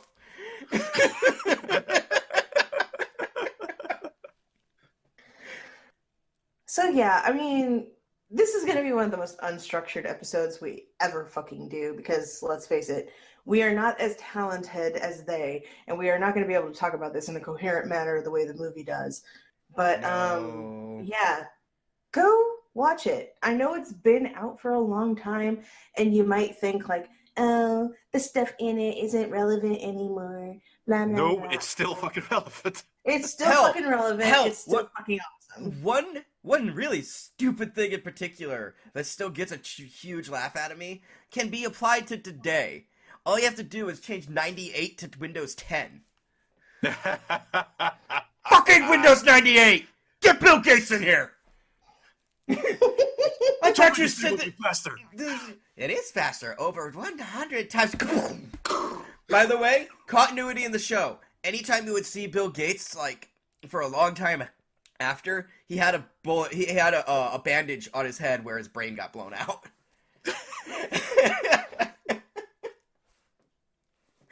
Because they made a point, people got brought back to life, but they weren't, like, fixed completely.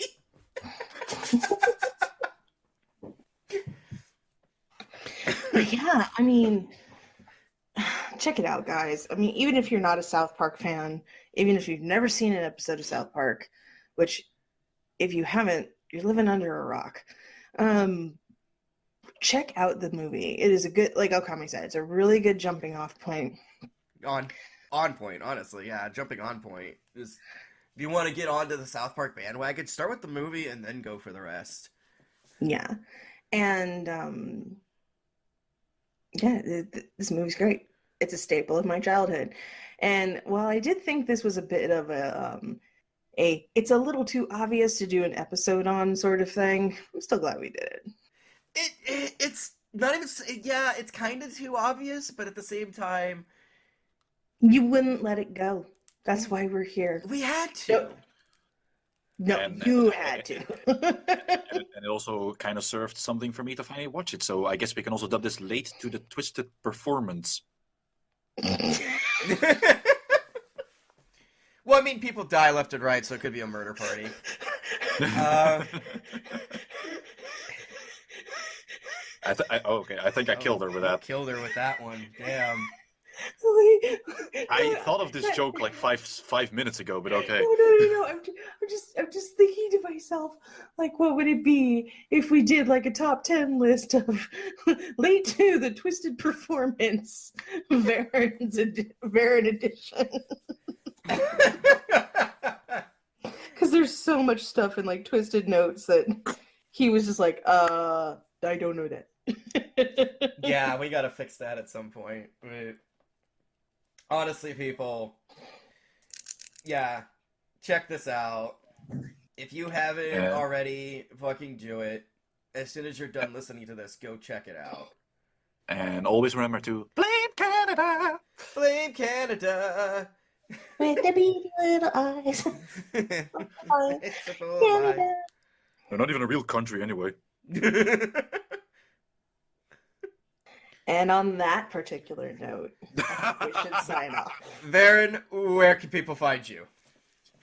You can find me over on twitch.tv/VarrenKimmel, where every Monday, Wednesday, Friday at 8 p.m. Central European Time. You can see me play all kinds of fun games. Mondays, RPGs. Wednesdays, strategy shooter games. And Fridays, I play whatever the fuck I can find. Hell, maybe even one of these days I'll play the Stick of Truth there. You can also find me over on Twitter at VarrenKimmel, and also over on YouTube as VarrenKimmel, where you can find VODs and compilations of my streams. Excellent. Xeiren? You can find me, Xeiren, on Twitter. That's where I make all of my announcements for all my shit. I'm also on YouTube as Xeiren ASMR. That's where I post all my ASMR content. If you like that sort of thing, come check it out. I'm also on Instagram and TikTok as Xeiren_ASMR. So I'm everywhere. Come find me. Excellent. And of course, you can find me here on Podbean, Wolfsden Podcast.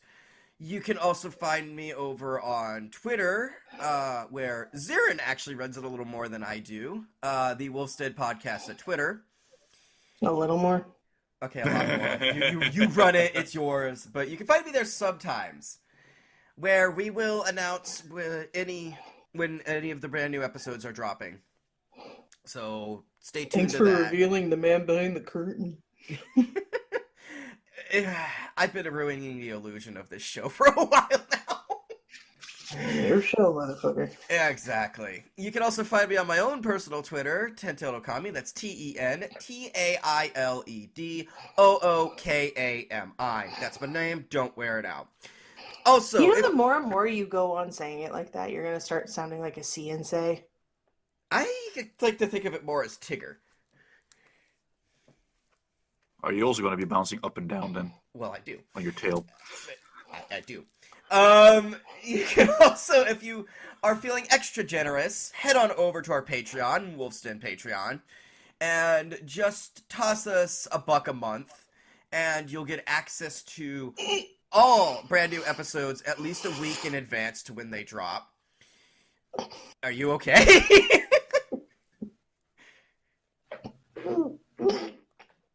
Toss a coin to your witcher. God damn it! God dang it!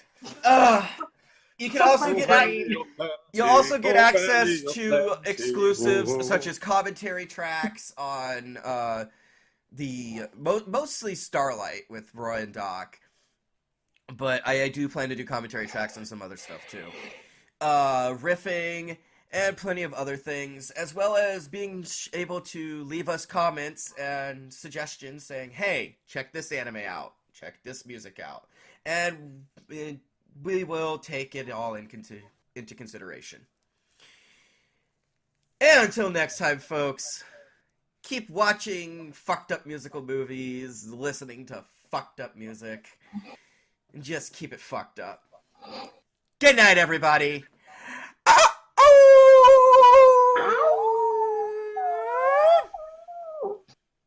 You're going to hell! Ver, Yes? I need you to help me. You're going to be a part of something. I call it Operation Human Shield. I'm Xeiren, not dark enough for that. you and I are get behind the waffle. Oh, fuck off.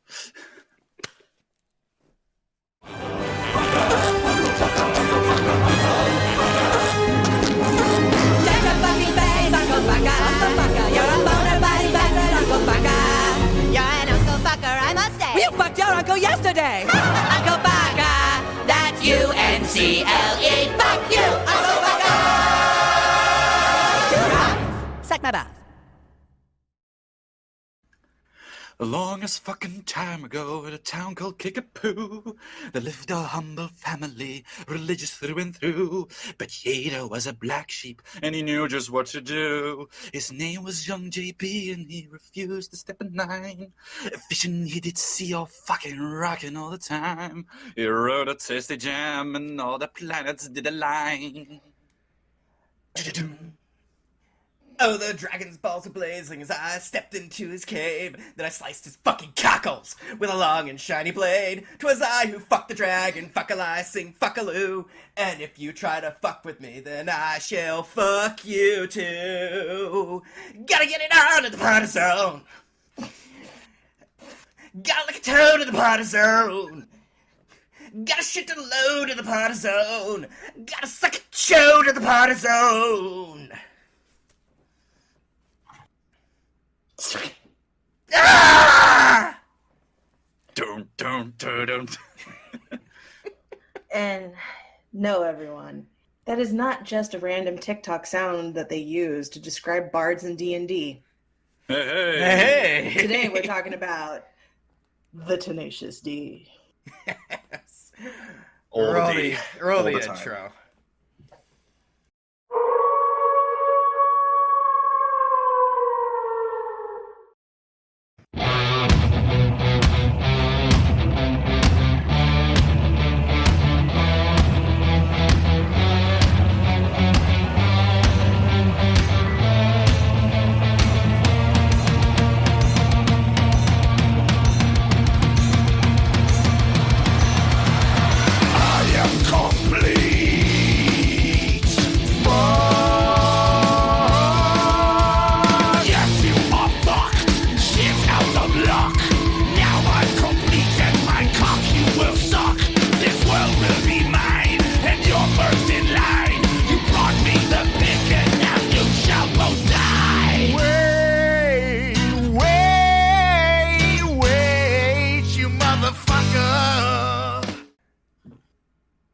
That was your job. I just did it. That was fun. job, babe. That was...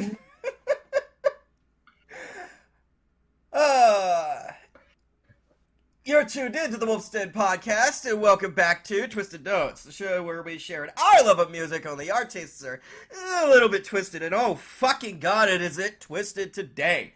And yeah, as you can see, there's gonna be what you would think was a lot of outtakes, but honestly, no, this is gonna be a goofy one. With me, of course, is the awesome Varren Kimball. Hang on, I gotta prepare for this one. Alright, let's do this. Taking the role of Kyle. And the lovely Xeiren. I don't know why I'm here today. Although you're not gonna get me wear that fucking wig. Well, No. we need a... Yeah, no. That wig was horrible. Yeah. No, that really was. And I think that was the joke, too. Because, yeah, once he loses it, it's like, ah!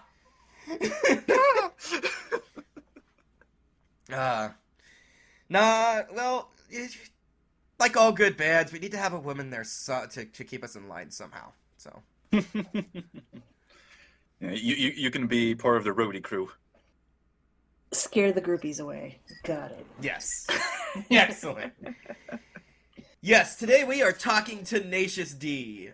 We will be talking about Pick of Destiny mostly, but we will talk a little bit about their ventures outside of the film. We'll talk about their music in general. Honestly, if you don't know who Tenacious D are at this point, Why are you here? yeah, why are you here? Or what rock are you living under? Like, in all seriousness, let's just say, Tenacious D is a band made up of two members, Jack Black and Kyle Gass. Mm-hmm. And these guys are hilarious together. For me, they were definitely my foray into comedy rock. Oh yeah, they were a big one. Because I remember fucking, this will show how 90s I am, how 90s a kid I am. I remember once the internet and YouTube really took off, there was AMVs all over the place, but I remember one in particular was before abridging started, there was what was known as dubbed. And it was a joke dub. There was dubbed Naruto, and one of the episodes was literally doing the whole Gaara fight with the demon, and Naruto fighting the demon, and it was Naruto and Sasuke. They were singing Beelzebub. Of course. The whole thing was Beelzebub. With Sasuke as Kyle. It was great.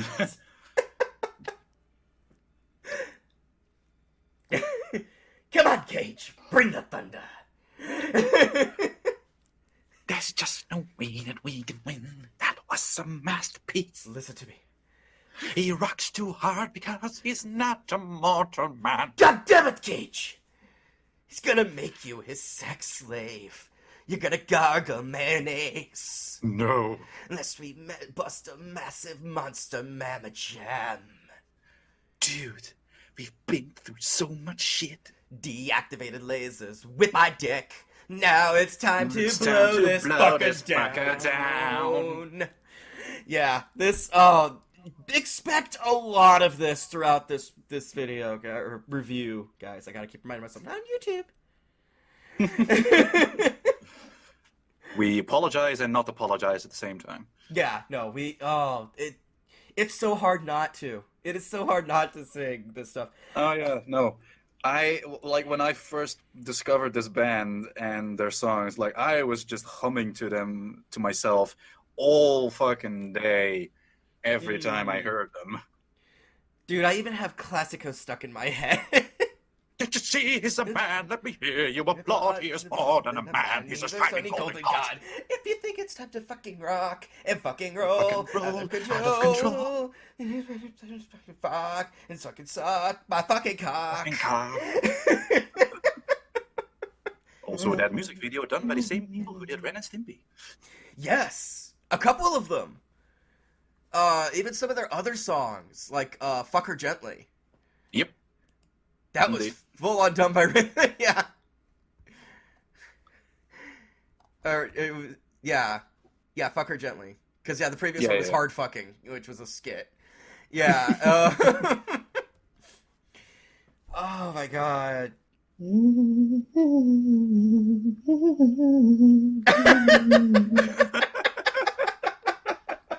Are you okay over there? Yes. Where do we begin? Honestly, we've broken out into song 3 times now. So I don't know, Xeiren, can you tell us a bit of your experience with Tenacious D? yeah, let's hear it, Xeiren. Mostly the movie and random clips I find on TikTok. Sounds about right. But the thing is like I watched the movie back when it came out. And of course, like I know tribute, like any sane person does. Oh, that's definitely my favorite of them. I'm gonna say that already. Well, it was just so funny to me because I was like, okay, I know tribute. This is great. I like this whole concept. I just did not have easy access to their music when they first dropped and were getting really popular. But I saw tribute all over the TV, and then when Pick of Destiny came out, I was like, oh, here's a good way for me to get in touch with the rest of their music. And oh Lord. Which, by the way, Tribute is actually not a movie exclusive. It came before. Yeah, no, it was a single long before the movie not on dropped. the it's not on the soundtrack. And the funny thing is like a lot of people who were especially like my age at the time, they were like, wait. So if they do fight Satan, does that mean we'll actually get to hear the song Tribute is about? And the answer is yes. Yeah. And Tribute is a better song. Oddly enough, the tribute to the most epic song is better than the most epic song. I mean, I just have a soft spot for Bill's a Boss, though. Like, that whole fucking sequence is so great. God, I can't tell you how much I watched that back in the day, like on a fucking loop. Oh God, yeah. Because like this was also back in the day when, like the dark days of YouTube, when you can only upload 15-minute clips. Yeah. But I was able to watch the whole movie like that. Honestly, yeah. I have to say, if I'm gonna bring up a song that I absolutely adore that's not in the movie, it's gotta be Kielbasa. Don't think I've heard that one actually. Oh God, it's the first track on their album Tenacious D. It is literally them just singing, like basically trying to coerce a woman into letting them have butt sex. Because of course.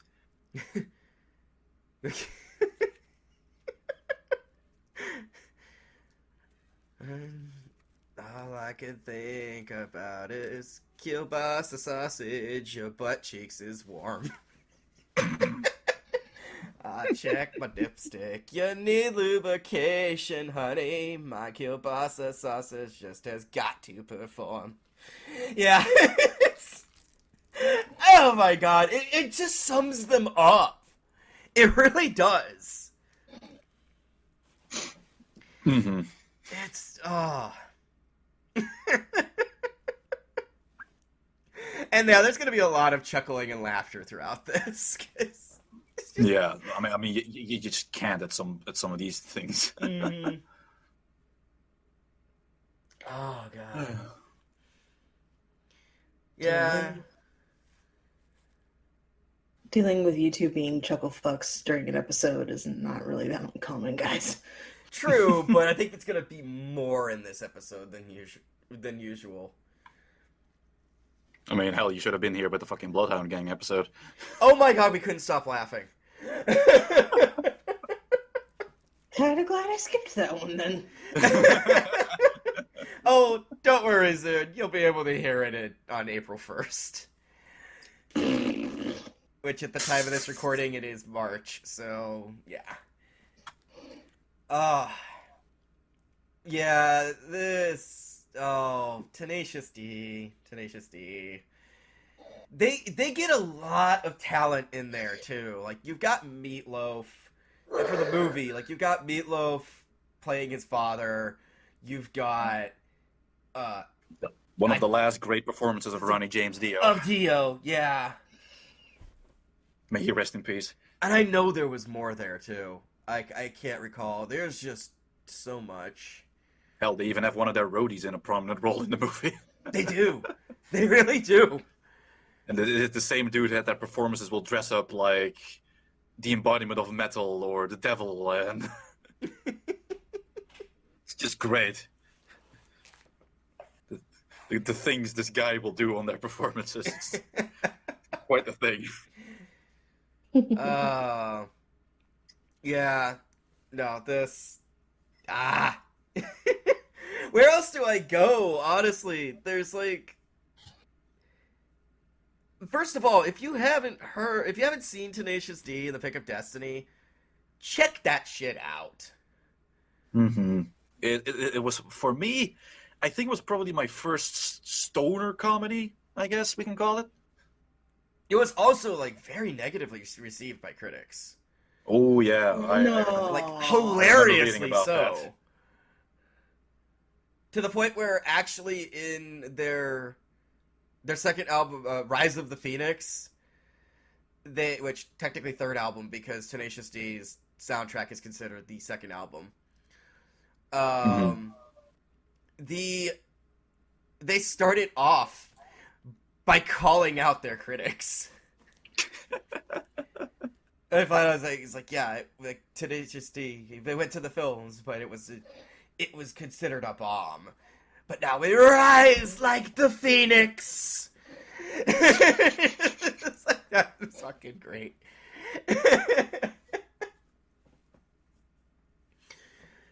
No. Yeah, it's a good stoner comedy. There is a lot of just stupid shit. The whole Bigfoot encounter. Oh, God, yeah. Time to fly. You're my son, JB. I wish I could be a Bigfoot too. You are, son. You are mine. Yeah! Let's float in the strawberry river. Cut to him being taken by a fucking current. Yeah, yeah. Don't eat mushrooms, kids. At least not in the wild. Not in the wild, and you make sure you have a control of the group to like make sure you don't do stupid shit.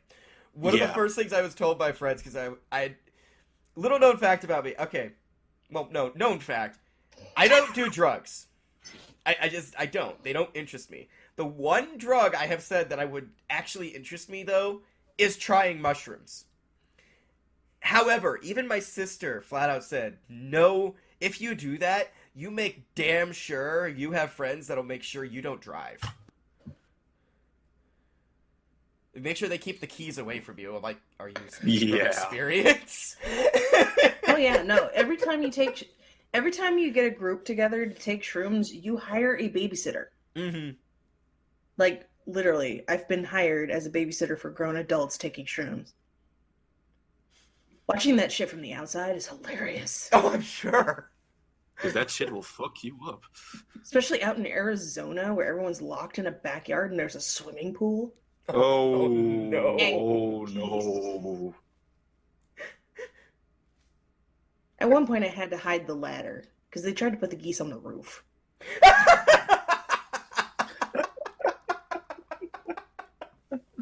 No mention of Sasquatch, though. God dang it. Well, Sasquatch only happens when you're in the woods. Well, somebody actually did make a comment about a UFO, and I'm like, we're in Arizona, not New Mexico. Close enough. See, and I thought you only saw like UFOs when you were on acid.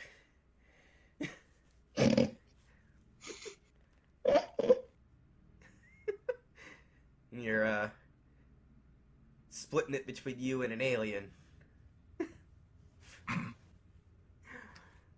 Another great comedy musician. More probing jokes, please. But yeah, no, this. No, not one of my favorites is just a random creepy dude that come at the fucking diner. Oh yeah. God, was this supposed to be a Denny's? Because if it was, that would make a hell of a lot of sense. I think it was just a random diner, but because that sounds like the type of thing that would start the Denny's killer joke. God dang it.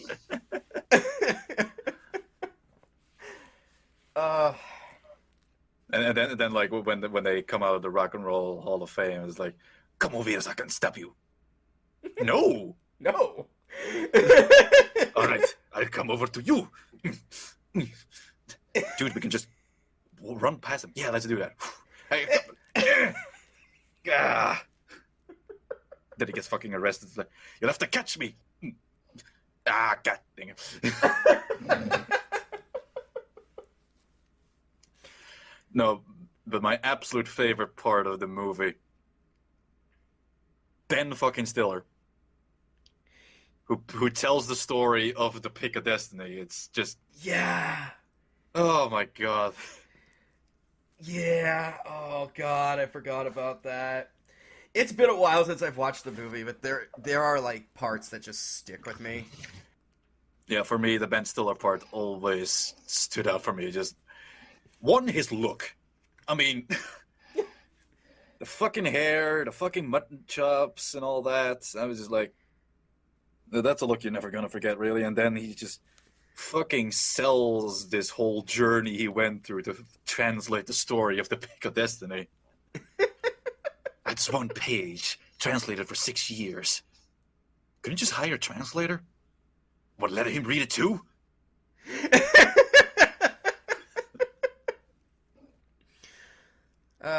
Yeah, the more I think about it, the more I realize, like, first of all, this episode's probably not going to be super long. Probably not. But it's, yeah, Also, like, oh, go ahead. Well, there is some other stuff to talk about, so I'll let you go. Yeah, no, I was also going to bring up like another a random moment that I had completely forgotten until I recently watched the movie. There's a fucking Clockwork Orange reference in this movie. Yes, there is. Just out of nowhere, people dressed like the fucking droogs from Clockwork Orange beat up Jack Black. It's like, well, that came out of nowhere. Yeah, there's other stuff to talk about. There's like, I already talked a little bit about Rise of the Phoenix. By the way, on the cover, that the Phoenix is shaped like a dick. No, what you're talking about? It's a magnificent Phoenix. No, I see the fucking giant testicles. I guess you could talk about their technical. Yeah, I just remember that joke when they performed at BlizzCon. They did that. They showed the poster art for Rise of the Phoenix, and they were like, "What? It's a magnificent rising phoenix."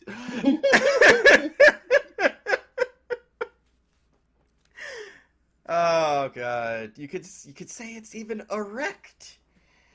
Yes, exactly. Rising to the heavens. Oh, yeah. I guess you could talk a little bit about their technical second film. So I don't think I've seen that one. So they had announced that they were going to do a sequel to the Pick of Destiny. And it had been a long time in the works. And then I believe it was last year or the year before, they had announced finally, they're like, oh yeah, no, it's going to drop. We finished it. It's going to drop at this time. And everybody was expecting a film. Turned out to be like the shittiest of... Okay, think think Xeiren might get this reference. Think Adult Swim's 12-ounce mouse. That type of animation for a web series that got put together to make a film. Oh dear. Wow. And it's rough to watch. It is really, really hard to watch. I gather I'm supposed to be stoned off my fucking ass while watching it. Probably. But it's... Oh. It sounds like the best way to get through that. Like, I wouldn't, because there's not much movement. I wouldn't even say Squidbillies, because there's more movement in Squidbillies than there is in this. It's... Oh. Oh. Oh dear. Very oh dear. Yeah, is not good, but I get it, and it's definitely a good joke on everybody. If I can remember what it's called, because it's supposed to be about the apocalypse, basically.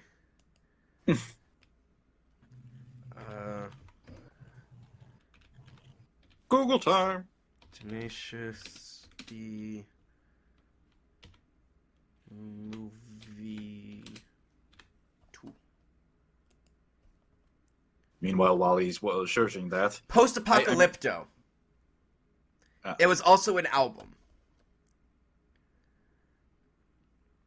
sounds about right. Yeah.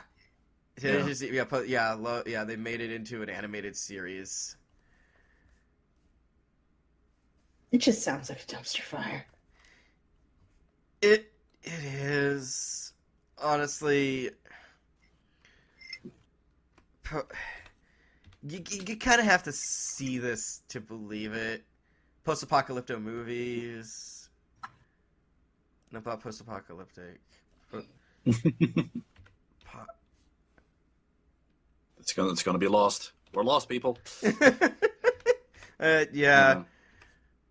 Keep talking. No, but I was gonna say, like, I'm forgetting how the story goes, but how Jack and Kyle met back in the day was one of them was gonna offer the other one music lessons, and the other one was gonna offer the other one acting lessons, and that's how they eventually met up and became friends and started up Tenacious D.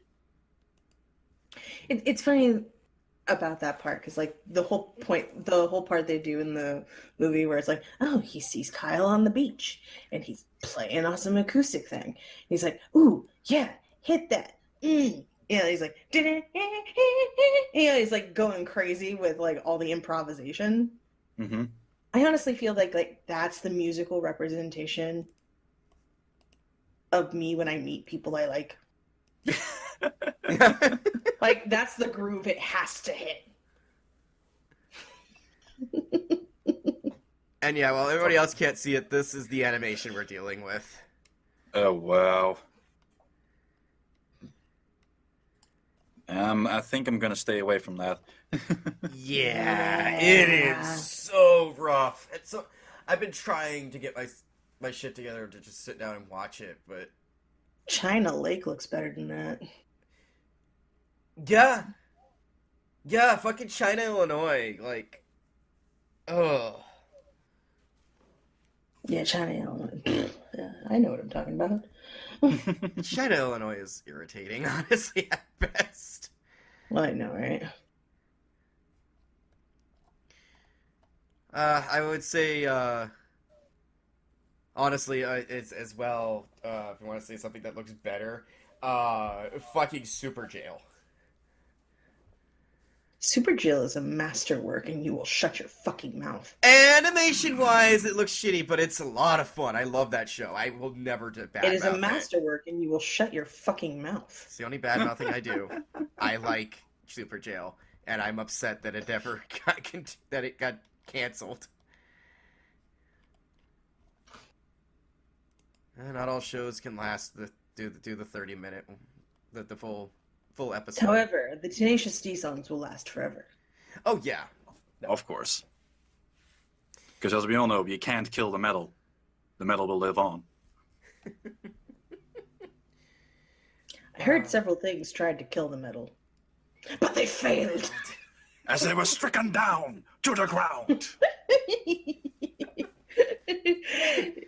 You know, it's sad. The only reason I know that song as well as I do is because of Guitar Hero. Of course. Techno tried to kill the metal. It failed. God, it's even funnier, like, when you see that song being performed live, because, like, as I said, the roadie dude then dresses up like the personification of metal and just does all kind of fighting moves and all that.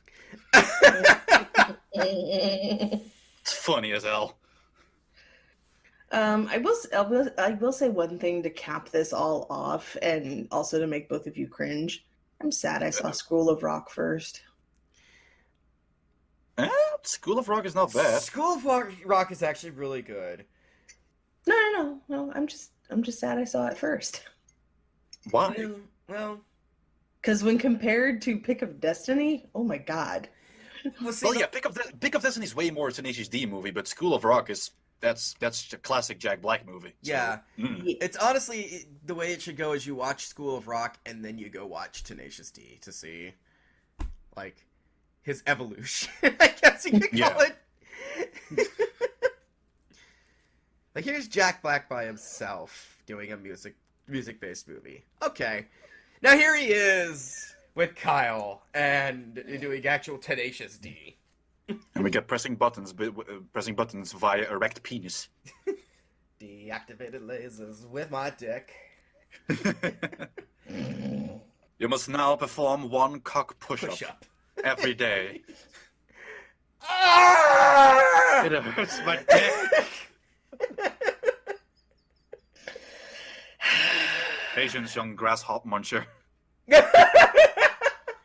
And on that note, I think we've gone on long enough. we've gotten to dick push-ups. I don't think we're gonna get much better than that. No. So, yeah. Final thoughts. Check them out. Where can people find you? You can find me over on twitch.tv/VarrenKimbold, where every Monday, Wednesday, Friday at 8 p.m. Central European Time, you can see me play all kinds of fun games. Mondays, RPGs. Wednesdays, strategy shooters, something else with an S. Fridays, I play whatever the fuck I can find. You can find me also over on Twitter, at VarrenKimbold, and over on YouTube as VarrenKimbold, where you can find VODs and compilations of my streams. Now over to you, Xeiren. Xeiren. That spells Xeiren. You can find me over on Twitter, just at Xeiren. You can find me on YouTube at Xeiren ASMR. You can also search Xeiren ASMR into Instagram and TikTok, of all things, and see me being way more cringy on that side of the internet. Yeah, that's basically it. Excellent. And of course, you can find me and the rest of my crew here on Podbean, Wolfston Podcast. You can also find us over on Twitter, Wolfston Podcast Twitter, if you want to follow to see when all brand new episodes drop, or just what's going on in general. You can also follow me on my own personal Twitter, that's Tentiled Ookami, TENTAILED OOKAMI, that's my name, don't wear it out. And if you're feeling extra generous, you can head on over to Wolfston Patreon, throw $1 a month towards us, and you get access to all episodes at least a week in advance to when they drop to the public, as well as exclusives such as Patreon exclusive episodes,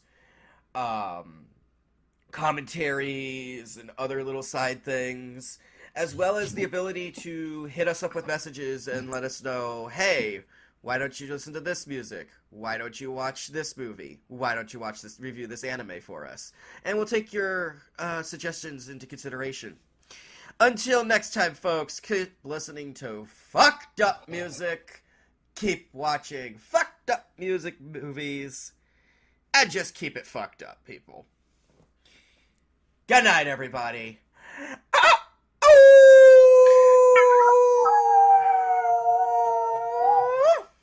Bring out the BOD.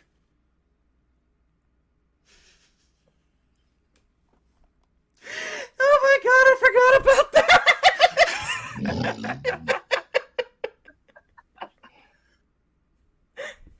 G'day, folks. Can't you see he's the man? Let me hear you applaud. He is more than a man. He's a shiny golden god. If you think it's time to fucking rock and fucking roll out of control, well then you know you've got to rock the block. You fucking sock my fucking cock. Cause when you rule, you fucking fool all of the fools out of their jewels. Cause if you think it's time to fucking rock, he is going to kick your fucking ass. And you know his name is Kyle Gass. Rocking and fucking rolling and fucking rocking and fucking rolling and fucking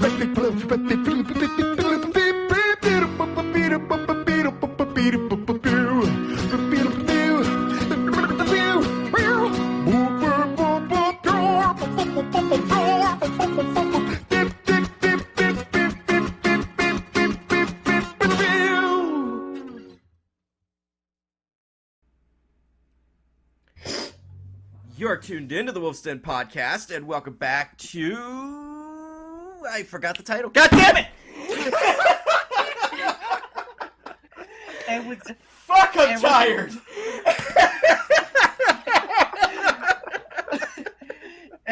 Twisted Notes. And also known as Aaron sniffing coke. Welcome to Twisted Notes. Fuck you, it's allergies. Hey, honey, I'm not complaining. I have the same fucking problem. Dude, my eyes are so red you'd mistake me for having corona. Okay, so... You too have a cocaine addiction.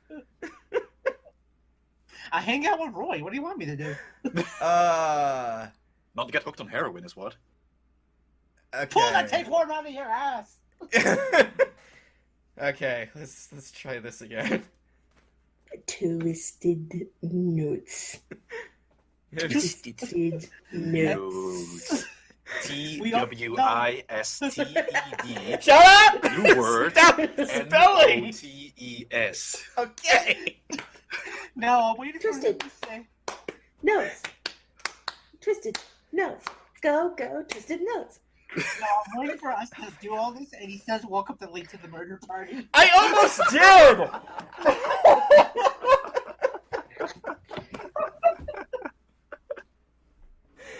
My brain basically cycled through and went, okay, welcome back to... And a Monday? No. Twisted... Searching. Searching. Late to the Murder Party? No. Does not compute? Shit! Something's missing! Oh, this is going to be a great end of the year blooper. Just like zoom into Okami's head, and it's the scene from SpongeBob where he's trying to find... Where is it? Where is it?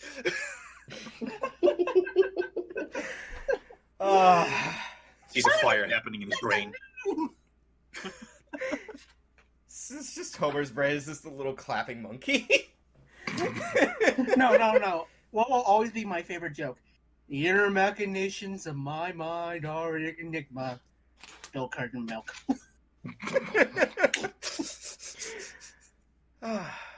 Okay. In Take two for real this time. yes. In 5, 4, 3, 2.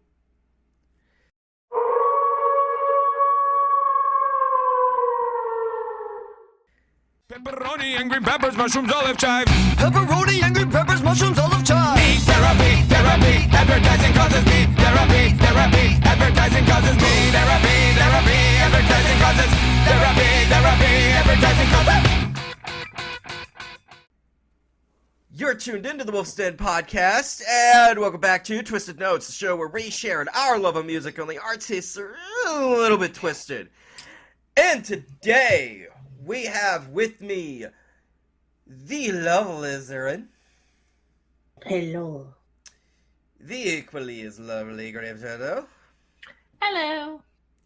The Varren Kimball. Does anybody have some good pliers? I need some help with this tapeworm right here. And the chaotic Doc himself.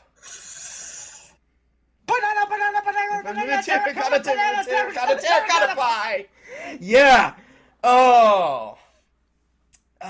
Treat the fee to the sweet milky seat. We are, of course, talking System of a Down.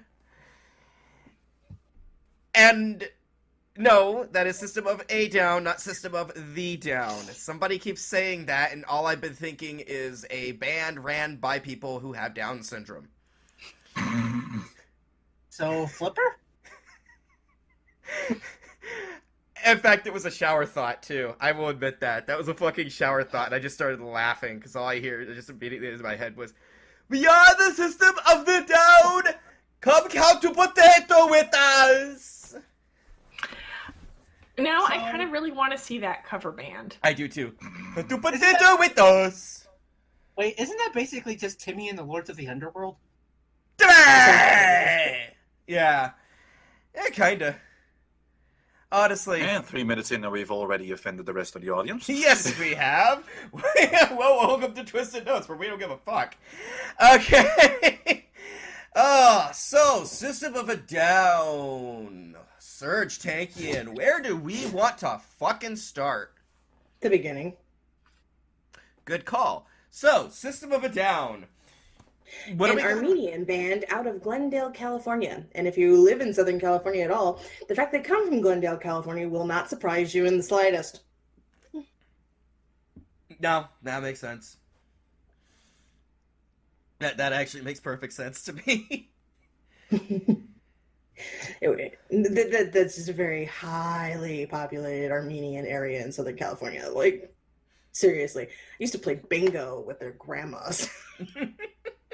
It's freaking great. The band that is... What? The band... No, I was about to say, the band that is more LSD and Chomsky than men.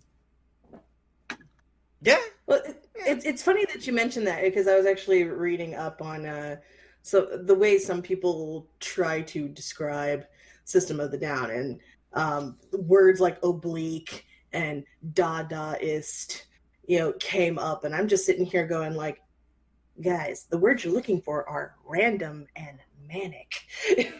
Yeah? Very manic. Very random. Well, it's so funny because somebody was, it never fails. Like, every person I've ever run into that is like, oh yeah, I love System of a Down. I love System of a Down. I'm like, I have this new band I want you to hear. Have you ever heard of MSI?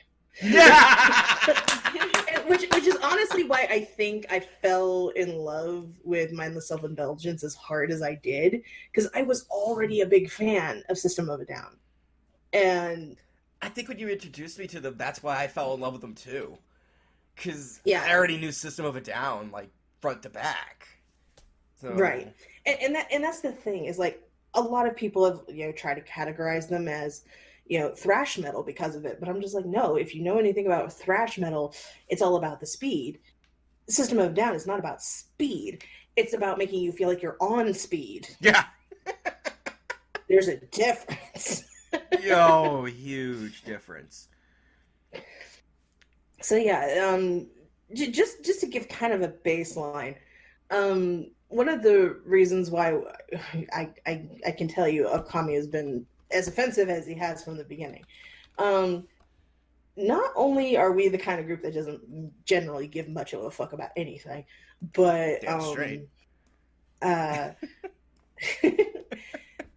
System of a Down has this tendency to bring this out because they're strangely like upbeat and fun and manic to listen to, but they do not shy away from like shitty topics at all. I mean, oh no, like some of their songs, you can't tell unless you know them. You can't tell if it's political or if it's just obscene.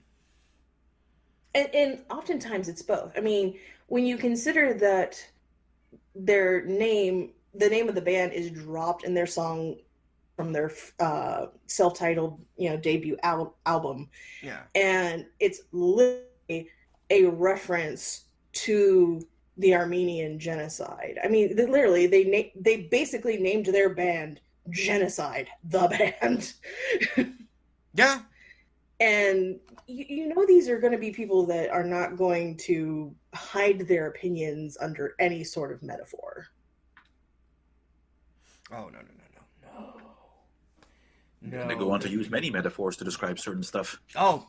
Well, that's just being creative for the sake of being creative. But they're not hiding anything. Everything they have feelings about is plainly on their sleeve, as plain English trying to roll its way out of my mouth. Basically, it's shitty. Yeah. Honestly, like, I have to get up on my soapbox for just a minute, because I know I'm going to bring this up at some point, and I might as well just get it out of the way. I mean, if you feel like being a half-inch taller, go ahead.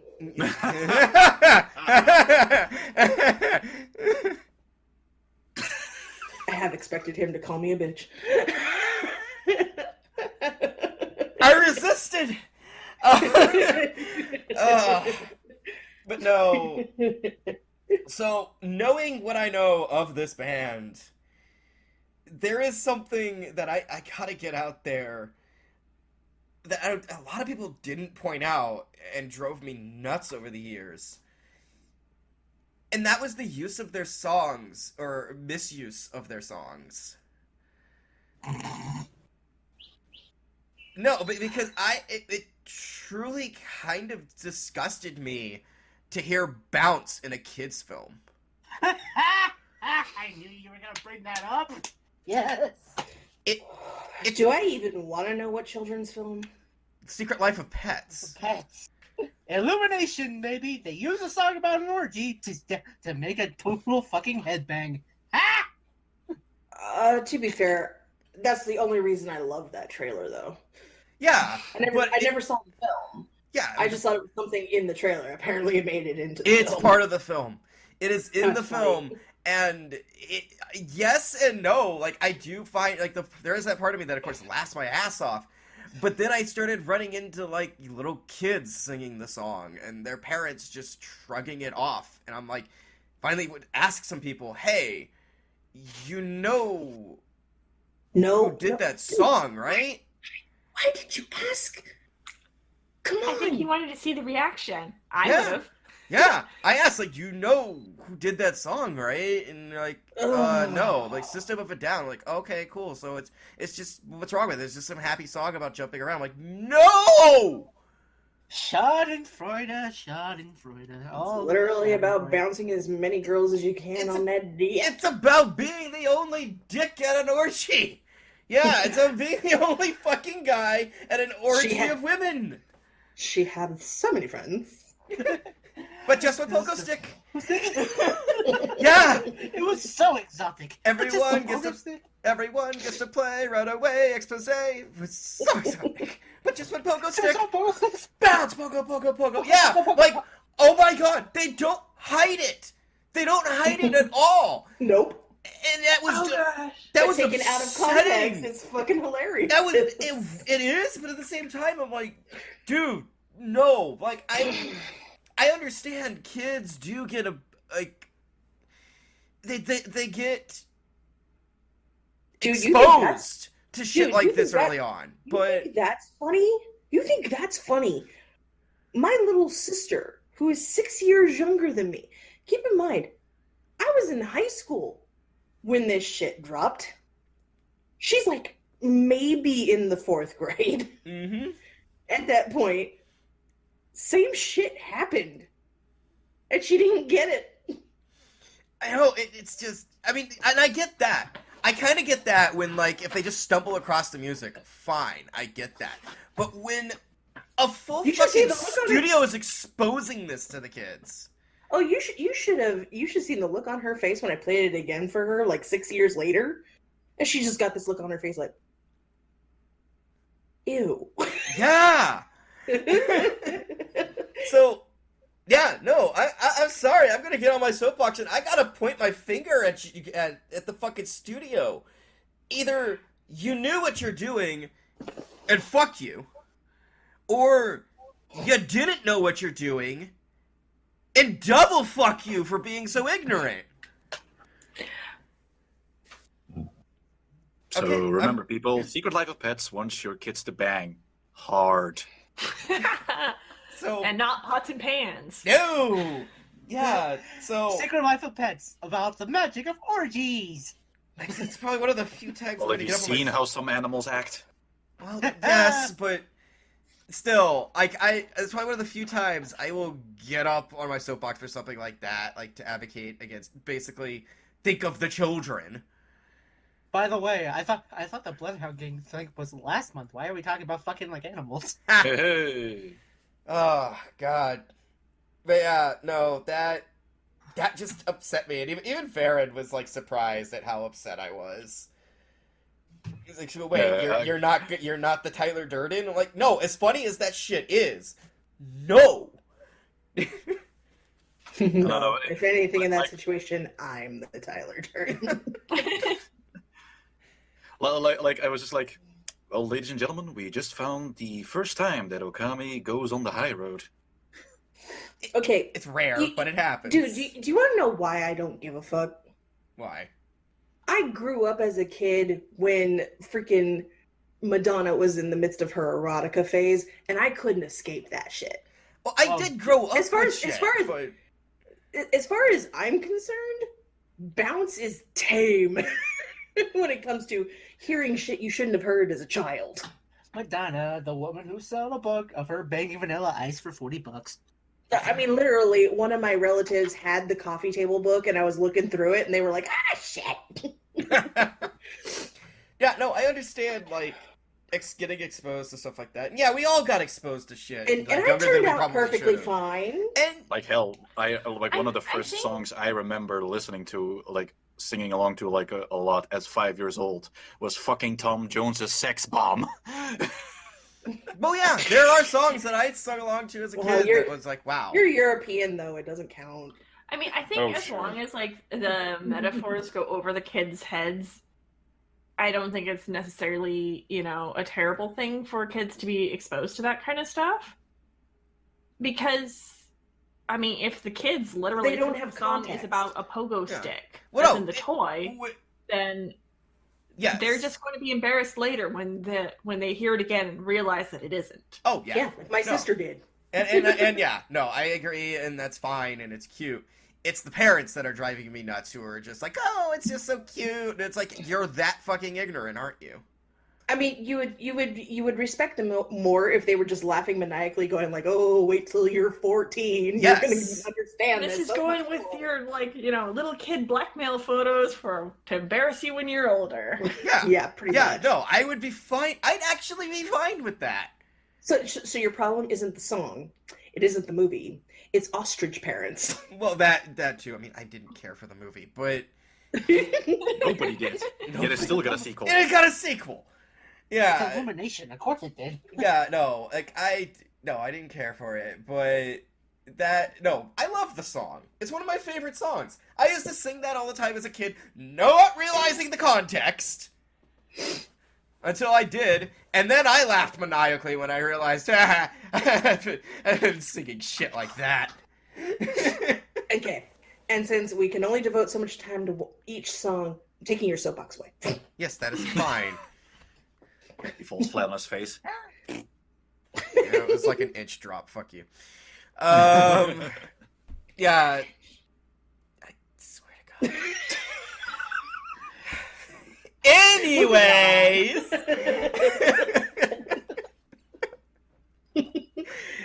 Okay, steal this album. Okay. No, self-titled. I am an idiot. Yeah, let's start with self-titled. When we get to steal this album, that'll be fun, because I explained the whole history of it to Varren. So, I feel like the self-titled from 1998 gets very little love. But I feel like it has some of their best songs on it. Like, fucking Sugar. That thing was everywhere for a hot minute. Oh, yeah. And even after Toxicity came out, that song had some fucking staying power. Mm-hmm. But yeah, I mean, people think like, oh, like, you know, we didn't really know who System of the Down was until Toxicity. No, they were who they were from the gate. Yeah. Let's not pretend. Don't give Toxicity sophomore-itis simply because it is the sophomore album. Oh God. Oh. Although, if I had to say like one thing that generally tends to surprise people that only know the singles Mm-hmm. from System of the Down is like they're like, oh man, they're like their early stuff was so fast and so fun, and then they like really slowed down in the later albums. I'm like, do you not remember Spiders? Oh, Spiders. Yeah, no, Spiders was slower, much slower. Spiders. God damn it, Doc. No. Sorry, I couldn't help myself. Moving on. But they've always had a very well-rounded sound from the beginning. Mm-hmm. Just because they chose to focus on slower songs in later albums is not a shock to me at all. I mean, hell, like every album they have has a few slower songs on it that really kind of bring the focus in after literally jumping all over the place. Yeah, Lost in Hollywood, anybody? Aerials. Holy Mountains. Shit. That's all. Holy Mountain still has the ability to make me want to cry. Oh, God. Soldier Side. Yeah. Soldier Side is the one that makes me cry. And yes, I'll admit that. It's a sad fucking song. I'm a sucker for that shit. Look, But yeah, yeah. When it comes to the self-titled, like anybody who goes, it's skippable, they're full of shit. And I'm just gonna leave it at that. No, it is not skippable. I recently actually reacquired it. And yeah, I Can love you it. feel the air quotes on that, ladies and gentlemen? I full on actually did them. But yeah, no, honestly, yeah, their self-titled is a good album. And then you get into Toxicity, and yeah. This was the one you guys sent me, because I have the least amount of knowledge of System of a Down here. So this was the one you said, like, this is at least one you have to listen to. Well, it was really their introduction to the entire music sphere. Like, a lot of people don't realize it's like, yeah, with their self-titled album, everybody in the rock community knew who they were. That was their introduction to that community. The song Chop Suey was literally everywhere. Like, it was all over. It was literally all. It was that rock song at the time it came out that was literally such a shock to the system that son of a bitch was on TRL for like ever. And for good reason too. It's a good song. It's a great song. Like, people were making AMVs out of it, and like it was it's still being used for memes today. Oh, it is. Yeah, it's still being. This is that song that introduced them to the world, and weirdly enough, it was also simultaneously one of their most censored songs because it was so controversial when it came out. Because, like, well, you have lyrics like "self-righteous suicide." Yes, and that's the thing. Like, so many people are like, especially parents at the time, like they would get mad at cussing and they would get mad at violence. But the fact that any band had the gall not just to reference suicide, but literally state it outright, and then to call in direct reference to Jesus's like sacrifice on the cross being boiled down to a self-righteous suicide. Needless to say, there were a lot of radio stations that would not fucking play it. Yeah. Oh, hi, channel. How are you? Because they would get people calling in nonstop, cussing them the fuck out for playing it. And guess what, kids? You know what doesn't help? Honestly, guess what happened the month after they released the single? 9/11. Oops. Yep. Yeah. That's when it came out, August 2001, and look what happened a month after. And And what's weird enough is if you put in, even to this day, I actually tested it this morning. If you put in System of a Down Christianity into Google, people are still questioning what their stance on Christianity is, while also questioning, are they Christian? Like, this was the big question everybody had on their minds for the longest time in circles I ran in back in the day, because they're just like, well, if they are Christian, they're being blasphemous, and if they aren't Christian, well, then they're just basically atheist scum. And I'm just like, guys, why does it matter? No, my favorite if they're being blasphemous or not? They're just being critical. Yeah, like, no matter how you spin it, it doesn't matter what they believe. But I still think it's funny that that's still something people question to this day, and there's never been a definitive answer. And in fact, System of a Down refuses to comment on it. Oh, I'm sure. No. And I don't think there will ever be a definitive answer. This is one that's going to go left unsaid. No. My favorite part, though, do you know what's a deep cut on that Toxicity album that might help them? Listen to Science again after you know that about exactly. Yeah. And what's funny is I'm like, it kind of answers it in the album, guys. Yeah. Okay, here's what I will say.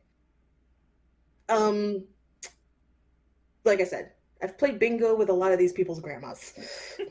These usually take place at Armenian Catholic churches. As you do. They're self-hating Christians. Like that's Catholicism in a nutshell, no matter what flavor it is. Oh yeah. That's yeah. That explains everything. Catholicism is where shame comes. I'm not saying System of a Down identify as Catholic. I'm just saying they were fucking surrounded by it. You know, it's funny. So of course they're gonna have a bit of a salty opinion on the subject. You know, it's funny. Like, while I don't think it's gonna get released at the same time, it might get released in the same month as this one. This is the second album in this month that I have recorded and talked about, or music episode I've recorded and talked about with a hot take on religion. I already did that with my special episode for Murder of My Sweets, Beth Out of Hell. So yeah, no, this is great. This is great. Yeah, no, like the like, at least from what I could interpret from this album, is like, this is the kind of criticism only like someone who's really familiar with the subject can give. Yes. Well, I mean, let's. Well, it's so weird and this is the thing with Toxicity. It is highly critical of every subject it comes down on. Prison Song, the very beginning. Yeah. Prison Song comes down on the war on drugs. Chop Suey comes down and has a sledgehammer of a critique on Judeo-Christian religion. Then you've got Shimmy, which comes down on nationalized education. Then Science, basically, and this is the weirdest part. It's like you simultaneously come down on the basis of most people's faith, but then you also come down on science and go, hey, science has failed us too, because science forgets about the human element, the human spirit. Yeah. And I'm just like, Jesus, guys, like, is there anything you enjoy? Oh, wait, bounce. Bounce. Yeah, like, even, like, other songs. Yeah, you got Prison Song, Needles, Deer Dance. These are all, like, hot takes. Oh, such. And I know most people get caught up on Needles and just hear, like, pull the tapeworm out of your ass. Hey. And they just start laughing, going, hey. I'm like, no, there's more to that song than what you're saying here. Yeah. This is a true fucking hot take. Holy shit. I mean, even stuff like Forest, which is like a very much a comeback to nature thing, and then Jet Pilot, which is possibly nonsense, but also possibly giant references to their culture and the unfortunate things of Armenian carpet bombing. Shit. Even shit, even Atwa to a certain extent is like, what the fuck? Well, yeah, air, trees, water, animals. Yeah, like All the reference to Charles Manson, because of course. yeah. Oh god, but yeah. So Toxicity, yeah, that's a damn good album. So moving Well, on. I do find it quite poignant though Mhm. that the very last track on Toxicity is literally just a primal chant song. Aerials. No, Ariel's plus Arto. Arto. Yeah, the hidden track. The hidden Oh track, yeah, the Arto. hidden track. I forgot about that. And it's literally just a tribal beats and chant song, and I'm just like, well, if you didn't understand what the entire theme of the album was supposed to be, Yeah. here's your answer key. Like the entire thing is a primal exercise in emotions. The entire fucking thing. Oh, definitely. Because while it does play its critiques rather smart, the entire Toxicity album is basically going, fuck! Yeah. Oh, Like, that's Toxicity in a nutshell. I have to ask real quick. Does anyone remember what year My Chemical Romance's Black Parade came out? 2000. I want to say 2008. I want to say, or it might have been late. Was it that Early. late? It might 2008, or it might have been late earlier. I'm not sure. Hold on, I have Yeah. it. Romance. Yeah. Oh no, 2006. 2006. Yeah. Okay, yeah, so 2001 is when Toxicity came out, and then you had 2006 for Black Parade. That whole era, there was a good, like, handful of years. Everybody was just nailing any band that remotely covered the topic of suicide. Because, yeah, I'm remembering the whole... When you brought up everybody's upset over Chop Suey with religion and self-righteous suicide, I end up thinking of the whole fucking debacle with the kids who were killing themselves and the people were finding out they had been listening to Black Parade. Well, this also doesn't help, considering the societal and political climate of the time, because, like you said, in the midst of all of this is when 9/11 happened, and I hate to be this level of cynical and dark about it, but of course everybody's going to be hypercritical of young people killing themselves when they're supposed to be, throwing themselves headlong into an unnecessary war and dying for their country. I mean, don't they know what they're supposed to be doing when they're dying? Yeah, make that death productive, people. I mean, that was literally how it felt at the time. Like, I was, Which is what Soldier 17. Side covers. I was literally in my late teens, early adult years when all this was going on. I was in my last year of high school when 9/11 happened. And it did not shock me in the slightest that, people were getting pissed about the topics of, suicide, and yet they were just simultaneously so proud when, people would sign up for the military. I'm like, if your kid takes their own life, you're pissed and angry and mad, but when they sign up to die on the front lines, you're just so proud. Like, that's not just fucked up. Fucking double standards. That's the American dream. And it was enough to make me it was literally enough that when people would be like, oh, I signed up for the military, I would just kind of like leave the room and be like, you don't want to know my opinion on this. No. Yeah, that... Ugh. Yeah, that was a... That was a rough time. Oh, trust me, when we get to memorize and hypnotize. Hey. Oh, we'll I get know, there. right? So, Steal This Album. Please, let me talk about this one. I love this story. Go ahead. So, then you have a year later, Steal This Album. But after Toxicity, not long after, something leaked.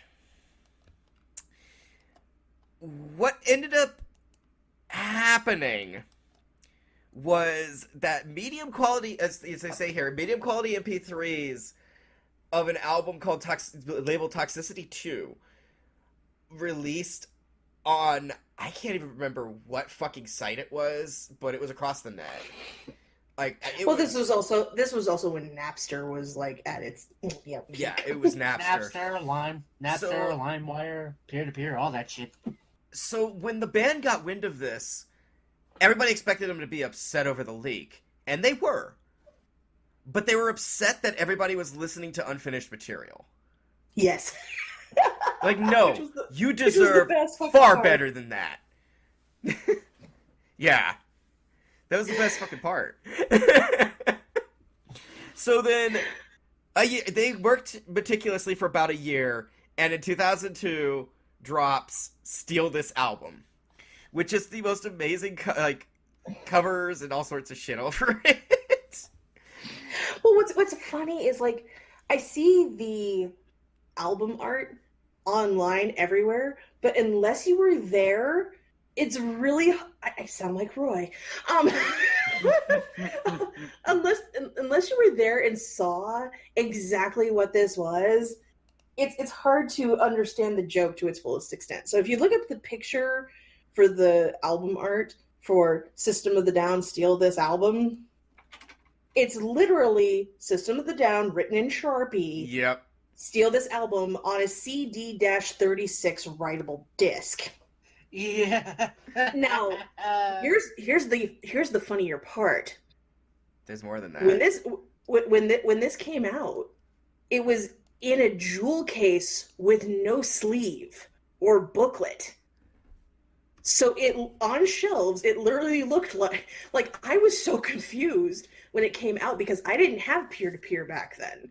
So all of a sudden I'm just in the store one day and I see this jewel case with no booklet, and it just looks like somebody made this at home. Yep. I honestly thought people were recording discs, plopping them in Walmart, and then tempting me to shoplift. Which I tell you, Steal This Album. It was so funny because I went to go pick it up, and my mom was with me. She's like, "What the fuck?" And I'm like, I know, right? And then we flipped it over, and we both looked at it simultaneously, and we looked at the fine print, and we're like, okay, it is a studio release. Like, we were both so confused. And that was just the visual of the way it looked on the shelf was fucking fantastic. Because a lot of people I know nowadays think that this was what was printed on the jewel case sleeve or on the booklet, and I'm like, no, this fucking thing didn't have a booklet. No, this was on the disc. Later on, when it was re-released, they used one of their special edition covers as the main. However, we're looking at them right now because I just put them in the Discord for everyone to see. There are 4 special edition releases of this where each of the band members drew their own disc cover. Their own disc art. I love these. I love them too. They're pretty great. And I can't look away from the also, one on the bottom right. it's also, I'm looking at the original box cover, and especially the story you told me, Xeiren. I'm sure this is probably not how it happened, but now I'm just imagining one guy in the factory just constantly writing, steal this album, next one, steal this album, next one, steal this album. Oh, but see, like, the print on the disc looked so much like Sharpie. Like, you would normally expect, like, if they printed it on there, it'd be like semi-glossy. No, they went out of their way to make it look as homemade as possible. It legitimately confused people. The only other time I've seen something like this was one of the special edition releases of Army of Darkness. There is legit a Evil Dead Army of Darkness release called the Official Bootleg. The box cover looks like a paper bag with the name Army of Darkness written on it. And on the disc, it does. It looks like somebody wrote Army of Darkness on it. Yeah, no, I always love stuff like this where they have, like, where basically it's either artists get real creative or real lazy and say, fuck it, you draw the art and post it. I want to see this shit. Yeah. But yeah, so there's a little more to this. first of all, Steal This Album is fantastic. This is actually, in interviews, they've talked to him all the way up to like the last time they talked to him in 2012 about it.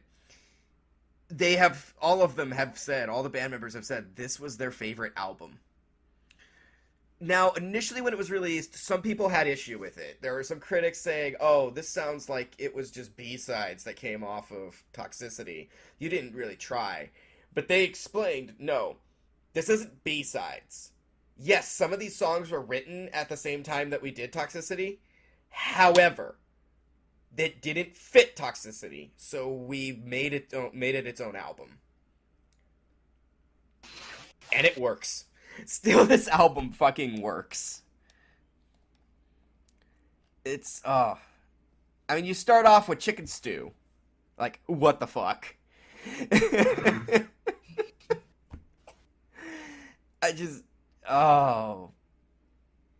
Intervision, Bubbles, Boom. I made Varren go back and listen to Mr. Jack, as well as, That's Roulette. Right. Mm-hmm. Yeah, this highway song, fuck the system. Oh my god, yes. I will say this about Chicken Stew. It still goes through my head every time I try to order a pizza. And I have to resist ordering pepperoni and green peppers, mushrooms, olive chives. Pepperoni and green peppers, mushrooms, olive chives.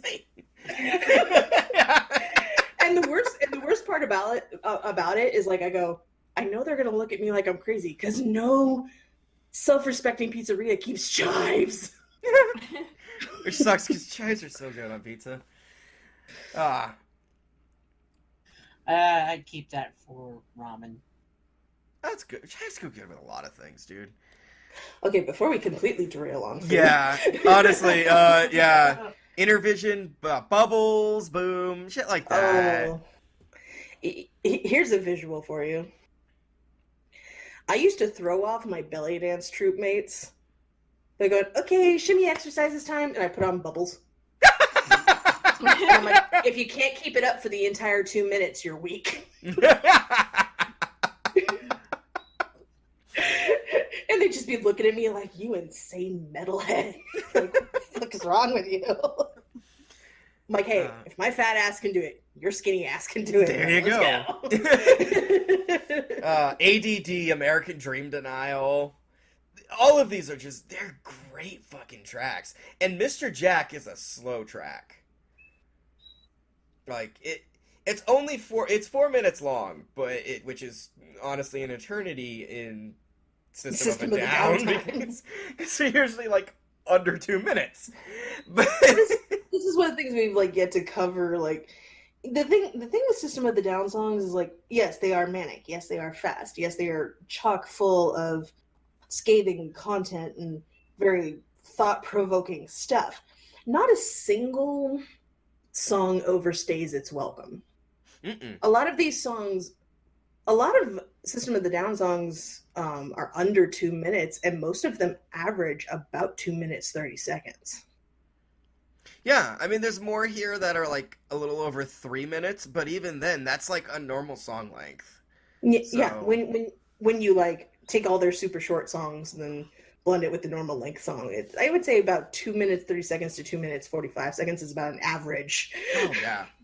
System of the Down song. Because when you sent me Toxicity, I was actually kind of surprised. Like, oh, most of them are like between 2 and 3 minutes. This is gonna be one fast of a set. Mm-hmm. Mm-hmm. Well, and yet it doesn't feel like a short album. No, it really doesn't. That's kind of one of the nice things about them is they're albums that you can actually just kind of like sit and listen to, because none of the because they're manic. There's slow songs in there. You have a nice variety, and it doesn't become too samey. It holds your attention. Yeah, granted, you guys talk about how this is all fast and strange, like short little songs. I came from punk. I'm used to this shit. So, I came from Well, and that's the interesting thing, though. Is like that there were things that have been discussed over the years when it comes to system and like genre, like where do they fit? And I love the fact that they have been quoted as saying like, we don't really fit in any of the genres, and we know that. However, the only one they get really critical about is being associated with nu metal. Yeah. Because they're like, no, we write in E flat and oftentimes play in drop C. We don't do that weird augmented chord shit nu metal does. And I'm like, wow, how like upper crust musicianship like level reason can you give? Exactly. Well, Not wanting to be associated with nu metal. I looked back Seriously, I looked guys. back over it too. Some of the ones that is like one of them that I got, somebody had labeled it nu metal, and I immediately go, okay, gotta remove that and just put in metal so we cover all bases. Like, and that's one of the things I think I love about System of a Down is that the fact that I have dealt with people from every camp of the metal community, and 90%, regardless of what corner of the metal sphere you typically hail from, you know these songs, you love this band. Oh, yeah. They are so cross. They're cross genre level of understanding of music, and just like I can't really put it into words. They're something wholly unique, and yet people from all walks can appreciate them on some level. Yeah. Well, let's cover Mesmerize and Hypnotize, and then we can wrap things up by talking about some of the solo work. Let's talk about it. Mesmerize You're and on your own for that Hypnotize, one. they don't actually like these albums. Well, at least the rest of the band does. Surge himself doesn't really care for it. He felt that he was strong-armed into it, and he felt he had to force himself to do it. Well, yeah, because I get the feeling the thing about Surge is that as political as he is, he's still kind of like essentially very much a faith healer, if that makes any sense. Well, he didn't want to pigeonhole himself. He didn't want to. It's been admitted he didn't grow up liking metal. He didn't grow up with any of this stuff. While like the rest of them grew up with like posters of like Kiss and Metallica and all that other stuff up on their walls, he didn't. Yeah. He's always considered himself just kind of fluid in any genre he feels like doing. Yeah. So once he got to these two albums, he felt like he had been overstaying it. Yeah, and it also doesn't help that, ladies and gentlemen, these two albums are what happened when Serge Tankian writes against Bush. And of course, like most people in 2005, he fucking hated Bush. Oh, yeah. BYOB, bring your own bombs. That was actually the first ever song I heard of System of a Down, thanks to Guitar Hero World Tour. Yep. Yeah. It was also DLC for Rock Band 2. This song was fucking everywhere. This thing was even available in MIDI version for your fucking flip phone back in the day. Yep. Hooray for the old ringtone days. Must have been one hell of a ringtone. Why do we Singapore? Oh, I owned that thing. I paid $2.99 for that son of a bitch. Wow. Wow. Oh, it was so funny too. I did it just to piss off my family. No, you did that. I do the old technique of having the microphone on your old flip phone, put it next to the speaker, and hope it came on. As my dad put it, your phone sounds like it's having an epileptic fit. Yeah, It was great because it started with that, and then it would go in,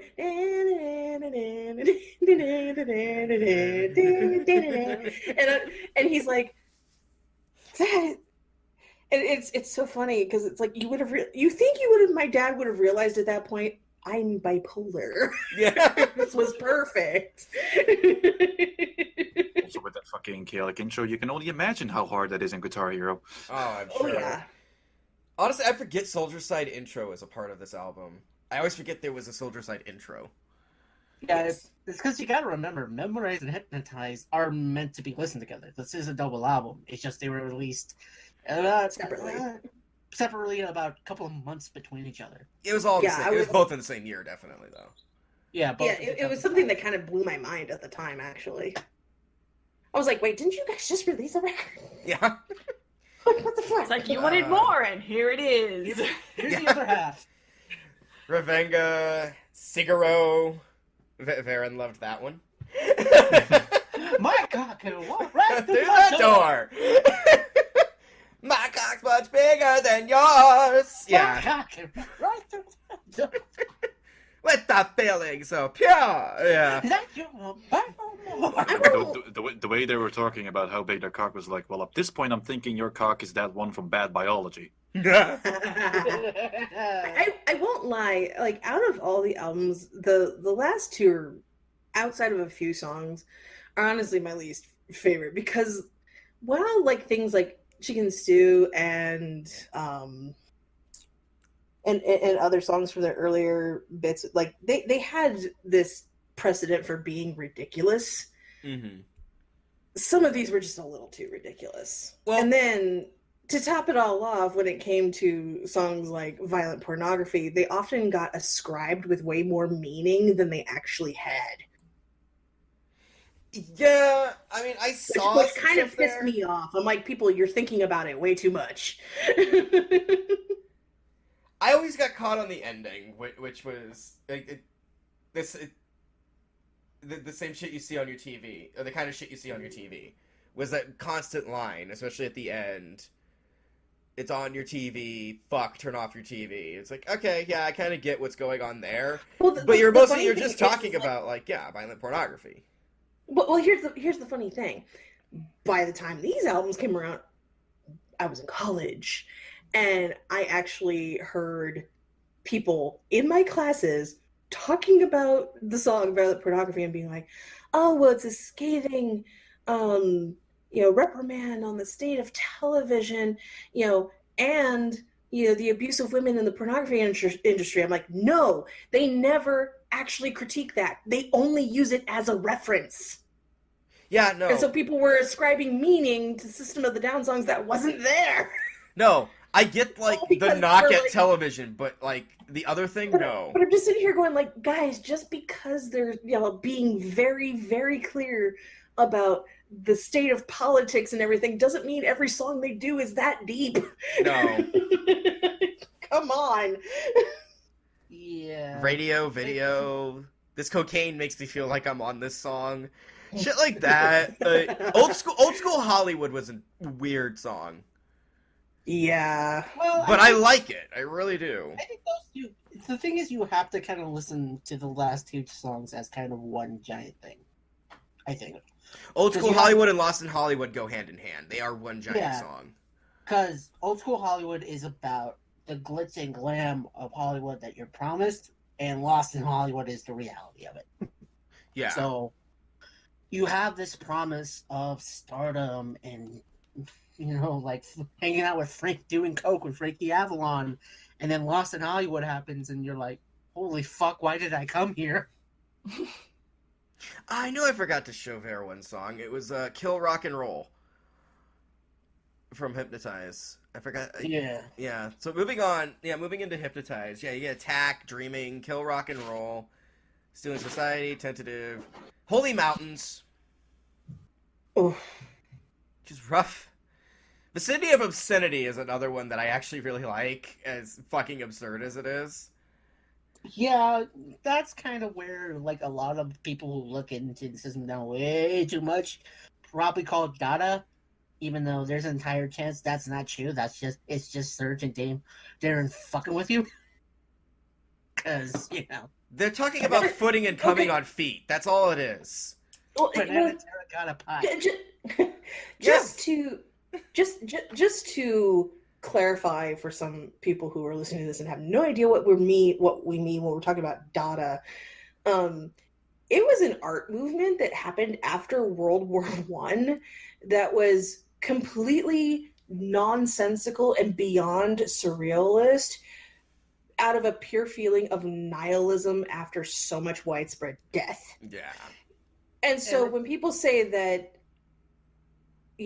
System of the Down is Dadaist, I feel like it's misprescribed to them, because while System of the Down is very anti-war and in a lot of ways very anti-establishment. In fact, they're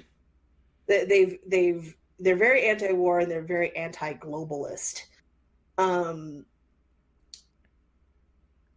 While I will say with some of their more random songs, it would be easy to ascribe to them a Dadaist like mentality. I feel like the manic randomness is separate from their political and sociological stances. Well, whereas in Dadaist, it's completely intertwined with each other. Yeah, and what I think that doesn't help is that Dada, as you said, is nihilist in nature. And honestly, I don't think the randomness for System of a Down, even the Political Club, is nihilist. I would never consider System of a Down to be a nihilistic band. No. They're too hopeful.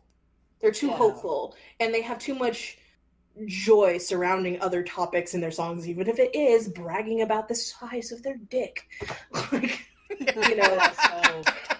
Yeah, I mean, seriously. I mean, if you have one thing to be happy about, I mean, it kind of disqualifies you from that genre.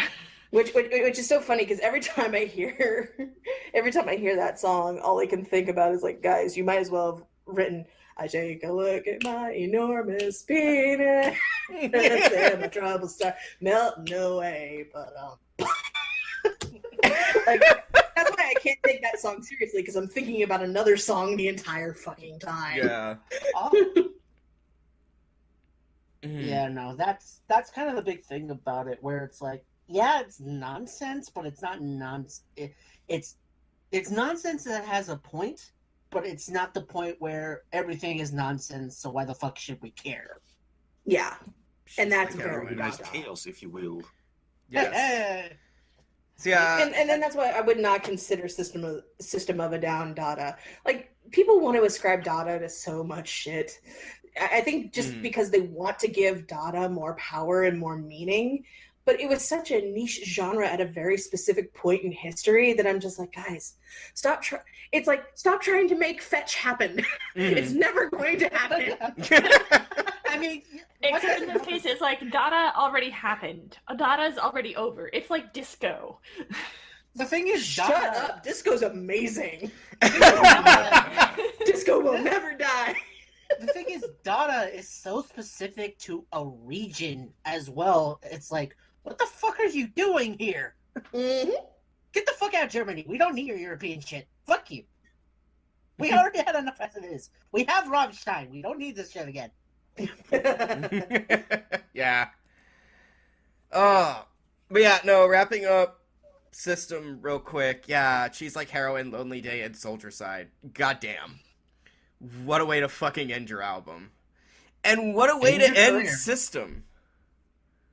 Yeah, because after this, ego problems happened, and we've never seen System of a Down make another album again.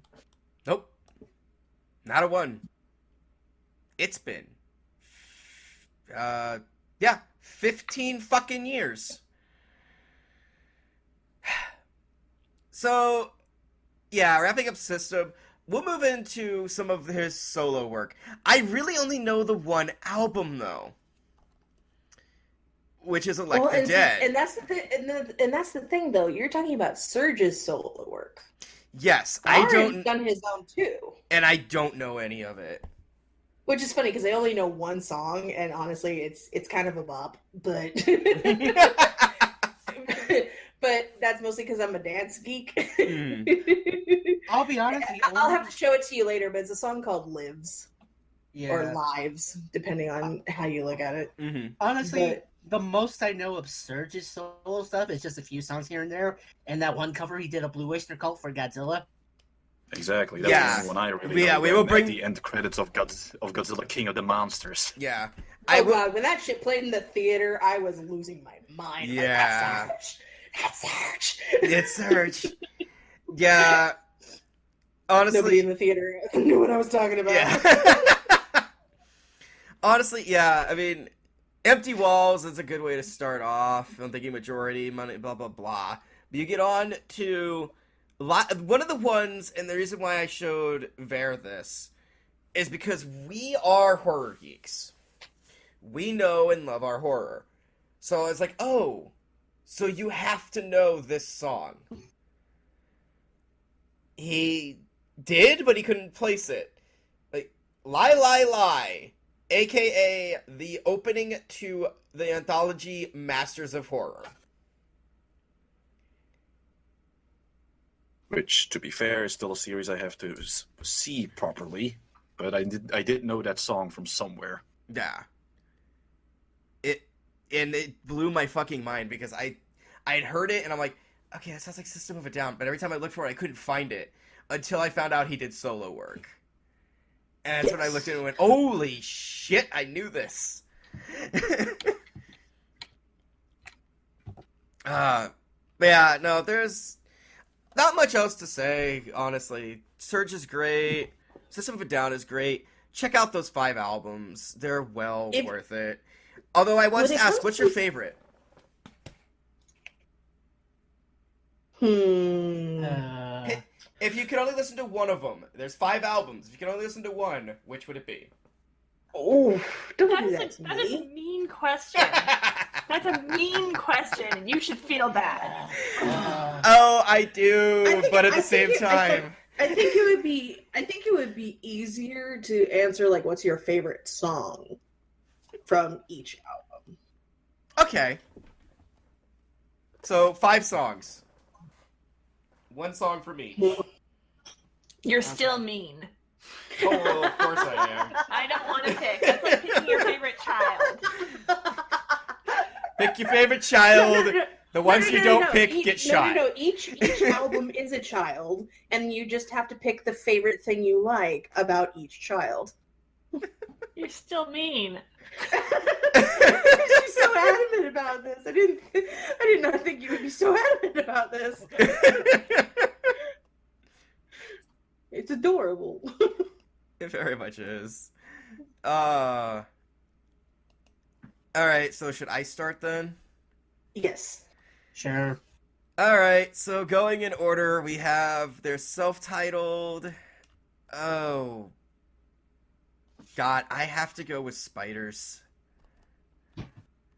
Spiders is just great.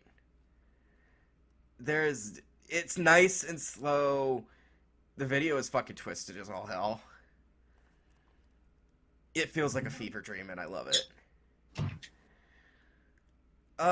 Moving into Toxicity.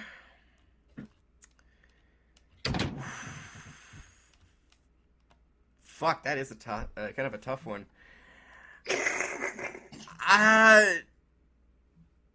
God. If something comes down to a tie, we understand. Honestly, it's kind of a 3-way tie, and it's the first 3 tracks. Really? Yeah, I absolutely love Prison Song. Whenever I turn on System of a Down, it's usually the first one I pick before I hit shuffle. Fair. I start with Prison Song, and I absolutely love Needles and Deer Dance. Like, that's... yeah. Good songs. Steal This album.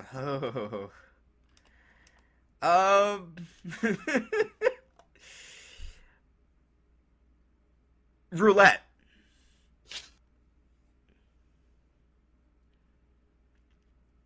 Brulette is a really good song. Out of all of them, honestly. Like, there are other really good ones. Mr. Jack is an interesting song, especially once you get to the end. Chicken Stew, you can't hate that. But Roulette, no. That I'd have to pick Roulette.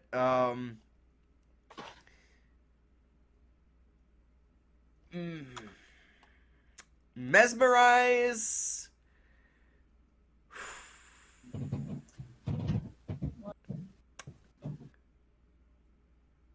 Radio video. Really? Huh. Yeah. It's got a nice beat to it, and I do rock out to that fucking song. I have to fucking headbang to it every time and, like, move around. I fucking love it. And also, like I told Varren, it sounds like something I would hear at a metal bar mitzvah. That's a badass bar mitzvah. Holy shit. You are now a man, son! Now you must listen to System of a Down. As we bounce you on the chair. No. They have the chair dance in the middle of a mosh pit when that song comes Yes! on. Yes! Oh my god.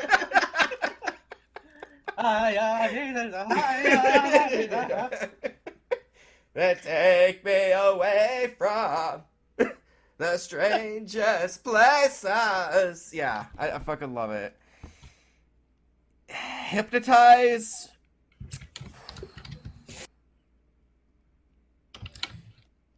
I think that's an easy one. Soldier Side. I'm a sucker for Soldier Side, like I'm a sucker for My Chemical Romance's Ghost of You. Fair enough. Yeah. Both of these are sad, tragic stories about the consequences of war and the people you lose in it. Like nothing, like they don't even matter. How just one day they could be going off to fight, and the next day you find out they're dead. But you probably don't find out for like months. Yeah. It's depressing, but I love it. Although I will say, Lonely Day is kind of a close second, because when I'm depressed, I will listen to that just to set the mood. Yeah. I won't say it fixes anything, it just makes the mood, like, it sets the mood. Well, time for depression, everybody. This is sad the way hours, kids. Yeah. So, come on, guys. We've been at this for an hour. You guys can totally pick. Well, since I have the least amount of knowledge, I think it's only fair that I have just one song that really sticks with me. Okay. Fair enough. And, I mean, it was the first song I heard from them, and it's the one that sticks with me the most. That's Bio You'll Be for me. Bring Your Own Bombs. Yeah. Yeah. Which I know so many people who thought it was like Bring Your Own Beer or Bring Your Own Bong. I'm like, no, it's Bring Your Own Bombs, people. Well, and here's the Fucking interesting thing, political. though. BYOB at the time was something people would say all the time, even in more straight-laced circles, because it could be bring your own booze, bring your own beer, bring your own beverages. BYOB was something that was just commonly said at the time. It is a play on words. The title of the song itself is Bring Your Own Bombs, but it's a critique on how, you could just so casually say such a thing. Yeah. Yeah. And have it be, mean all these different things that are varying degrees of troubling. Yeah. Bring your own beverages. Okay, I bring some soda. Bring your own beer. Okay, but are you going to share with everyone? Bring your own booze. Okay, you're going to drink that entire bottle of vodka to yourself, to which I responded, yes, I am. Bring your own bombs. Oh my God, Bush, what are you doing? Yeah. Mission accomplished. Anyway. Although from Toxicity, the one that sticks with me the most is probably Bounce. Of course. Yeah. Look, you never forget your first orgy, clearly. So. Pogo, pogo, pogo, pogo, pogo, pogo, pogo. Ah. All right. I'll dive in here. All right, so I'm honestly gonna have a few. I'm gonna have at least one more to talk about. Okay. Frankly, when it comes to self-titled, Sugar, it's a goddamn classic. True. Yeah. Like that I will constantly get that fucking song stuck in my head. I've been known to be just doing the dishes and singing that song randomly out of nowhere. God, you do a lot of songs during dishes. Dishes is the most boring task on the fucking planet. Understood. I would rather do any other chore, including nasty shit like clean the gutters and scrub the toilet before dishes, and yet dishes is something that has to be done daily. I hate doing dishes. It is one of the banes of my existence. I have to entertain myself somehow. Fair enough. Oh God, when you're talking about toxicity, yeah, that is fucking hard. But weirdly enough, I'm gonna have to go with Shimmy on this one. Okay. Mostly because it is easy as fuck to do drills to that. I won't lie. There's not a whole lot of video out there of me doing this, but I was kind of known as that metal chick in belly dance circles back when I used to dance in Phoenix, and a lot of it was System of the Down stuff. Because let's face it, they got them beats. I can't lie. Shimmy, just for the ironic title, and two, I love a good kids revolting against things kind of song. And it's very much, them, whether you're talking about we don't need no education, school's out for summer, Shimmy falls right in there. Yeah. And I fucking love it. Let's see. From Steal This Album, yeah, that's gonna have to be Bubbles. Because that song is just fun. Yeah. It's just fucking fun. Although, if I had to pick like a backup on that, oh God. It would be a three-way tie between Fuck the System, Chicken Stew, and Inversion. Okay. Yeah, I could totally see that. Mesmerize. See, this one's hard for me, because Mesmerize is honestly my least favorite of all their albums. Mm-hmm. And really the only ones that stood out for me were BYOB and Violent Pornography. And I just have this stickler about Violent Pornography because people try to, ascribe too much meaning to it. But if I had to flip a coin, I would have to say Violent Pornography is probably the more cohesive song of the two. So I'll have to go with Violent Pornography on that one. And Hypnotize, honestly, it's the title track. I don't know why that song just gets in my head so fucking hard. But when I went through practicing up to its name. Well, what's weird enough is I used to and I still occasionally try my hand at meditation, and for some reason this song lives in the backspace of my brain, that when things start to go silent, this is what I hear, and I don't know why.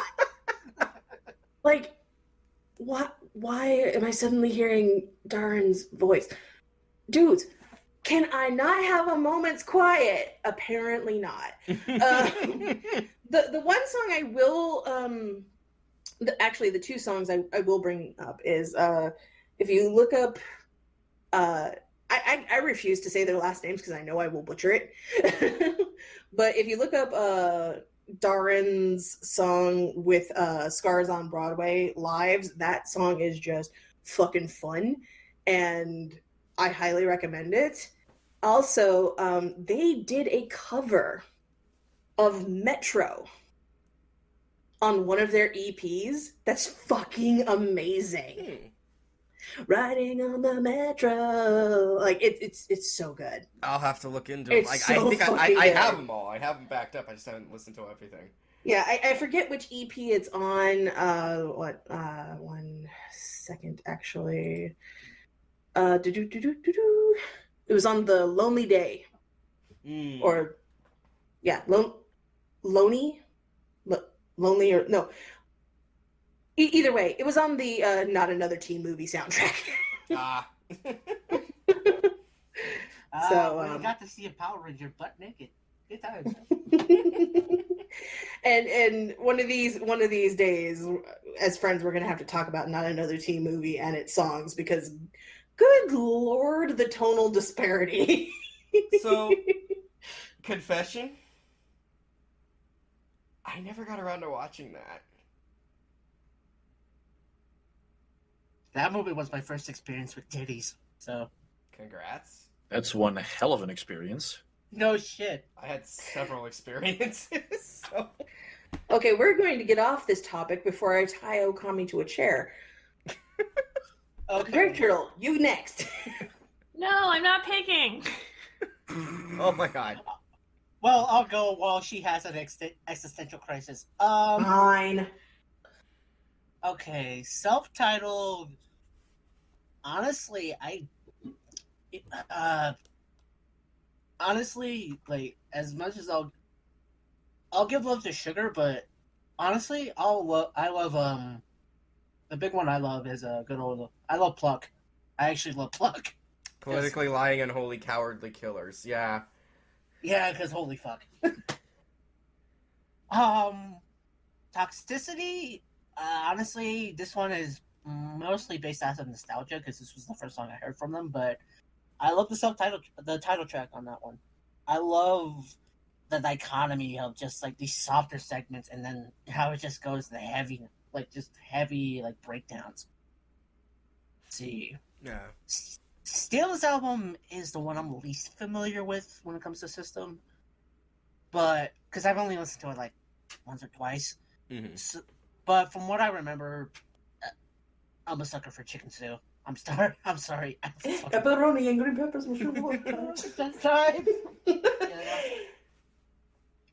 To this day, you will never forget what they like on a pizza. Yeah, no shit.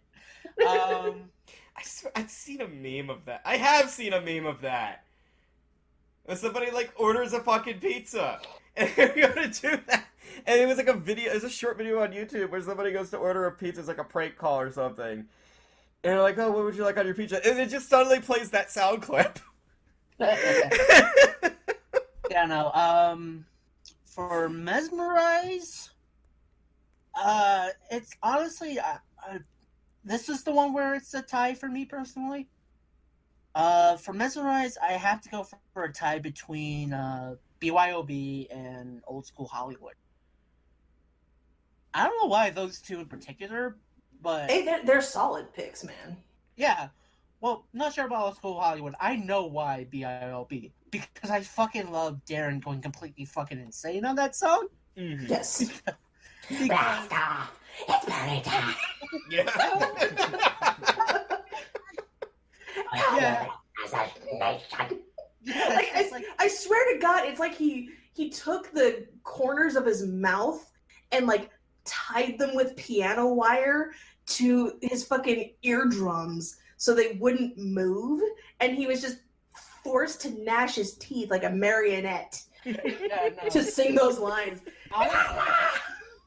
Honestly, I compare Darren on that song. It's like if Cornholio decided to become a part Oh my God, Yeah. You're not wrong.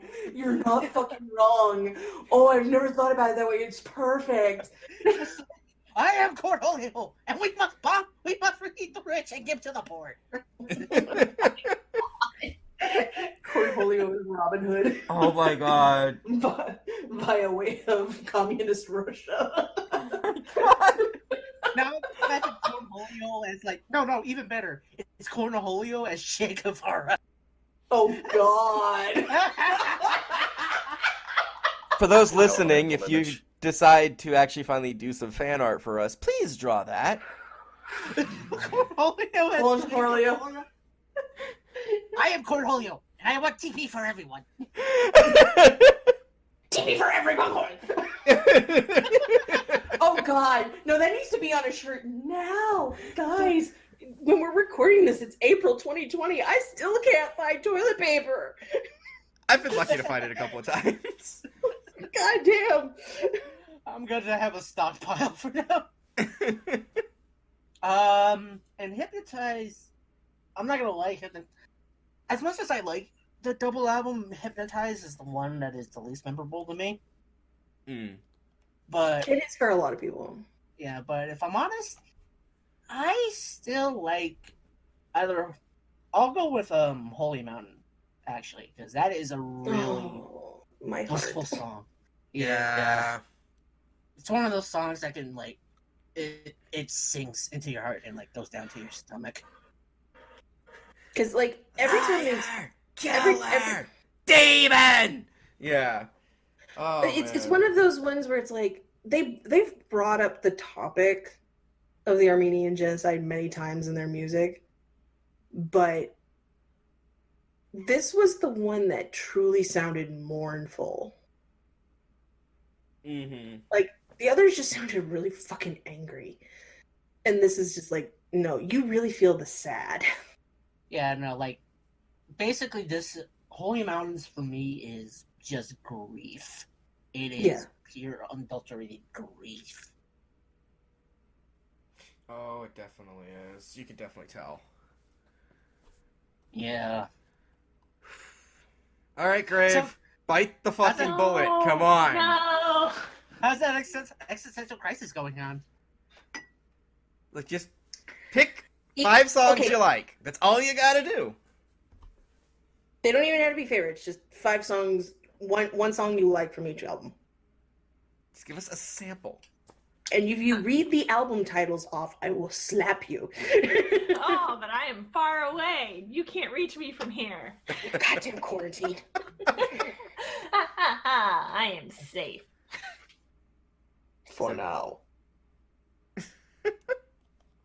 Well, I could always force it out of her. I could just make her watch the Nina Tucker scene over and over again until she resents.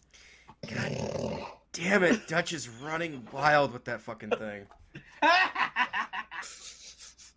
Well, it's either that. Well, I do that for her, but for Ookami, I just do that, but with Alice and Zero from High School of the Dead again. For those listening, I have a troublemaker in my Discord, and we'll just leave it at that. He just loves to shitpost. It just... You cultivated this for yourself. Yeah, I did.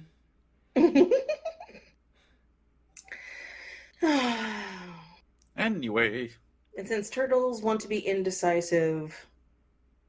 She's retracting in her shell. It's my house. I can travel and take it with me. Just floop. Just pick 5. Just share with people what you like. That's all you gotta do. Fine. I will read off 5 song titles, and it in no way means that I like them more or less than the other ones on the album. Yes, you don't have to. You don't. It doesn't have to be. Like you saw, there was more than one for each. Honestly, I would pick so many of them. I'm just trying to pick ones that I kind of recommend people to listen to. So, Sugar, Bubbles, Chop Suey, Radio Video, and Hypnotize. There we go. All right, there you go. It's okay. I pet your shell. Now you can go back inside, and we will not bother you anymore. Now we still have the outro to do. So, wrapping up. You guys are still mean. Yes, we are. So, yeah, wrapping up. Xeiren, where can people find you? Xeiren on Twitter. Use that spelling on TikTok. You will find me there. And on YouTube, add ASMR on the end, and you will find me there as well. Excellent. Ver? You can find me over on twitch.tv/VarrenKimbold, where every Monday, Wednesday, Friday at 8 p.m. Central European Time, you can see me play all kinds of fun games. Mondays, RPGs. Wednesdays, strategy, shooter, something else with an S. Fridays, I play whatever the hell I can find. You can find me also over on Twitter at VarrenKimbold, and also over on YouTube at VarrenKimbold, where you can find VODs and compilations of my streams. Excellent. And sometimes I'm there too, being a weirdo. Yeah, I thought about dropping in and messing with you both earlier. Although I already have messed with Varren. One time. Oh, you think there's Alright, gonna Doc. be once? How cute. And I'm sure there's going to be more of them. Doc? All right, Twitter at the Cat Doc, Instagram at the Cat Doctor, all one word, spell it out. The main show you can find mine is over on that Starlight podcast with me and Wolfman Roy. We talk about weird, obscure, and cult movies, and also random shit for about 3 hours. Welcome to my life. So that is over at bitshoot.com/Starlight Podcast. There's also a Twitter with at podcast.starlight. And also, the other main show you can find me is my Chaotic Mix at mixcloud.com/Chaotic Doctor. Okay. Grave, where is the turtle today? I am inside my shell because you guys are mean. Pick up the turtle, hold the turtle, you'll be okay. Grave, it could be worse. It could be that one time I saw Roy trying to play curling with you. You should have seen that shell fly, man. It was like a fucking Koopa shell in Mario Kart. Just I am not a Koopa! That is a was one hell of a snapping Saturday turtle night. right there at that point. Starts hot gluing spikes onto her shell. Turtle Yeah, slap like- shell. I will- Blue shell! Hey, it could be worse. Remember, kids, Roy might have been on too much past Lippin at the time, so we can just leave that alone. Alright. And of course, you can find me here on Podbean with the Wolfstead Podcast. You can also find us over on Wolfstead Podcast Twitter, where you'll mostly find Xeiren unless I randomly decide to hack in and commandeer it. And she will announce whenever anything new is happening with our podcasts or the channel in general. You can also find me on my own personal Twitter, Ten-Tailed Ookami. That's TENTAILED OOKAMI. That's my name. Don't wear it out. You can also find us over on... Actually, I got a new one to say before Patreon. Storyfire. I am trying to get my videos back up and running again, thanks to being kicked from, well, our previous home. And you can find us over there. Hopefully that'll work out. They seem to be doing good with videos and being eased up on the content. You can find it Ten-Tailed Ookami on Storyfire. That's, of course, TENTAILED OOKAMI. All separate words. And finally, you can also find us over on Patreon, Wolfstead Patreon. If you are feeling extra generous, just throw $1 a month at us, and you'll get access to episodes at least a week in advance, if not more, to when they drop. You'll also get access to exclusives, such as our Wolfstead commentary, where sometimes it's actually I'm gonna try and actually set up some commentary and talks about our previous topics and what we thought about it, if we thought we did good, bad, or it's utterly forgettable. As well as us just riffing and watching movies before we review them. And other exclusives. For instance, possibly exclusive episodes of the podcast. Most likely because they're going to be hentai for Anna Monday. And not many places will allow us to talk about that. There's always Orange YouTube, aka Pornhub. And also, please be sure to comment on here, subscribe to us, favorite, see if you want more, let us know if you want more, and be sure to also comment, like I said, and let us know, hey, maybe we should do this, maybe we should cover that, and we'll take it all into consideration. Until next time, folks, keep listening to twisted, fucked up Armenian American crazy ass music, And we will see you next time on in the Wolf's Den.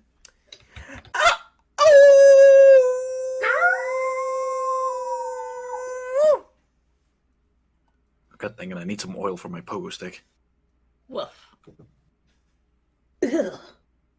Yeah, I don't need that in my head. Thank you very much. That's the way of holding you, baby.